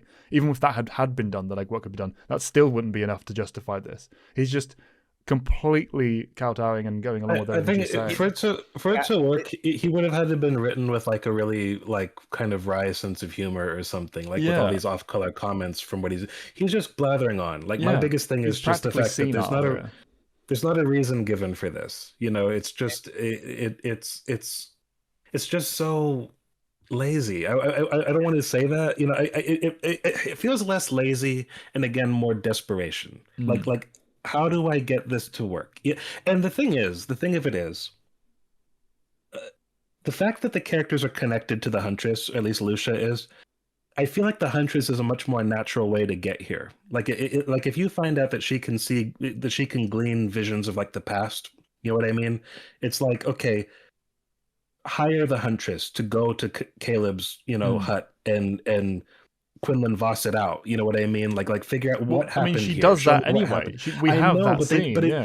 I know. So it's the perfect time to but get all of this. It's accidental. Yeah. It's not done. It's not done through the will of Sarah and Lucia. Exactly. You know what I mean? It's not done. It's the fact that even accidentally, it does happen, and it still isn't used to be the the crux of answering that problem for him. He didn't need to have this. It's master. like everything just feels so incidental and silly, and it just feels like a desperate man, the author, I mean, grasping for ideas, they're not all core bad ideas, like at their core. It's just they're not strung. I mean, some of them I just think are bad, like Lucia, for example. But in to extent, even Sarah, I really think that we could have.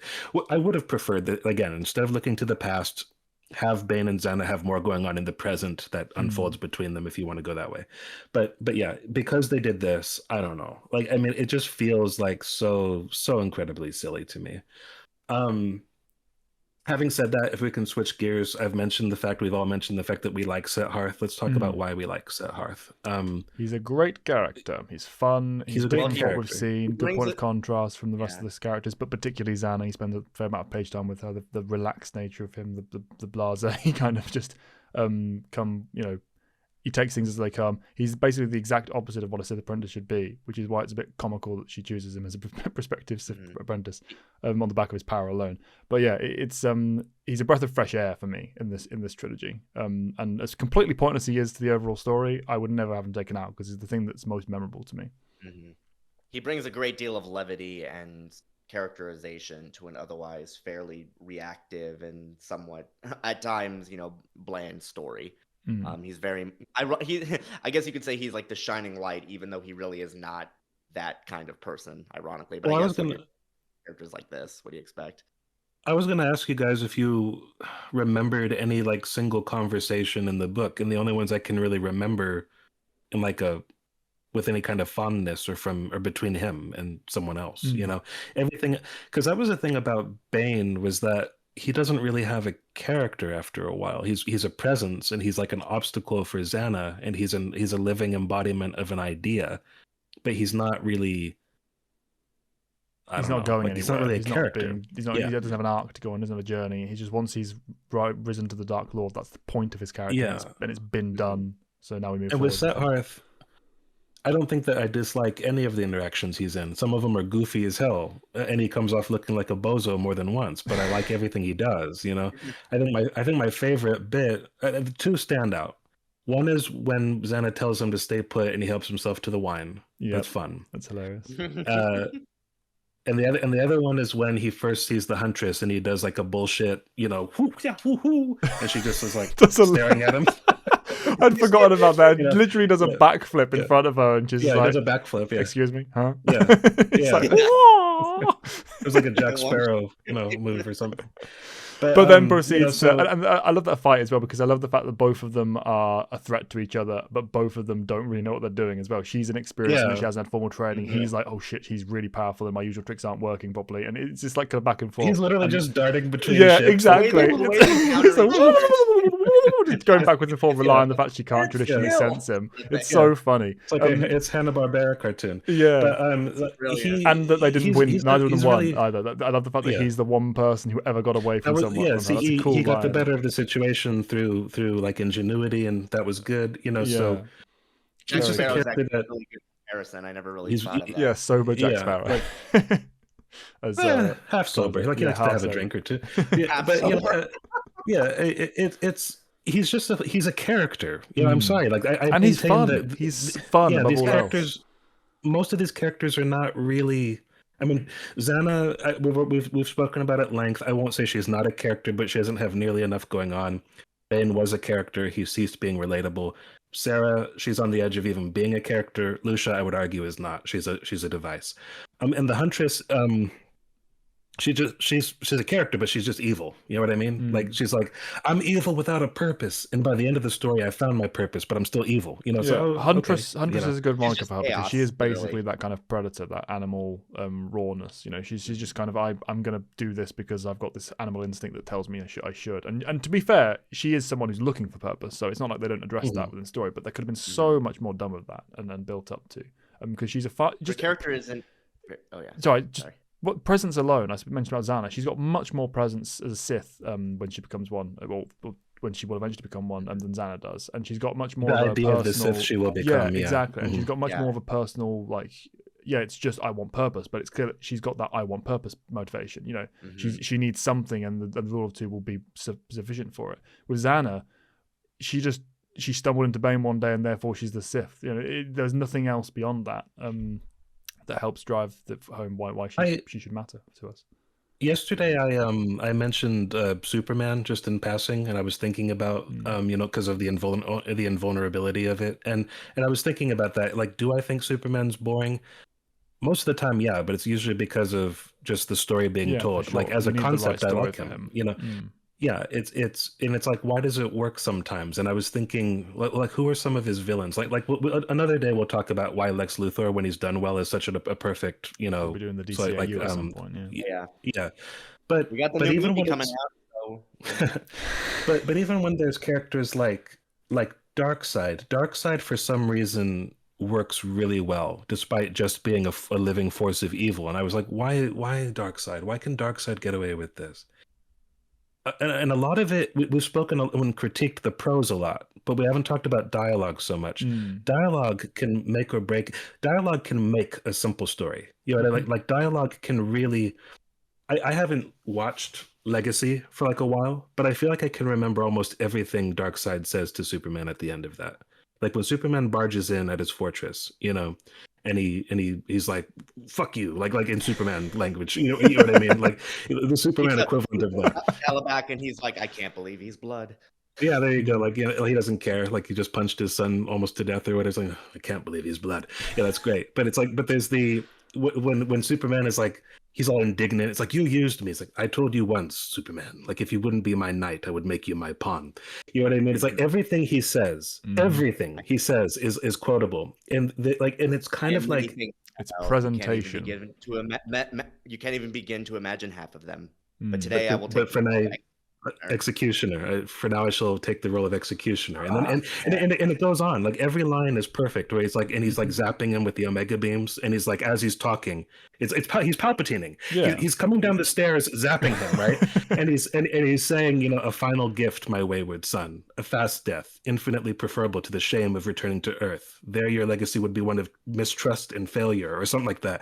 Like, and he calls him a pariah, desperately chasing the favor of a world that cursed your name.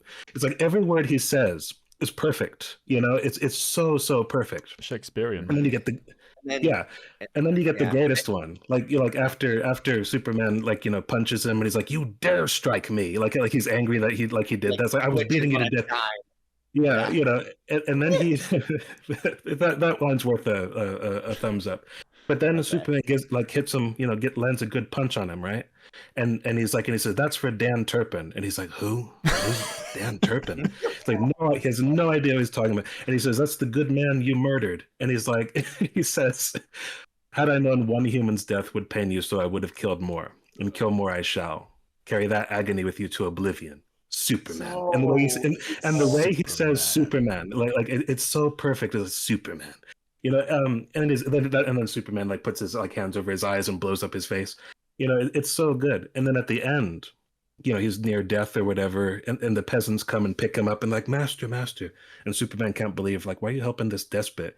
And he stops him. He's like, "I am many things, Kal-El, but here I am God." And that's the end of it. It's like perfect. This is a simple concept. This is living embodiment of evil, right? It's like he's the perfect voice for the character. No one ever played the character better.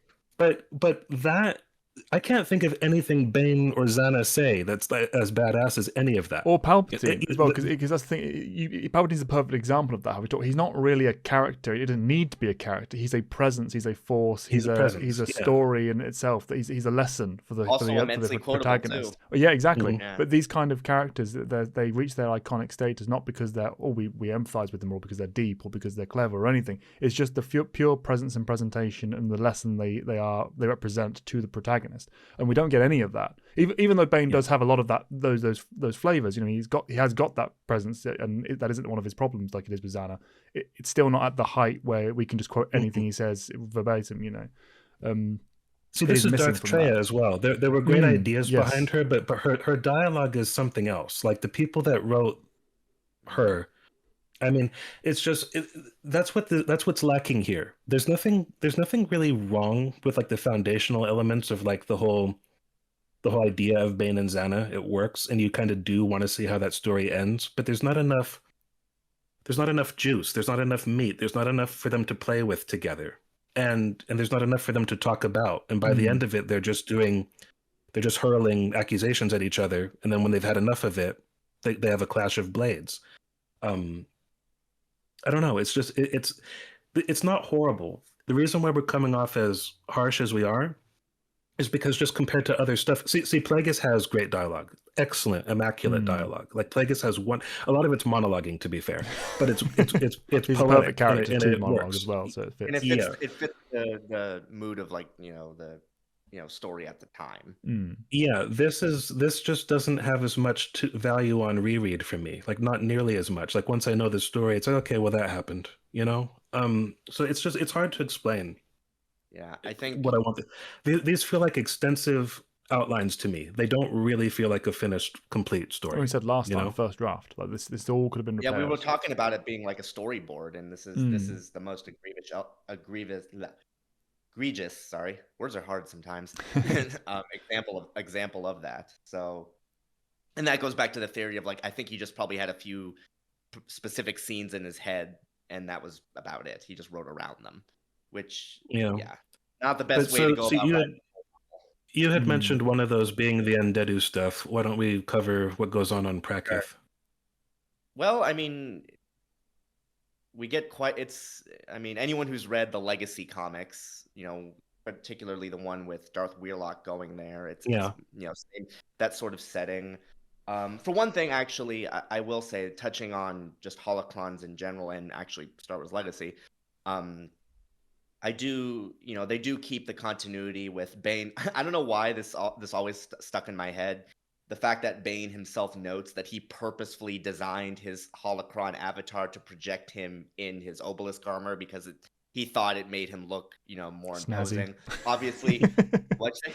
Snazzy. What'd you say? Presentation. Yeah. Well, to be fair, it is like an iconic look for the character, so I can understand why they did that. Also, it ties into the fact that when we see his holocron in the Legacy comic, when Krait's talking to it, he is wearing that, so they had to sort of. Although, funnily enough, I originally thought that the book actually preceded that comic, but no, it's actually the other way around. So I think that is sort of something. I believe so anyway. I have it written down right here in my notes. Oh, I didn't know realize that. I hadn't realized that. Yeah, because Legacy issue 5, came out November 1st, 2006, and this book came out I always forget December Legacy's 8th, that old. 2009. Yeah. In my head, for whatever reason, Legacy came out like 2010, 2011. I don't know why. Well, it felt like it was going on for quite a long time. But it had like 13 volumes, so yeah. But now that you say that, I put off reading this one because I read Rule of Two when it was a new release. I bought this one when it was new, but I kind of like.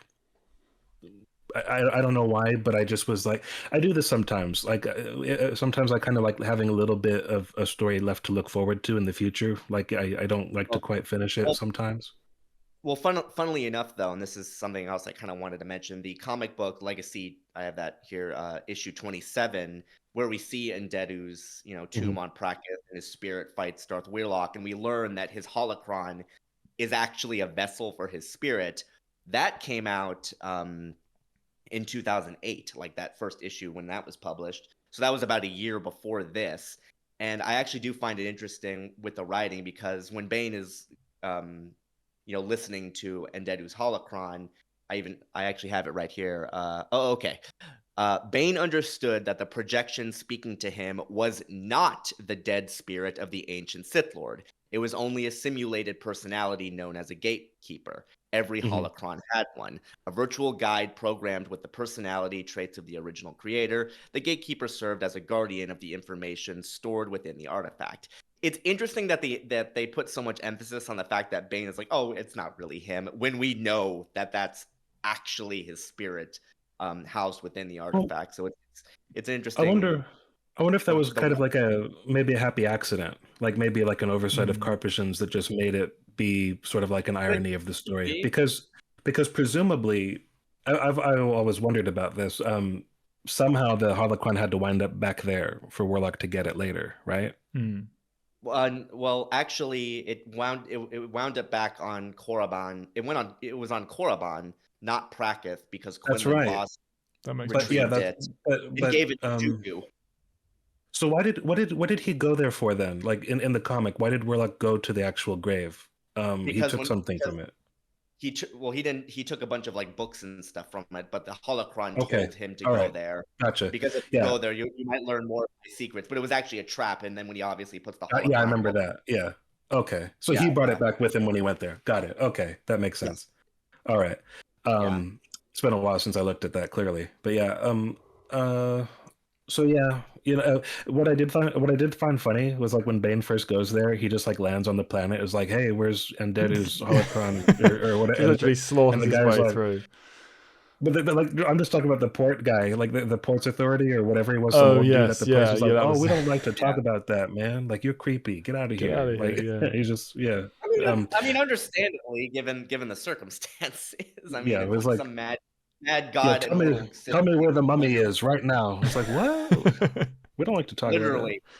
he Yeah. is very much the But mummy. Now that I think that's pretty yeah. accurate.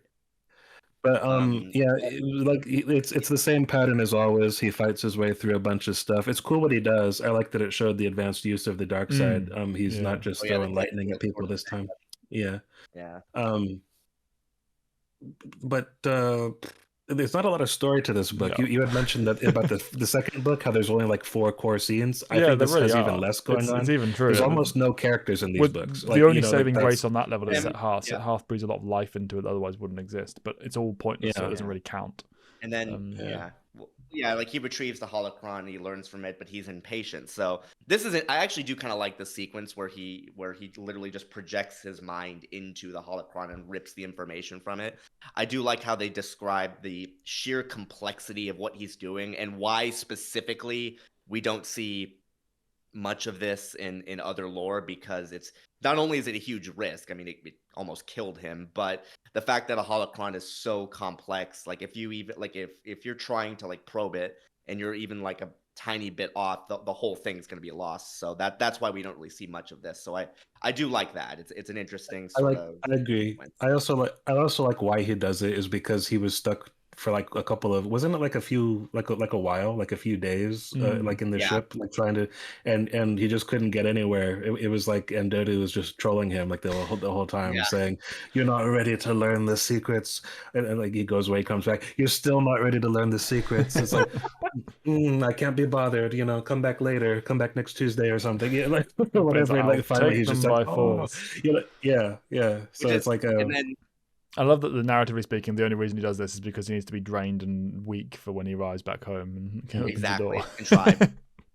But yeah, when he's doing that though, it's like, and I have it highlight, like with each adjustment, the gatekeeper's image flickered and cried out, but Bane was oblivious to the simulation's artificial suffering.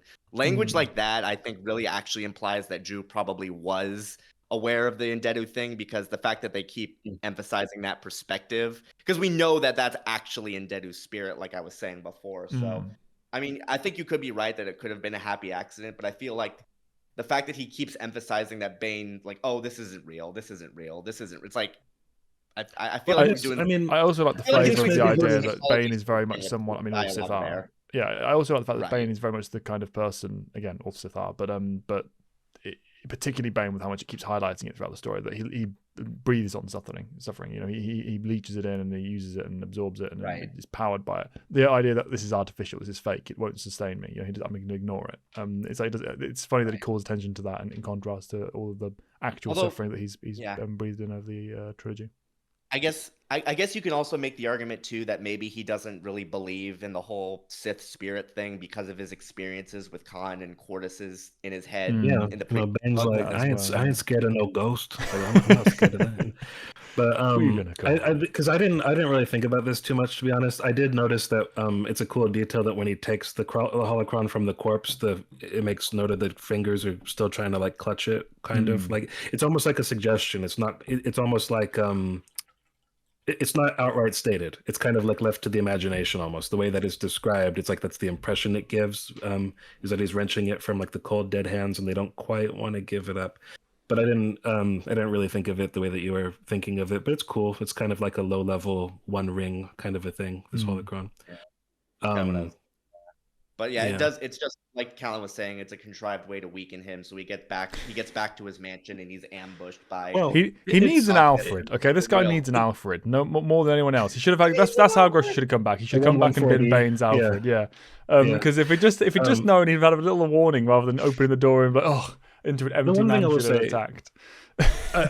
For contrivance sake, I would say that this one doesn't bother me, and also because the Huntress has the signature ability of like the force suppression. Exactly, so it's fine. The double whammy of it, like he's to me, outnumbered. He has power suppressed.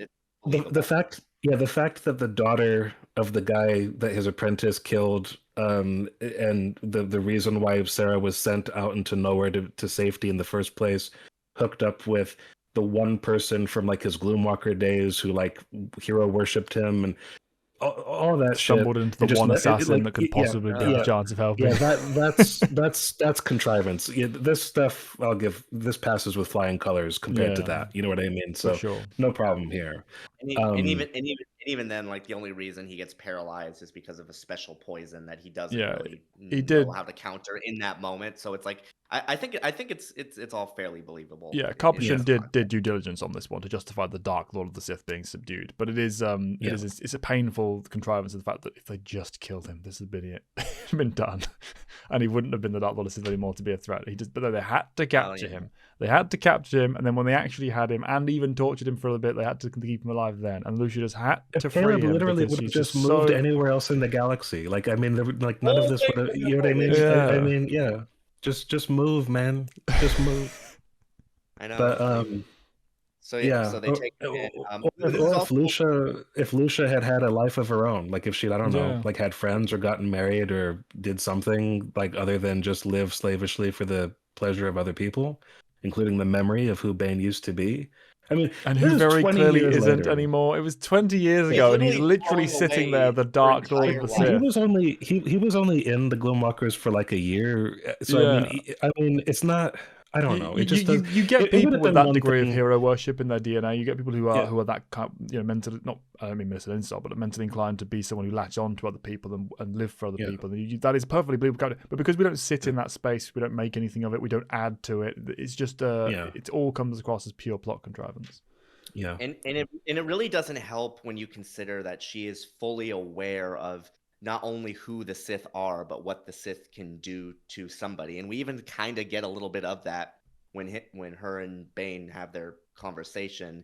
But it's like, you should be aware of this. Like, he's not the same person that you remember. There's no way. Like, he's stating it. He's stating it. Look at him like, for one. Yeah, exactly. The sunken eyes, the corpse face, the fact that he slaughtered loads of people trying to get captured. I could accept this. I could accept a lot of this more easily if Lucia had known him for like 5 to 10 years, 20 years ago. You know what I mean?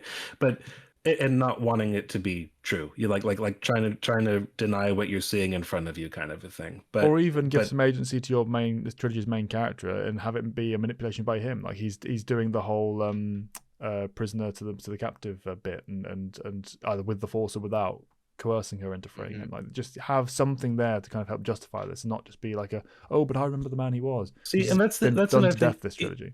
I spoke earlier about the fact that he doesn't do any of the Palpatine temptation stuff. He doesn't do any of that creepy Darksider stuff. Like it would have been really like cool to see him go like rather than she's just like less than an insect to me now. If he had gone like sadistic, kind of like manipulating or preying on her obvious want for him to be a good person, and he doesn't even do that, which I'll give him the credit for being like the most honest Sith. He just wears who he is on his sleeve. But I mean, he doesn't really feel like, even though that flies against his own principles. It just doesn't. It does. Well, I wasn't giving him credit in that sense. I No, was no, just no, no, saying no, I he know, but just it's yeah. funny because I agree that he's the most honest. But it's weird because I like that, but it does also fly against his own principles of he should have been more cunning there if he was being smart. It's stupid to not be more cunning in that situation, which Right. goes against his idea. It's bizarre. But yeah, it's still just ridiculous that Lucia throws away her entire life, causes the death of who knows how many other people, just on the hunch that maybe he'd be able to help her in some. And Well, it's like the again, same. It's the same logic what is that Daravit? Daravit. What is It's he doing? Exactly, it's that's the what I was same. saying. It happened earlier It's the as same well. logic that Daravit used when he got Caleb or Khalib to fix Bane. I mean, it's just I care so much about this person I haven't seen in forever, that I'm willing to gamble the galaxy on it. You know, like I Yeah. mean, that's pretty much what happens here. You know, And I mean, also, and in it's this instance as well, you mentioned the fact that it could have been more of a temptation, more of a manipulation, more of a, oh, you want me to be good, I'll prey on that and turn into something. That would have been a fantastic play out just by itself. But on top of that, you've got the fact that he dodged having to worry about this kind of manipulation with his apprentice because he got Zanna at such a young age. It would have been nice to see how he's like, okay, the tricks I used in the past, I'm going to work on this one because this one's fully grown and is actively against me right now in this context. To have him solve that problem would have been another layer. I would have liked to have seen him do it to at least one person, whether that was Zanna. It could have been Johan. He doesn't have any. See, I kind of like that Johan doesn't struggle with the dark side, but Johan's really just lame. Johan doesn't accomplish enough, and Johan is actively the reason why we fail after a point, even though he's the only reason that the ball got rolling. You know, he was the only one looking for the Sith, and he was right about pretty much everything, just without a smoking gun. But then once everything was all in motion, he was actively like a child in the middle of this and just hindering everything. You know. So he should have had a moment where, I mean, I guess he kind of he had opportunities to do that to the Sith generation who trained him, like Khan and the likes of and Cordis, where he was taking pleasure in their pain and their defeat and their suffering. But that's a very different feeling. It doesn't quite feel the same as like the pure evil, sinister, like I'm the devil on your shoulder trying to like tempting you towards the wrong. He doesn't really do that, and so it just feels kind of blunt and direct, and these characters do everything of their own volition, and it almost feels like it's on a last minute whim whenever they make these earth-shattering decisions to not let the Sith screw themselves. Or I mean, he's dead to rights. He's stuck there. If but she lets him out because he used to be a good person.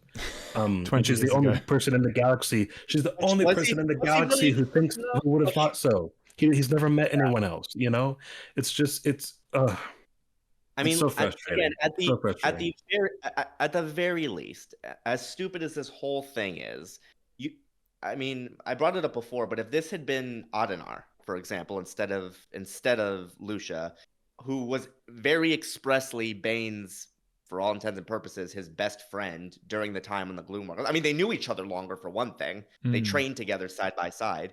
All of this would still be incredibly stupid, but if you had swapped him out, Lucia out with Adenar, you could just maybe buy some of the sort of like, oh no, I knew what he was like before justification. I'm just saying.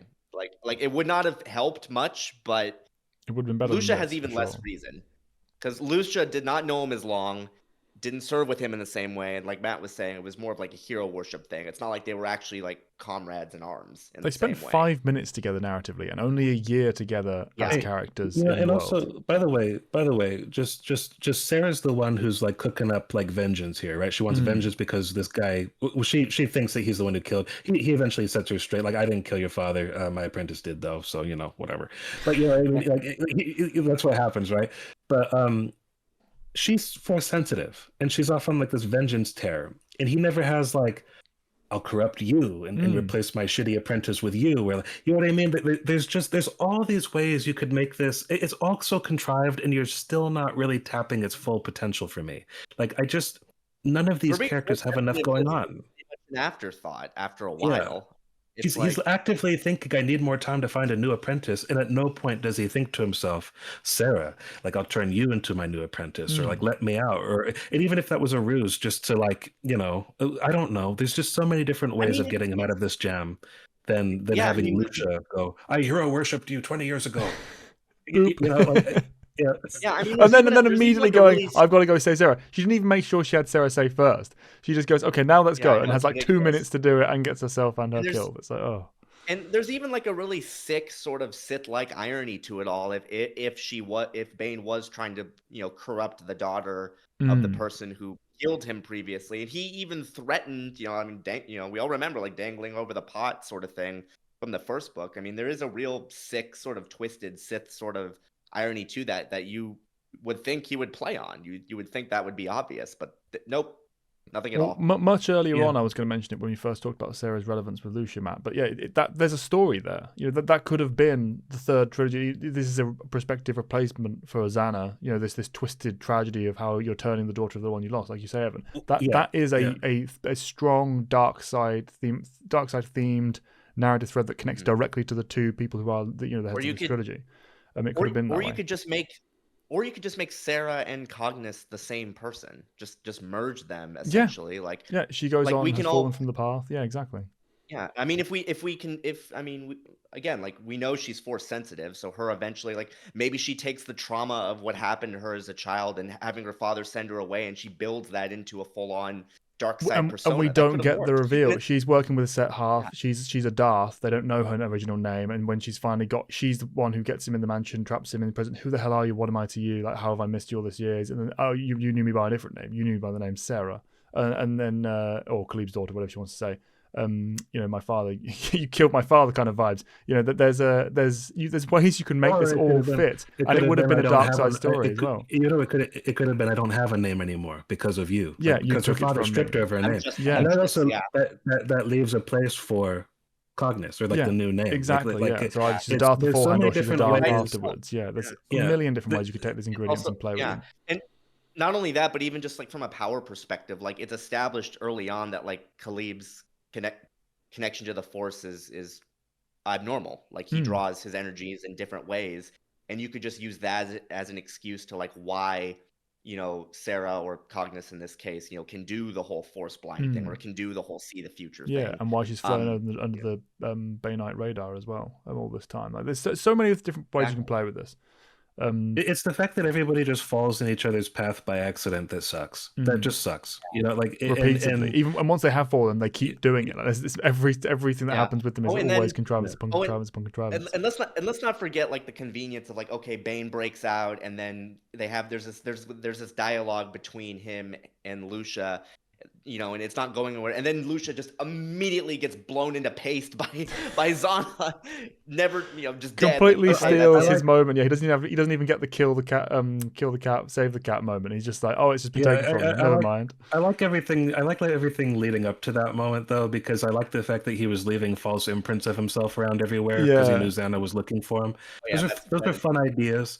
I like the fact that he uses like old, like outmoded skills that he wouldn't normally call upon, like using blasters and brawling and whatever. He hasn't got his lightsaber. That's pretty badass. I like the fact that his first confrontation with Zanna, he doesn't have a lightsaber, but he still like ekes out a defense. So it's like, and that's why I prefer him without the Orbalisk. Like I was saying when we were talking about book 2, I just think inherently he's a more interesting character to me, like without the armor. Completely. But I also really love the way he tricks her as well. It's not elegantly portrayed, but the idea is really cool. The idea is so cool. I agree with you. I wish Carpesian through Zanna specifically had held our hand less on that one, because she ruminates on it like for too long. It's just like exactly. Yeah. It's a really cool idea. Really cool idea. It's a cool idea. Yeah. I like all the stuff he does. Like he uses like a force field of like energy. Like at one point when she should have gotten him at that point, but and it blasts them both apart. And it was like that was like total like last ditch maneuver, but it worked.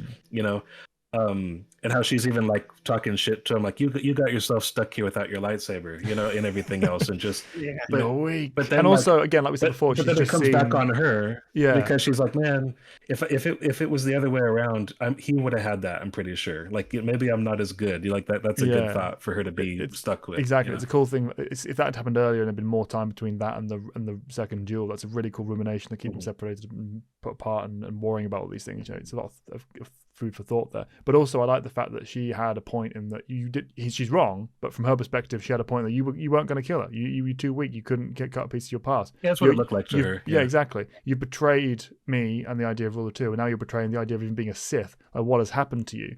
And then she sees. Sorry, it's my phone again. And she sees maybe her his hand shaking. She just perceives this weakness. Like, what have you become? We could have played with that more. Instead, it's just kind of it just left hanging a little bit.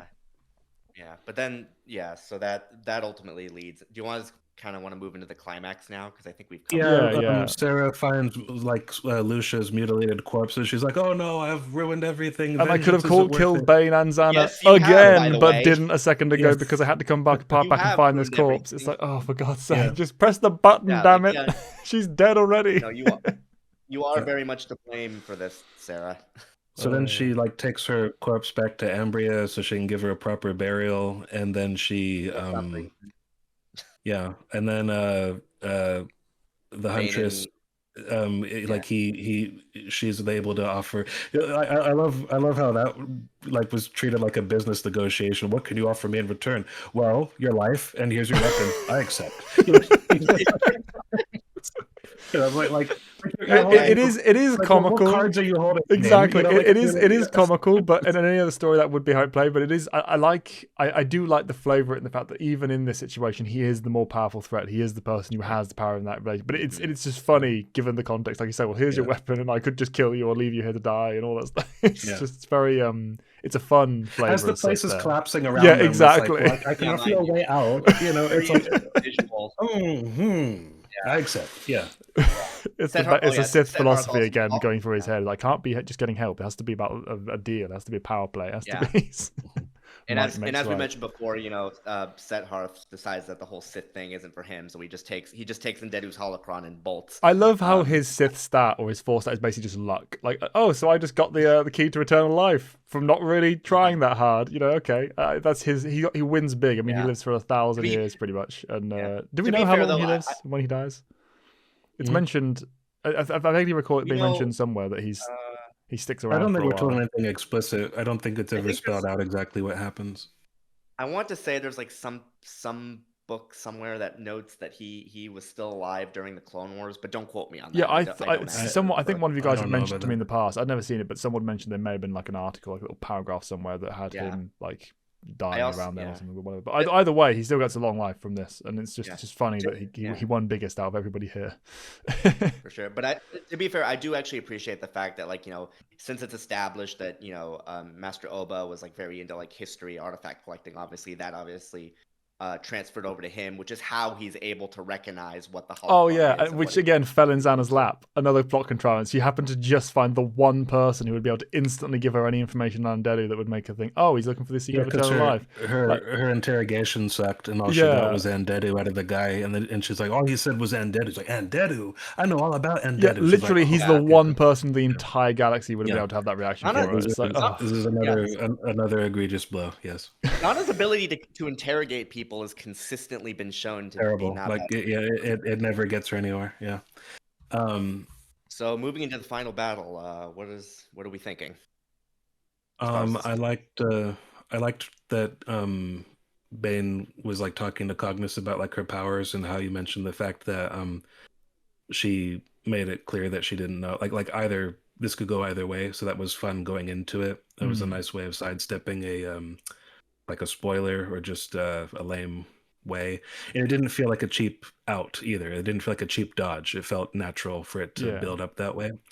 I also like the fact that Bane was thinking about how maybe in the future, if she takes over, she'll be able to influence the future, like bring the future she wants, like will it into action kind of a thing. Because that would have been cool, as like if he had won this, if he had tried to point her in that direction, and if he also unlocked immortality, that would have been like a almost like a Plagueis Sidious level kind of combo of like maybe the future can belong to us kind of a thing. But yeah, I do kind of like the fact that she witnesses this, because she's seeing two Sith at like their zenith kind of go at it. It's like, one day I'll be able to do this. That's really cool. Yeah. But the actual fight itself, I will say, I've always thought it was a little bit lame how Zanna nearly lost it because she tripped over a grave. That always felt a Kind of little, diffuses the tension a little more than it should. Yeah. yeah. Uh, Um, It felt to me it was a perfectly serviceable duel, but given the fact that we've had some really cool battles before now in this trilogy, and obviously elsewhere, but particularly in this trilogy, it felt a bit anticlimactic to me. Because it basically comes down to they fight. Zanna uses an ability, Bane tries to dodge for a bit, can't and do it too long enough, uses his final Yeah, trick, that's it. Like there's no they I think there's no character they don't to this. really. There's no like actually, argument, there's no lesson, there's no point being fought over. It's just they fight and whoever wins wins, you know. I largely agree with you. The actual choreography is really nothing we haven't seen before. Not that it's bad, but like, yeah, to your point, we don't get really any unique bits until the very end. I do like the I'm fact gonna. that her defeating him with a sorcery that we've never seen before, and the way that it's described her like channeling the energy from like Nath, and like how the tentacles Yeah. like they're made of mist, but they're still solid enough to actually like do, like, you could just imagine like the things like snaking around him and then touching him, and then the way that his pain is described too, and how it's unlike anything he's ever seen, as his Which for hand him is a big literally, deal.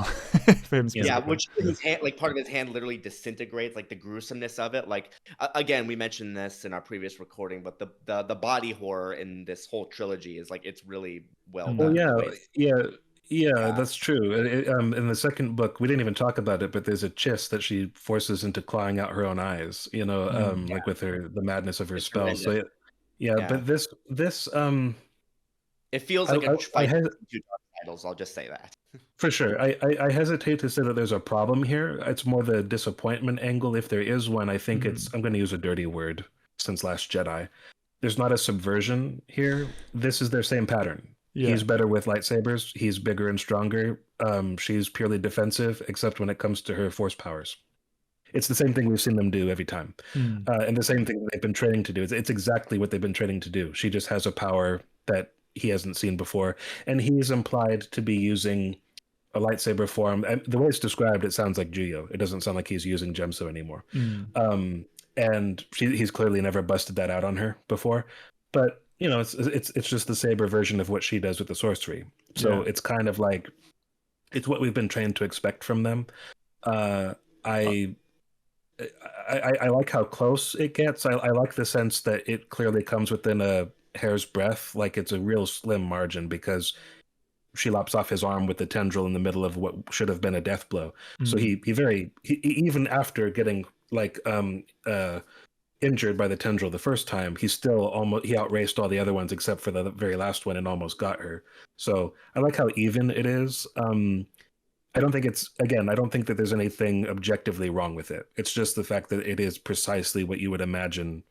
It's their pattern, unbroken. And I said before, it's more entertaining for things to go wrong in some way, or in an unexpected fashion, rather. This is kind of like whenever I talk about Brandon Sanderson, like literally in the case of Mistborn, having a chalkboard where we're saying, here's what the plan is, and then we do the plan. It's like, no, okay, so I saw the plan, now break it. Like have things go wrong, please, or deviate from just the because norm we're going to here. get a million people jump up and say in that specific context. Yes, in Mistborn things do go wrong later on. That's not what Matt's saying. But in general, there's a pattern of presentation, execution. It's very 1 to 2. There's a. I quit the book midway because I didn't like it. Yeah. So I kind of don't in my care opinion, about it's his getting best it book. wrong. It's his best I've book. never read it, I've never so read his I other don't ones, think but it from was what I well. know, reputation and details I have heard, it's a step I'd above some stuff. already been But- through Way of Kings by the time I got to. I only picked up Mistborn because you said it's better than Way of Kings, and I doubted that you knew what you're talking about because you didn't read Way of Kings. But I mean, at the same time, that's neither here nor there. The point is that whole thing of like, don't map it out for me and then do it. Like what you said you were going to do. On top of that lack of subversion as well, which I agree is an issue, there's also the question of stakes. If Bane loses, he still wins because he wants the stronger person to go on to be the leader of the Trilogy. He wants the Sith to continue this way, which is fine. That's good. That fits his character. It's nice to see that honesty and that commitment to it. He's not a hypocrite in this.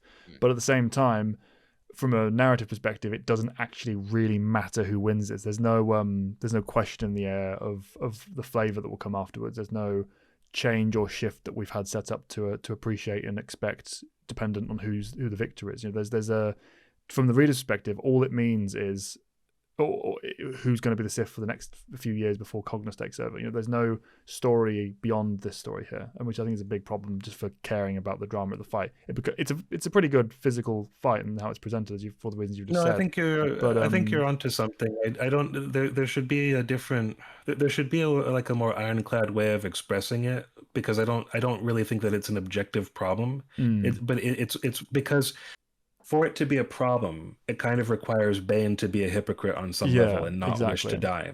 And so it's kind of like this loop. But you could have it be, I don't want to die to her. Like, I perceive a problem in this candidate. I've changed my mind about her. I'm not sure about her. There's an argument there. Like, she's saying I'm worthy, and he's thinking, no, you're not. You don't get any of that. No, he's basically like, oh, if you're worthy, you're worthy. If you're not, I'll win. Who cares? Really. He should. Yeah. I think he should think that she's not worthy, and she should be striving to prove that she is. And in killing him, achieves that. Solidifying his own victory. I think that we could have played more with that dynamic and had that kind of the sense of the character of the readers rooting for Zanna, or believing Bane. There should be a question in the reader's mind as to whether or not who's right here, and then having that answered by the victor. And there isn't. It's just the victor wins. I think it's a complicated issue. I don't know if I say that it's a problem. I think you're right about the stakes. I don't know if I agree with everything that you're saying. Not that I disagree. It's just I don't have the same sensitivity towards like the specifics of how it goes. I think you're correct to say that there's not really a sense of stakes at the end, because he does win no matter what.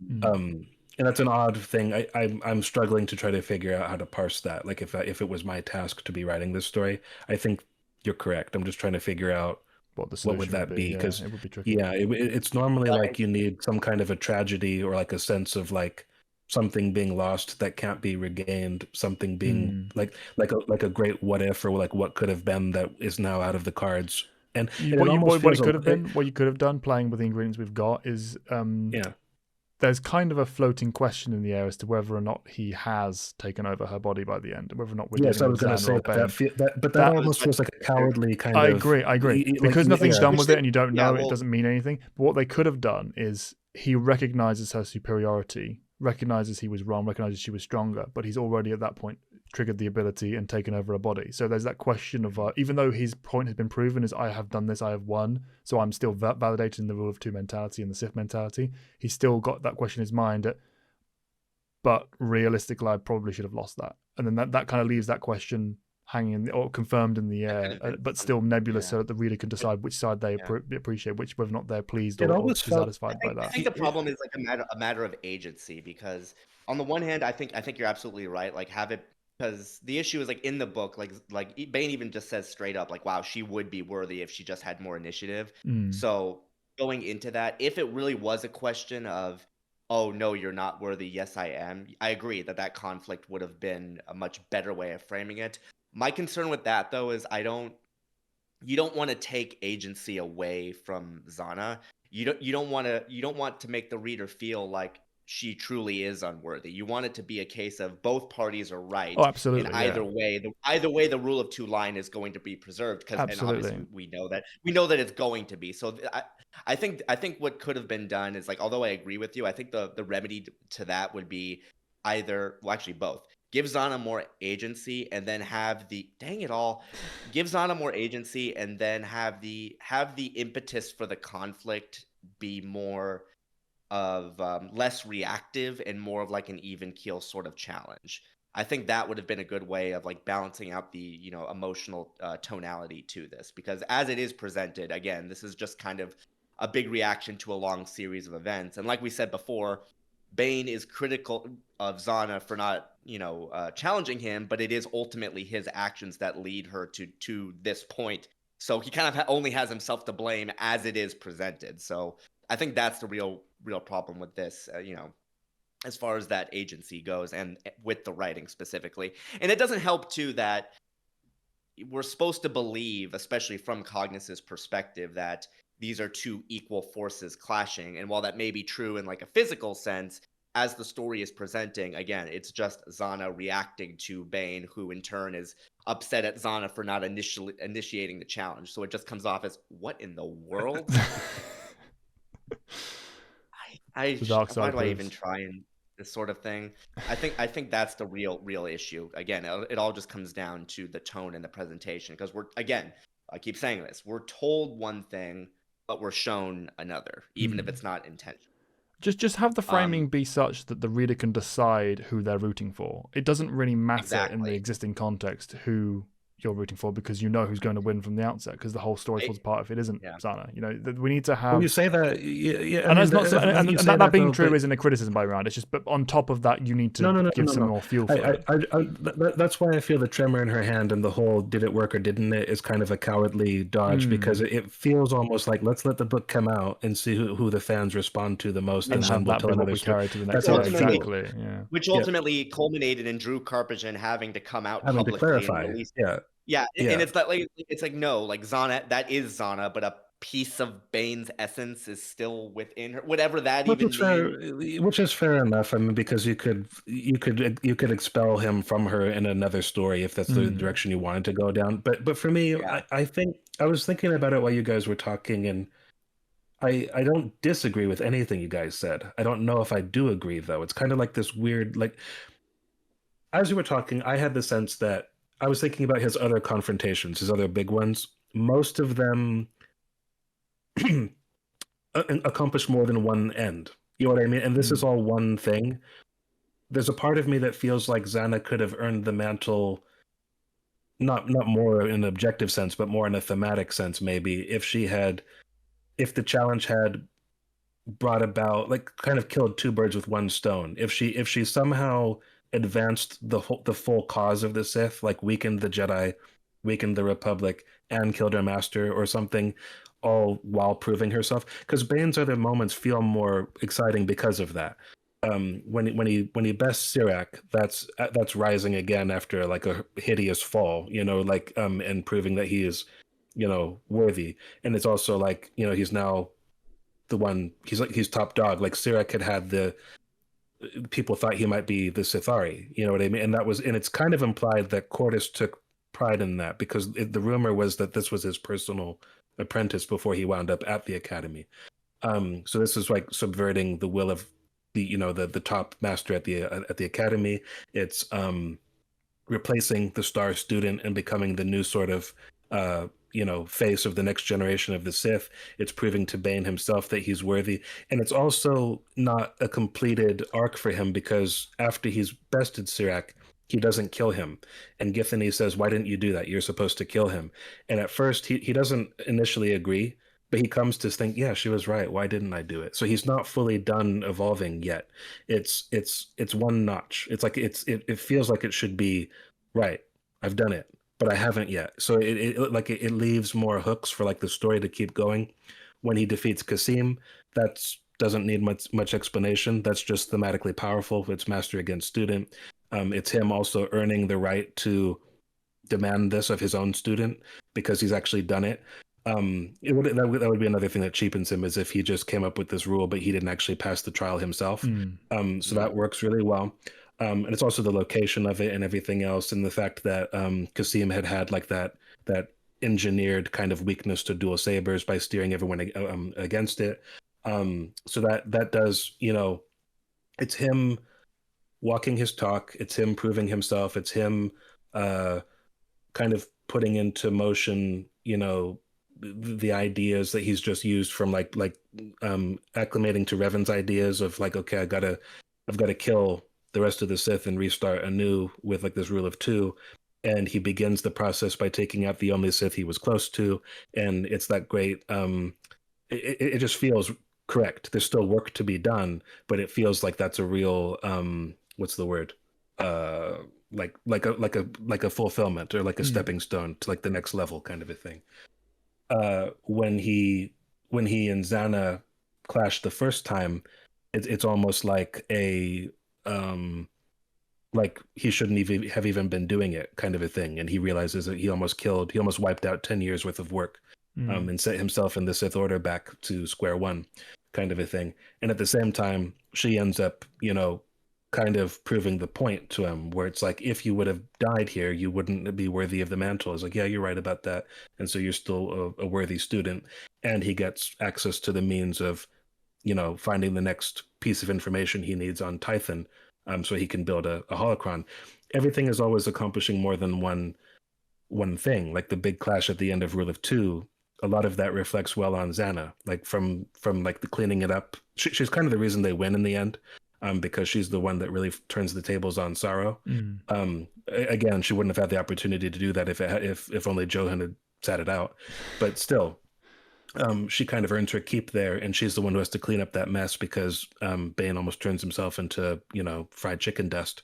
But everything accomplishes more than one thing. This is just a clash between master and student, and on one level, that sounds like it should be more powerful for that reason because it's all been building up to that. Pure, yeah. But I feel like when you talk about the stakes issue, I think it would have worked if it became more about competing visions for the future.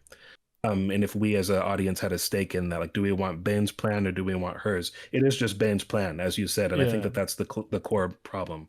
It's all just that.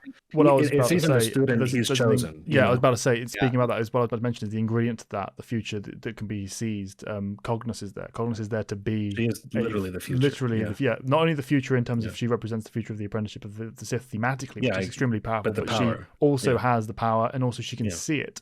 That could have been an ingredient with the nature of the fight, as in I can see who will win this, and they're wondering who that will be. And you could have had it. You could have left it nebulous. She refused to answer.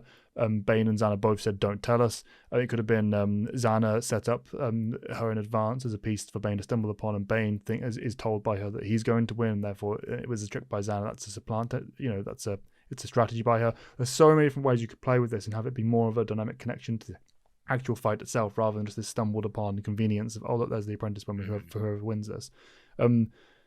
It's none of it's kind of capitalized on, and like you say, it functions as it is. There's nothing missing here that makes it fall apart. But I think there's a sense of fulfillment that could have been gained on top of that. We could have had more. You could have had this be one of the greatest thematic fights in fiction up there anyway, and instead it's a pretty cool lightsaber fight that ends with Bane's death.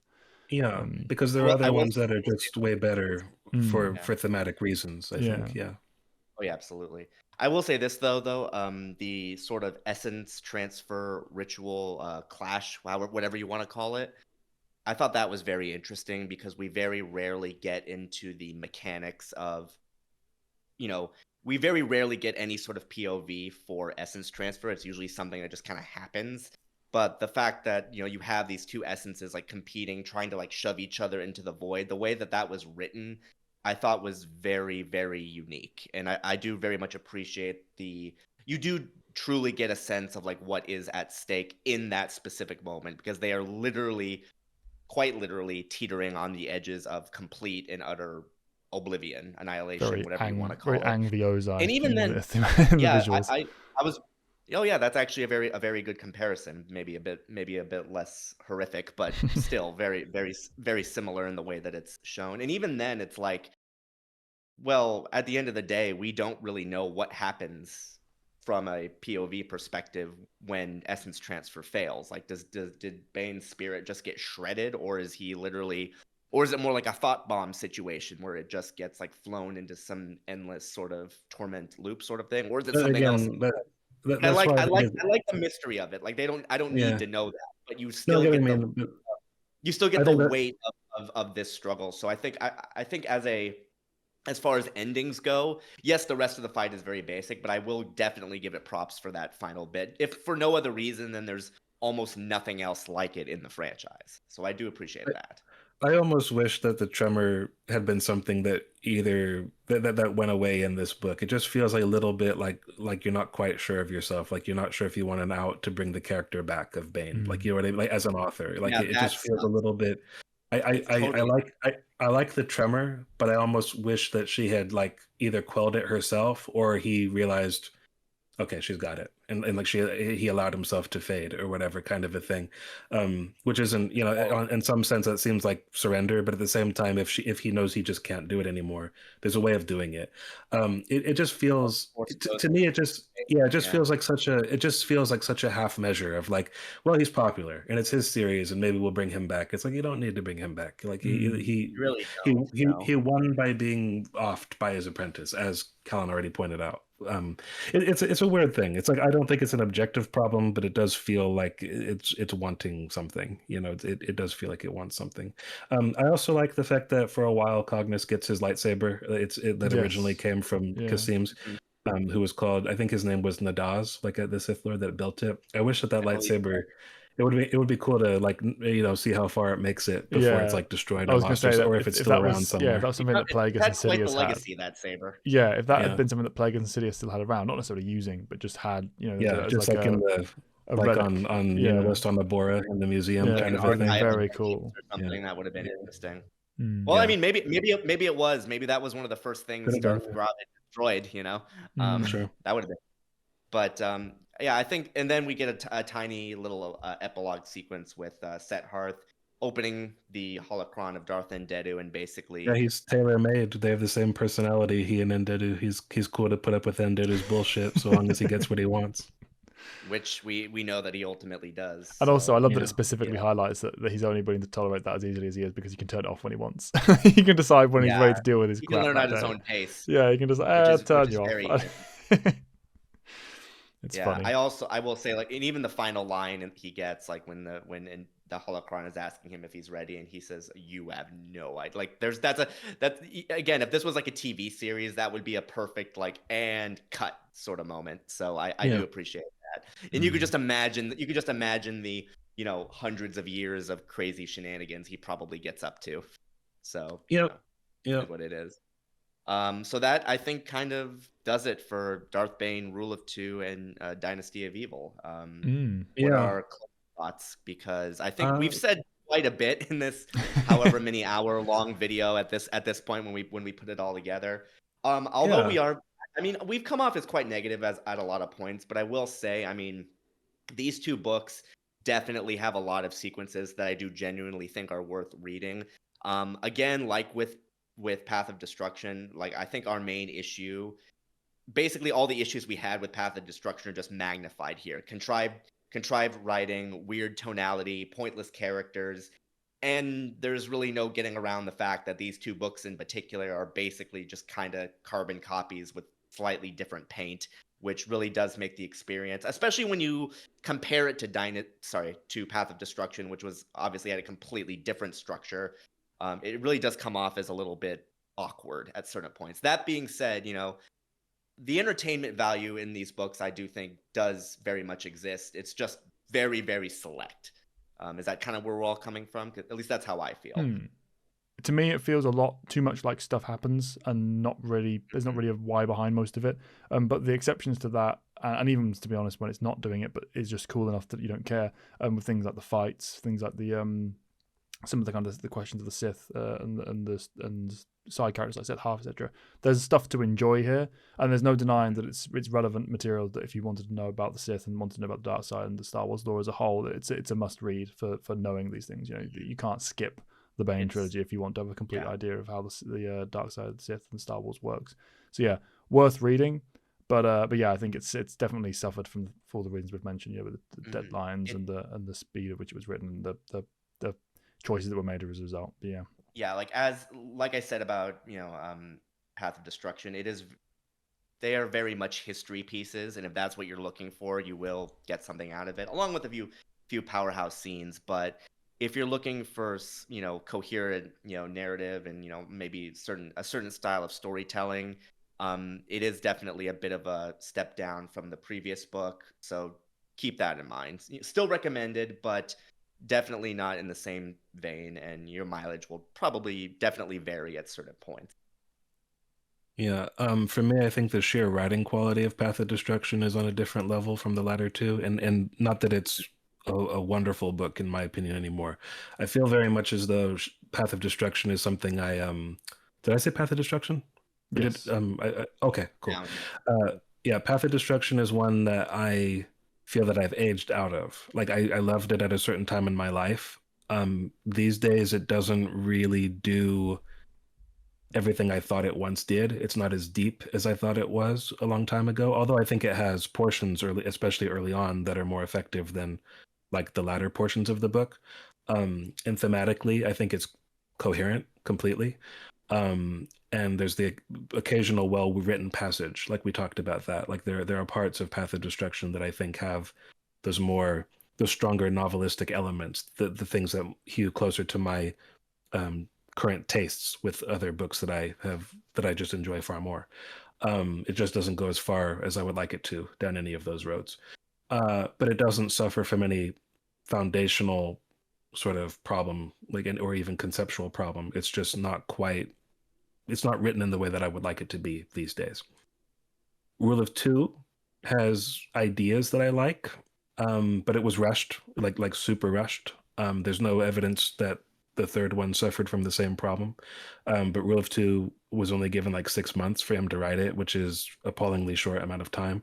I think that could have been a lot more if only he'd had more space to work with. There are certain things that were always going to be awkward, like Johan being somebody that was kind of forced into the story without having been set up in the first one, and just Johan being kind of a lame character almost by design, which is a choice I wouldn't have made.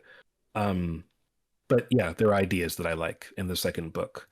I think Darovit could have been a much more interesting character if he had been written differently, and if his limitations had been worked into the plot with purpose rather than just to set up that Zanna was the true force behind his power. I think we could have done something much more interesting there. By the time you get to book 3, I maintain it just feels like we've run out of ideas. And I like, like the spectacle of certain things. We just talked at length about what could have been. I think that we see potential in this, all three of us, maybe down slightly different avenues, but it's not like it's a waste of a story. It's just in comparison, like this really doesn't have much going on, in my opinion. Definitely, I would say diminishing returns. I think book 1 is better than book 2, sure. and book 2 is better than book 3. For the longest time in my memory, I wouldn't have said that. I would have thought, well, the sequels aren't as good as the first one. These days, I actively put 3 below because the contrivances are just off the charts. But yeah, and also I hadn't really quite thought of it in the terms that you laid out, but I definitely agree that the ending lacks that sense of stakes that you would normally associate with like things coming like down to the wire at the end of a trilogy like this. The reasons for that are easy to explain. The solution is difficult to sort of, stumble upon. But yeah, I agree with a lot of what you were saying there. I personally, if you put like a gun to my head, I might still include the first one in like my list of favorites, but that's like nostalgia just coloring how my life went, kind of. Like the first book was a big deal for me, like early on. These latter ones I don't have much attachment to. I don't think that anybody should feel that these aren't worthy favorites. If you love these books, that's fine. I just kind of think that they're schlock. You know what I mean? After a certain point. But there've been a lot of interest. They've been far more interesting to talk about than I thought they were going to be when we set out to do this. So, yeah, I definitely recommend reading them for that reason. And especially for me, they're kind of like an example of the things it does well, I think, teach something, but the things that I don't think it capitalizes on are also instructive lessons. You can learn a lot from books, whether you think they're good or bad. And these I wouldn't say are bad. I think that they're certainly mid, but how they ended up there, I think is interesting, kind of fascinating almost, and very instructive, like I said. So thanks for listening to us ramble about them for who knows how many hours. It's going to be a long one. I had a lot of these fun two together. Yeah, it has been fun. This was fantastic. We all got a lot of good talk out of it. Yeah, I don't know what we'll look at next, but whatever it is, I hope it'll be as much fun. So yeah, thanks so much for watching, guys. Yeah, that has been our Fanalysis on the Bane trilogy, specifically the last two, Rule of Two and Dynasty of Evil. I am Callan, and I still don't have an outro. Dynasty. This is Matt. Thanks for watching. Evanova 95. We hope you guys enjoyed. We'll see you guys later. Goodbye.